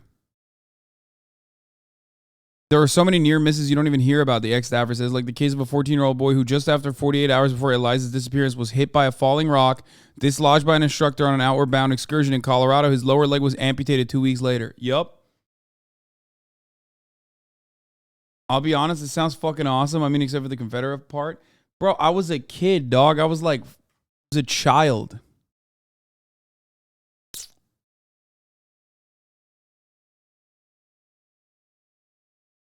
The fuck do you mean? But that is definitely part of the reason why. I don't like nature. I hate nature so much.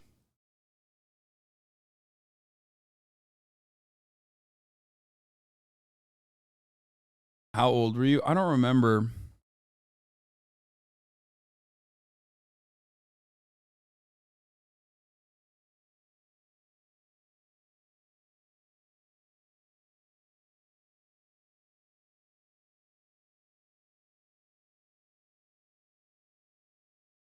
wimpy ass kid dying in nature, bro. First of all, nature is very dangerous. Kind of the whole purpose of why we have shelter in the form of homes and shit.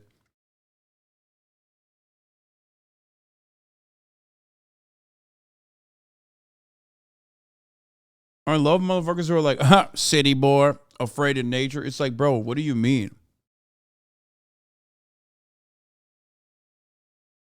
Hello? Are you living in a fucking cave, dog? What are you talking about?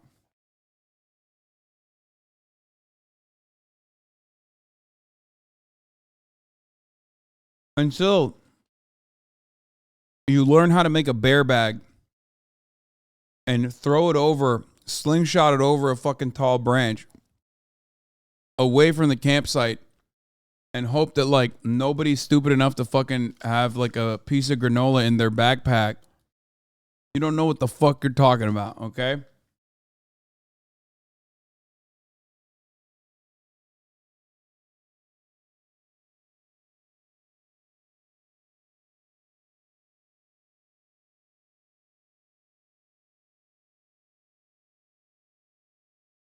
A bear bag, not bareback, you fucking weirdos. I camp with food in my backpack in bear country? Wait, what the fuck do you mean? What, are you trying to die?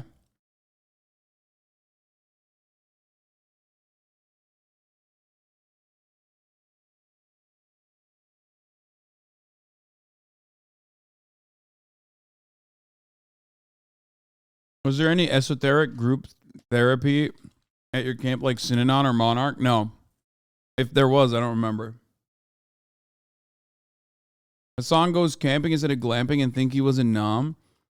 No, man, this isn't just camping. I don't know why you're trying to undermine this so aggressively when there's like news articles written about how many kids have fucking died. Like we're currently looking at a news article about children dying. And you're like, you have this like endless need to undermine my experience, which is not even something I talk about all that much. Who gives a shit? You know what I mean?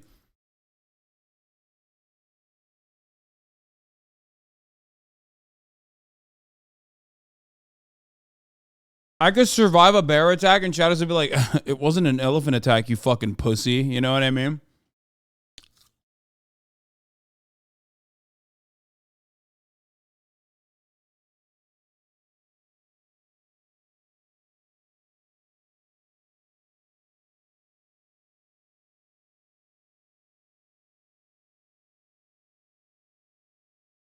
Wiping your ass with like tree leaves is not camping. It's not glamping, but it's not camping either.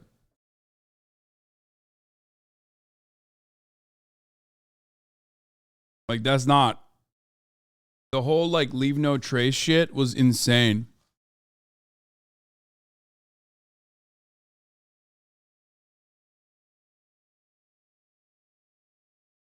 Also, like there are significantly worse versions of this that like genuinely fucked up children. You know what I mean? Like kids that were delinquent or, you know, had mental health complications were sent to camps like this where they were like genuinely fucked up. TrueAnon did a good episode on this. Brace himself is a victim of one of these like child programs. My situation was like nowhere near as bad. I don't think it was just dangerous.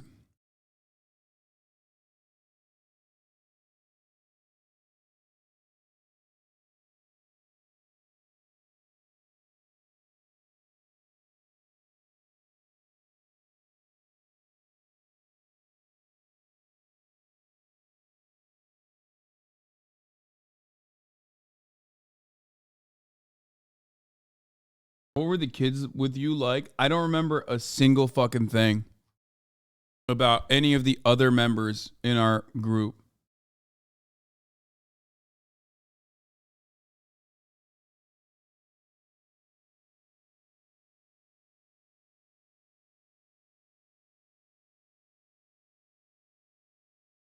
Yeah.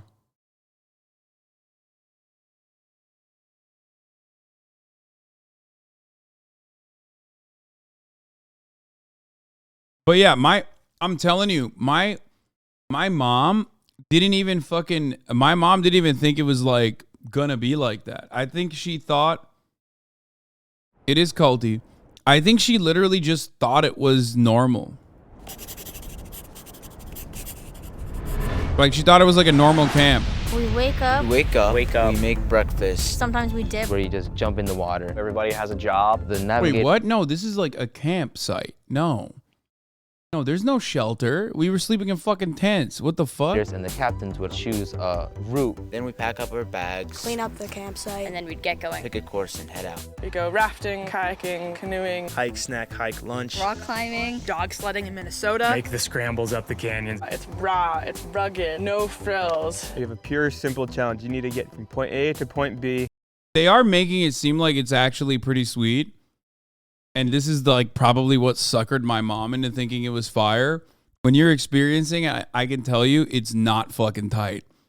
They are not telling you about the shit shovel. Notice how they don't talk about how you have to carry a shit shovel around and then, you know, wipe your ass with fucking leaves. Yeah, exactly. They're not talking about how fucking awful it is to sleep in a tent for 21 fucking days. Yeah, leave no trace, dude. That's just leave no trace camping, bro. Yeah, fuck that shit, dude. I will leave a trace, motherfucker. You're memeing right now, right? No, I'm not memeing. What? No, I did this. As a group, make it happen.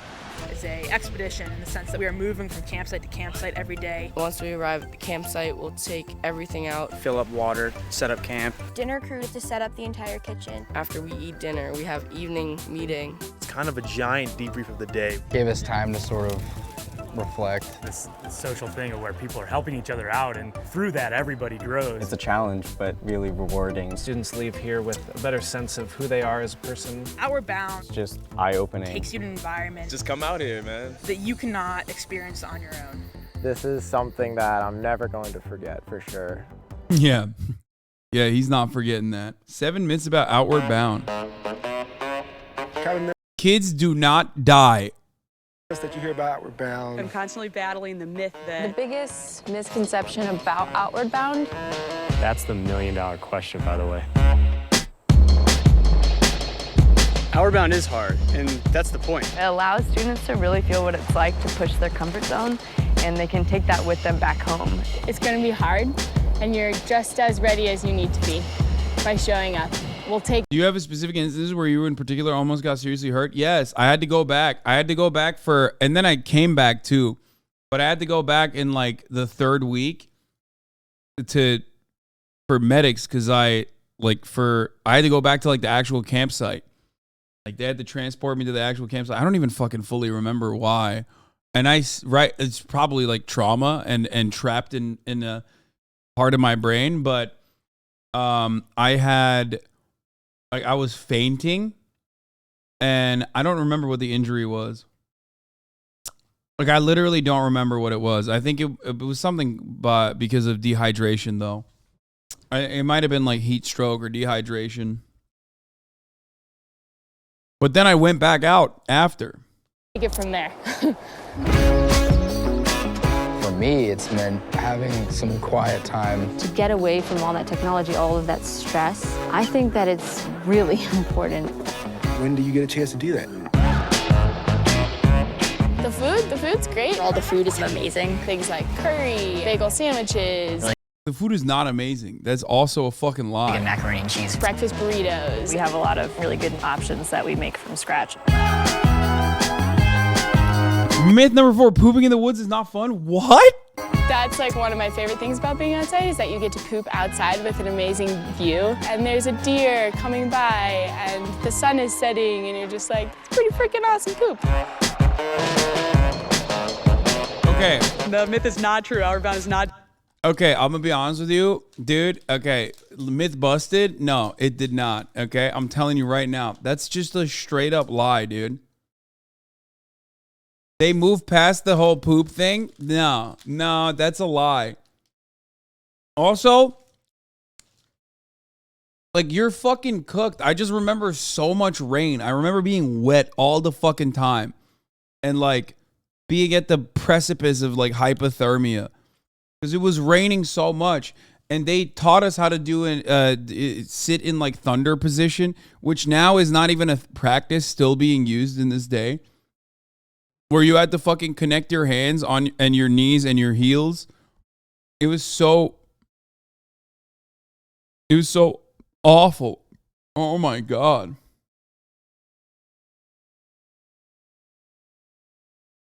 Do you guys know what that is?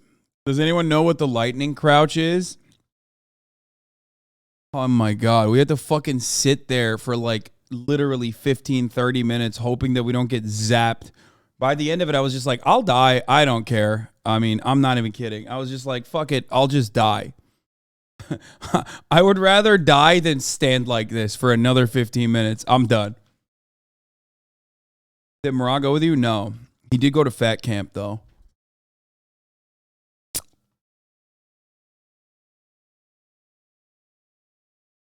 Yeah, in order to redirect the electricity away from your heart because lightning strikes from the ground. So you know, you're supposed to redirect the electricity back into the ground without it hitting your heart because it travels through your body. But I think that's like not even real from what I understand.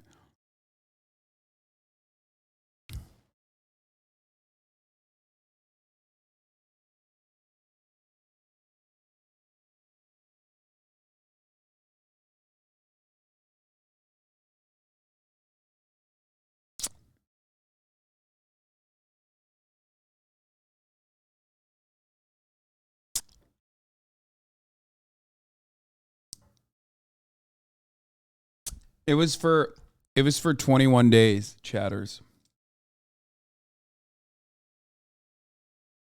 Art of manliness. What the fuck? Yeah, but also this is so stupid. It's not real. And no, you're not supposed to put your hands on your fucking ears, dude. Then you would zap your brain. It's your heels and then your knees to your arms to your hands clasped together like this. It's so stupid.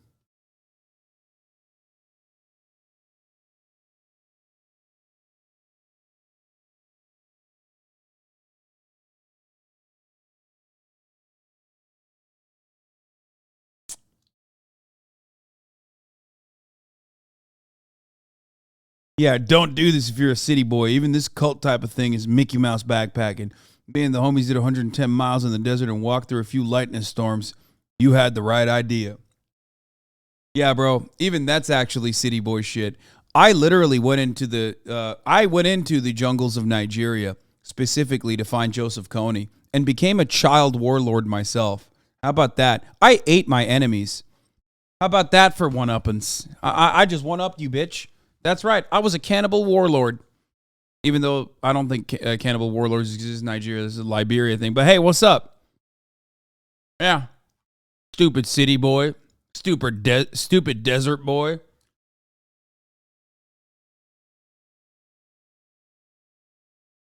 Like, who fucking says that, dude? One-uppers are so dumb. Just for bad kids. There are still a lot of people that still think that. Oh, Outward Bound, you work with bad kids, don't you? Outward Bound is a place for anybody. Middle schoolers, For high schoolers. College students or students who have just graduated from college. we run different adults courses. Veterans that have come back from war. Corporate groups as well. There's a course for everyone. I think any stage is a good stage in someone's life to do an Outward Bound course. This course is kind of cool because for the most part, all of us have never done any of these things. A typical student has no outdoor experience. Outward Bound is not for people who are obsessed with camping. Outward Bound is for anybody. Anybody that wants to do something fun and challenging. Anyone who wants to move the needle in their life. Nice. We got really close as like friends and honestly as like a family. This is the best. The most fun I've had all summer. That might have been one of the hardest things I've ever done, and I had fun the whole time I did it. I also tacoed a canoe while we were on the river. Yeah. I broke one of their canoes because I drove it directly into a fucking rock. And it basically opened up like this because that's how rapids are super, super powerful, super fast. Yeah. At least that was pretty sick. Listen, all I'll tell you is all I'll tell you is this. First thing you do when you get into a fucking kayak is they teach you how to bail, okay? You put a little skirt thing on the top of your kayak. You want to know why they teach you that? Because you die if you don't, okay? I wasn't even thinking about it. I was like, whoa, what the fuck? Like, literally, you get on top of a kayak with a little fucking skirt. You put that tight-ass skirt all around the tip of the kayak or the opening of the kayak. And the first thing they do is they fucking flip you and they go, here, learn how to bail. If you don't learn how to bail, you will die. Some people died. Not in my group, but I'm just saying, people die sometimes. Yeah. Because if you're stuck inside of the kayak, and it will definitely tip.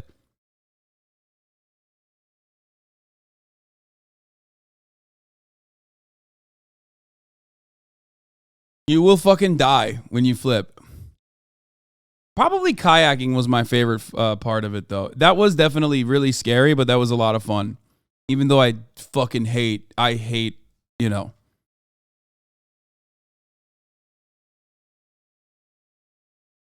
I hate water where there's like fishes and stuff. I was deathly afraid that like some parasite was going to crawl up my pee-pee hole the entire time. That was like a very real fear that I had. I don't know why. It's probably not even fucking valid, but in my mind, I was like, some fucking parasite is going to climb up my dick hole, dude.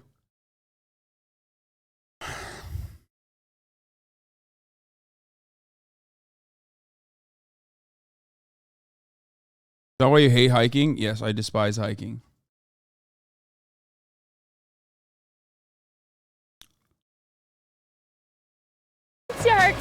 Stop stalling. What are we doing, man? Wait, what do you mean? I'm telling you about... Dude, not every fucking second of this stream is supposed to be like watching a reality TV show or like immediately giving you fucking news. Like, can I take a moment and just like talk about my own personal experiences with this fucking thing that's like kind of similar? Well, especially when we're talking about like child abuse. Jesus Christ, dude. So happy. I really do recommend everyone try it. It's an amazing, beautiful I don't experience. recommend anyone try this. It's dumb. I did sea kayaking, regular kayaking, canoeing,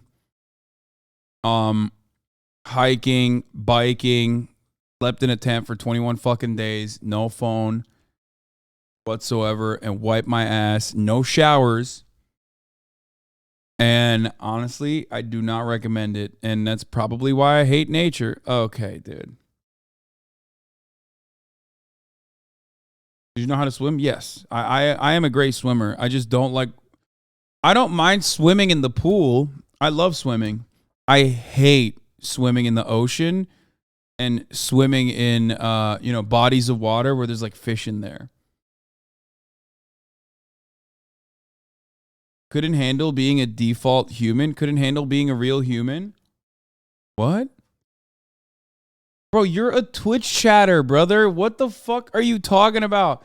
Why are Twitch chatters literally acting like you're currently watching this on like someone else's internet as you brave the wilderness every night? You haven't been outside in weeks, my man. You haven't left your basement in fucking weeks. Most humans do not have to do this. You want to know why? Because it's kind of the reason why we built civilization. Okay? We know what you literally look like and what you do. We know the default profile of a fucking Twitch chatter. Why the fuck are you acting like wiping your ass with a goddamn tree leaf is actually what default humans do all the time? Chatters will literally undermine the fundamental reasons why human civilization exists to get like an own on their fucking favorite Twitch streamer, okay? Like straight up, the underpinnings of societal development are built around this one reason, okay? Braving the elements. And chatters will be like, nah, dude, fuck that, you idiot. That's me. I'm so different than that.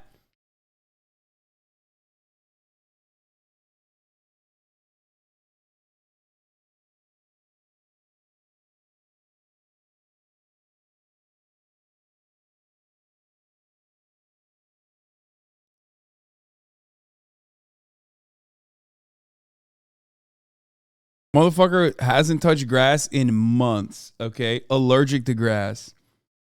And he's just like, dude, what you did here, what you're talking about here, just a fucking, dude, that's like what everybody does, dude. You're just too rich and out of touch.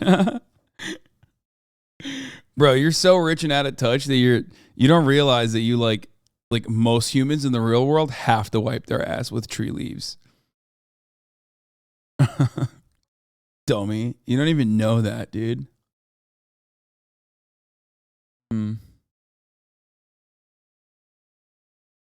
Anyway. You are being anti-grass, though? I am. I am anti-grass sometimes.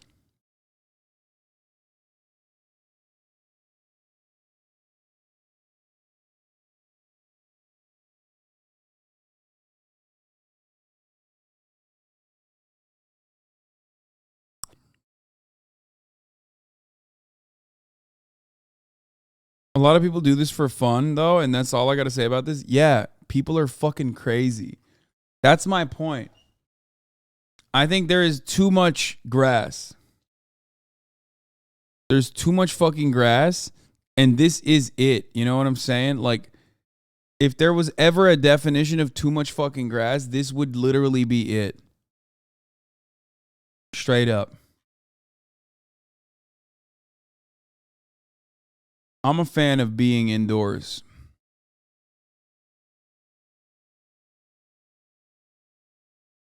It's just not the same.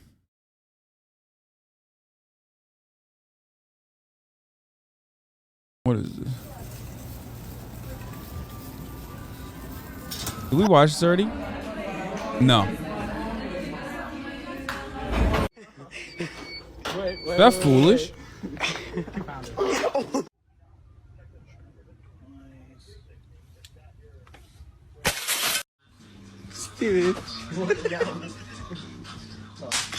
Oh my God! It's Spider-Man! It's Spider-Man! Oof.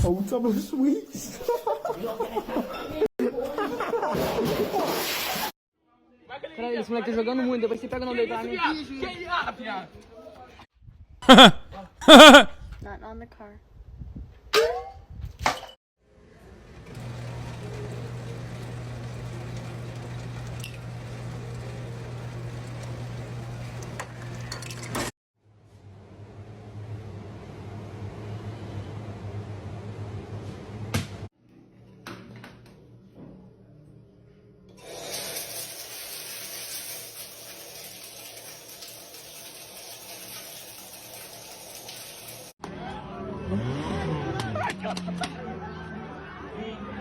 What?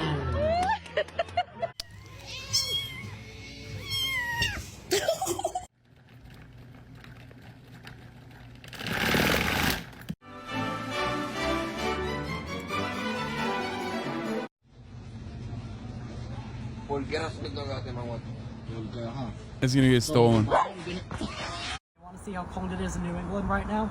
Watch this. What? What did he just do? He didn't do anything.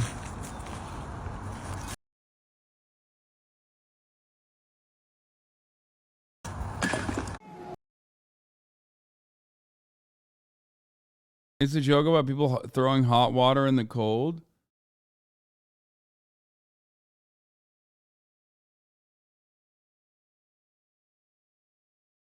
You're supposed to throw boiling water in the air and watch it turn into snow?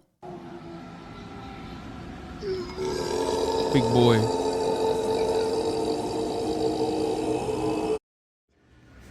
Ew, what the fuck?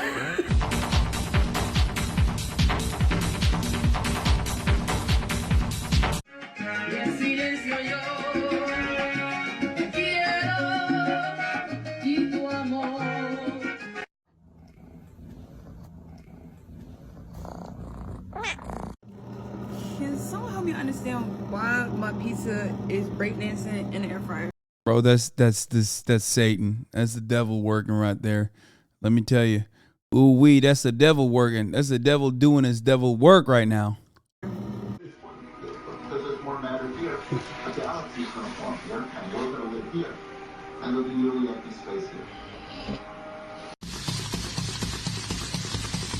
Cat lovers looking at that and seeing nothing wrong with it. Cat lovers looking at that and going, I don't get it. Like, what? That's normal, right? Like, I wish my cat was that large. No, you don't, because it would kill you.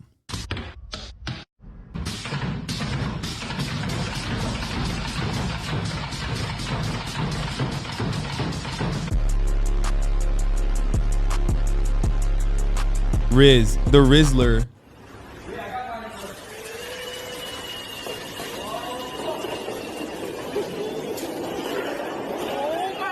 Fez com o saco de ração, ué.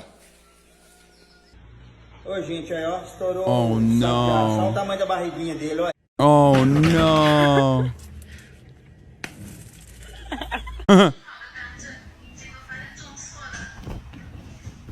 Look at how dangerous they are.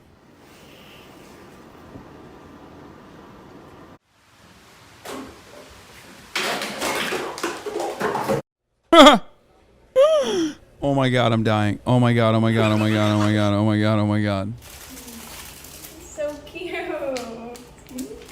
Smells so good.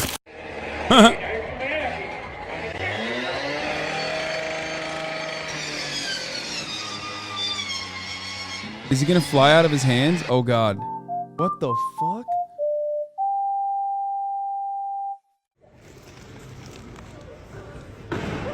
Oh, it's aí.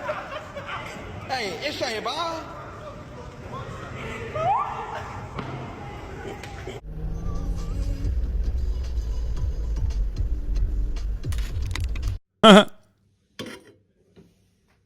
Ew.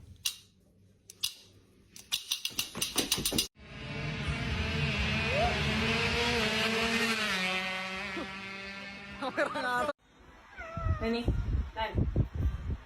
Ay, qué bonito. Oh my God! No, don't try to put it up there. No, you don't gotta put that shit up. Uh-oh. I ain't gonna borrow a sweater, shit.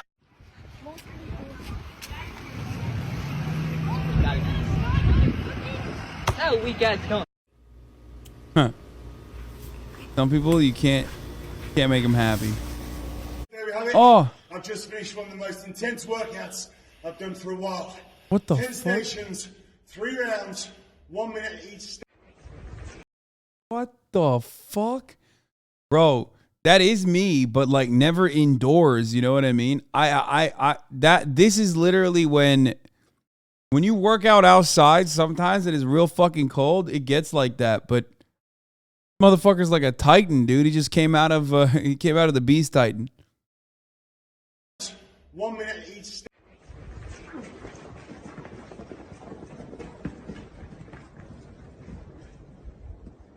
What? Oh shit.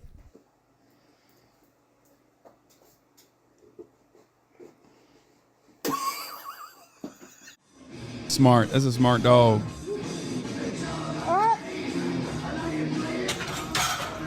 Oof.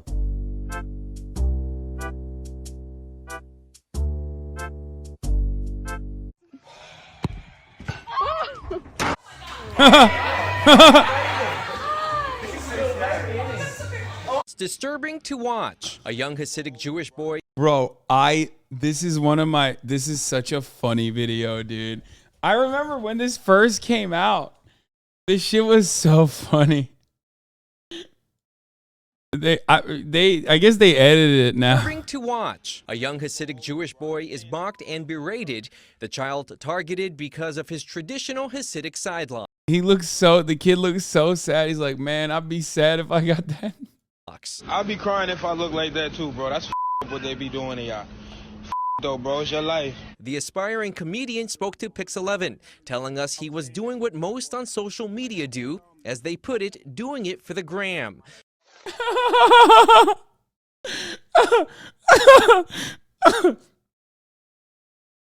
Oh, Jesus Christ. He said he was doing it for the gram. It is a real news story, yeah. He's like, they fucked your shit up.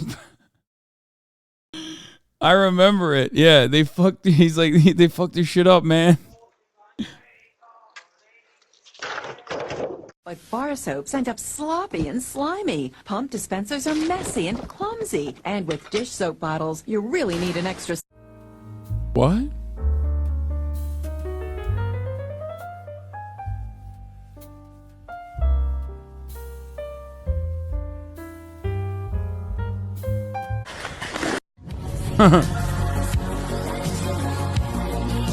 That's a real hog right there, brother. That's a real American hog right there, brother. Hell yeah, brother. That's what I'm talking about. Yee, rum, rum. Look, rev up the Bugatti. Isn't that what them English say? Rev up the Bugatti. Oh my God, look at his tire. Look at his tire. Oh my God. Oh my God. Oh my God. That tire is gripping on for dear life, baby. God, I love this. God, fucking this man. That's the man who's experiencing real freedom. Nobody can cage him, brother. That's right. I ain't rolling around in a goddamn cage. 아, 또 한번 싸볼까? 응?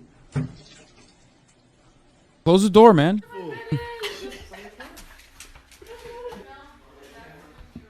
What?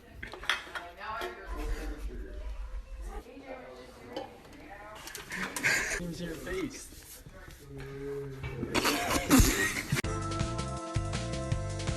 Rev up the Harley, baby.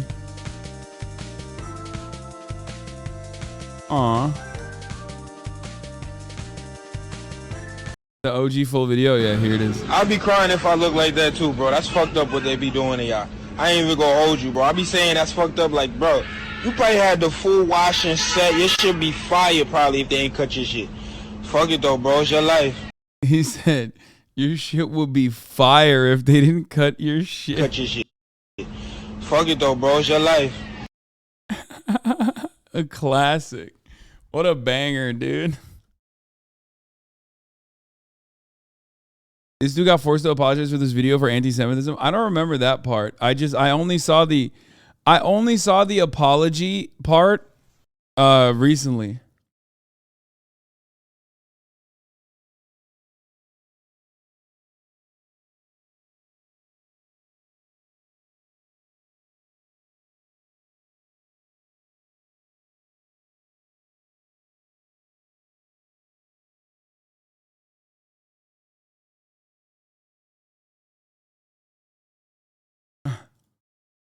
Ban evader.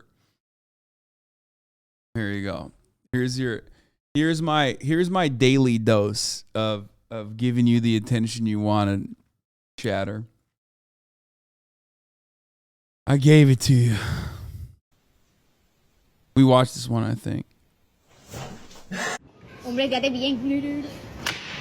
Oh, I've been there. Yeah, we watched this. I think I was playing this, and I didn't watch the beginning part of it. Did the Kid Nation episode end yet? We watched only one episode today. But that's it. That's all we're gonna watch. I'm gonna end it now. At 7 p.m. because I'm tired. Started my day early. I'm gonna end it, and we're not gonna be watching another one of the Kid Nation episodes. I kind of want to watch this MILF Manor before I end it, though. This epi.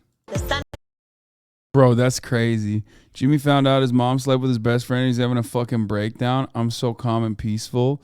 No, you're not. You're swimming buck naked. Jimmy, you're going too far. Some people can't handle the realness. Dude, I got to watch this show.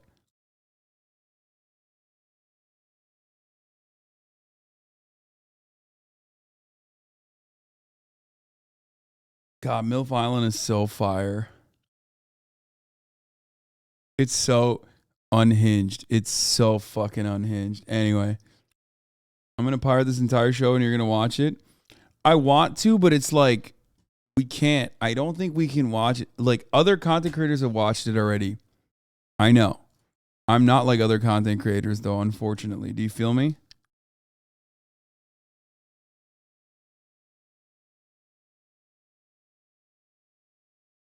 Like, I don't think I'd be able to get away with it in the same way that other people can. Anyway, here's the last 3-minute ad break now. Chat. as I bid you farewell. I bid you adieu. Rip it on Discord? No. Watch it on kick.com. Really? That abruptly? No, it's not abrupt, motherfucker. What do you mean? Bitch, I'm tired.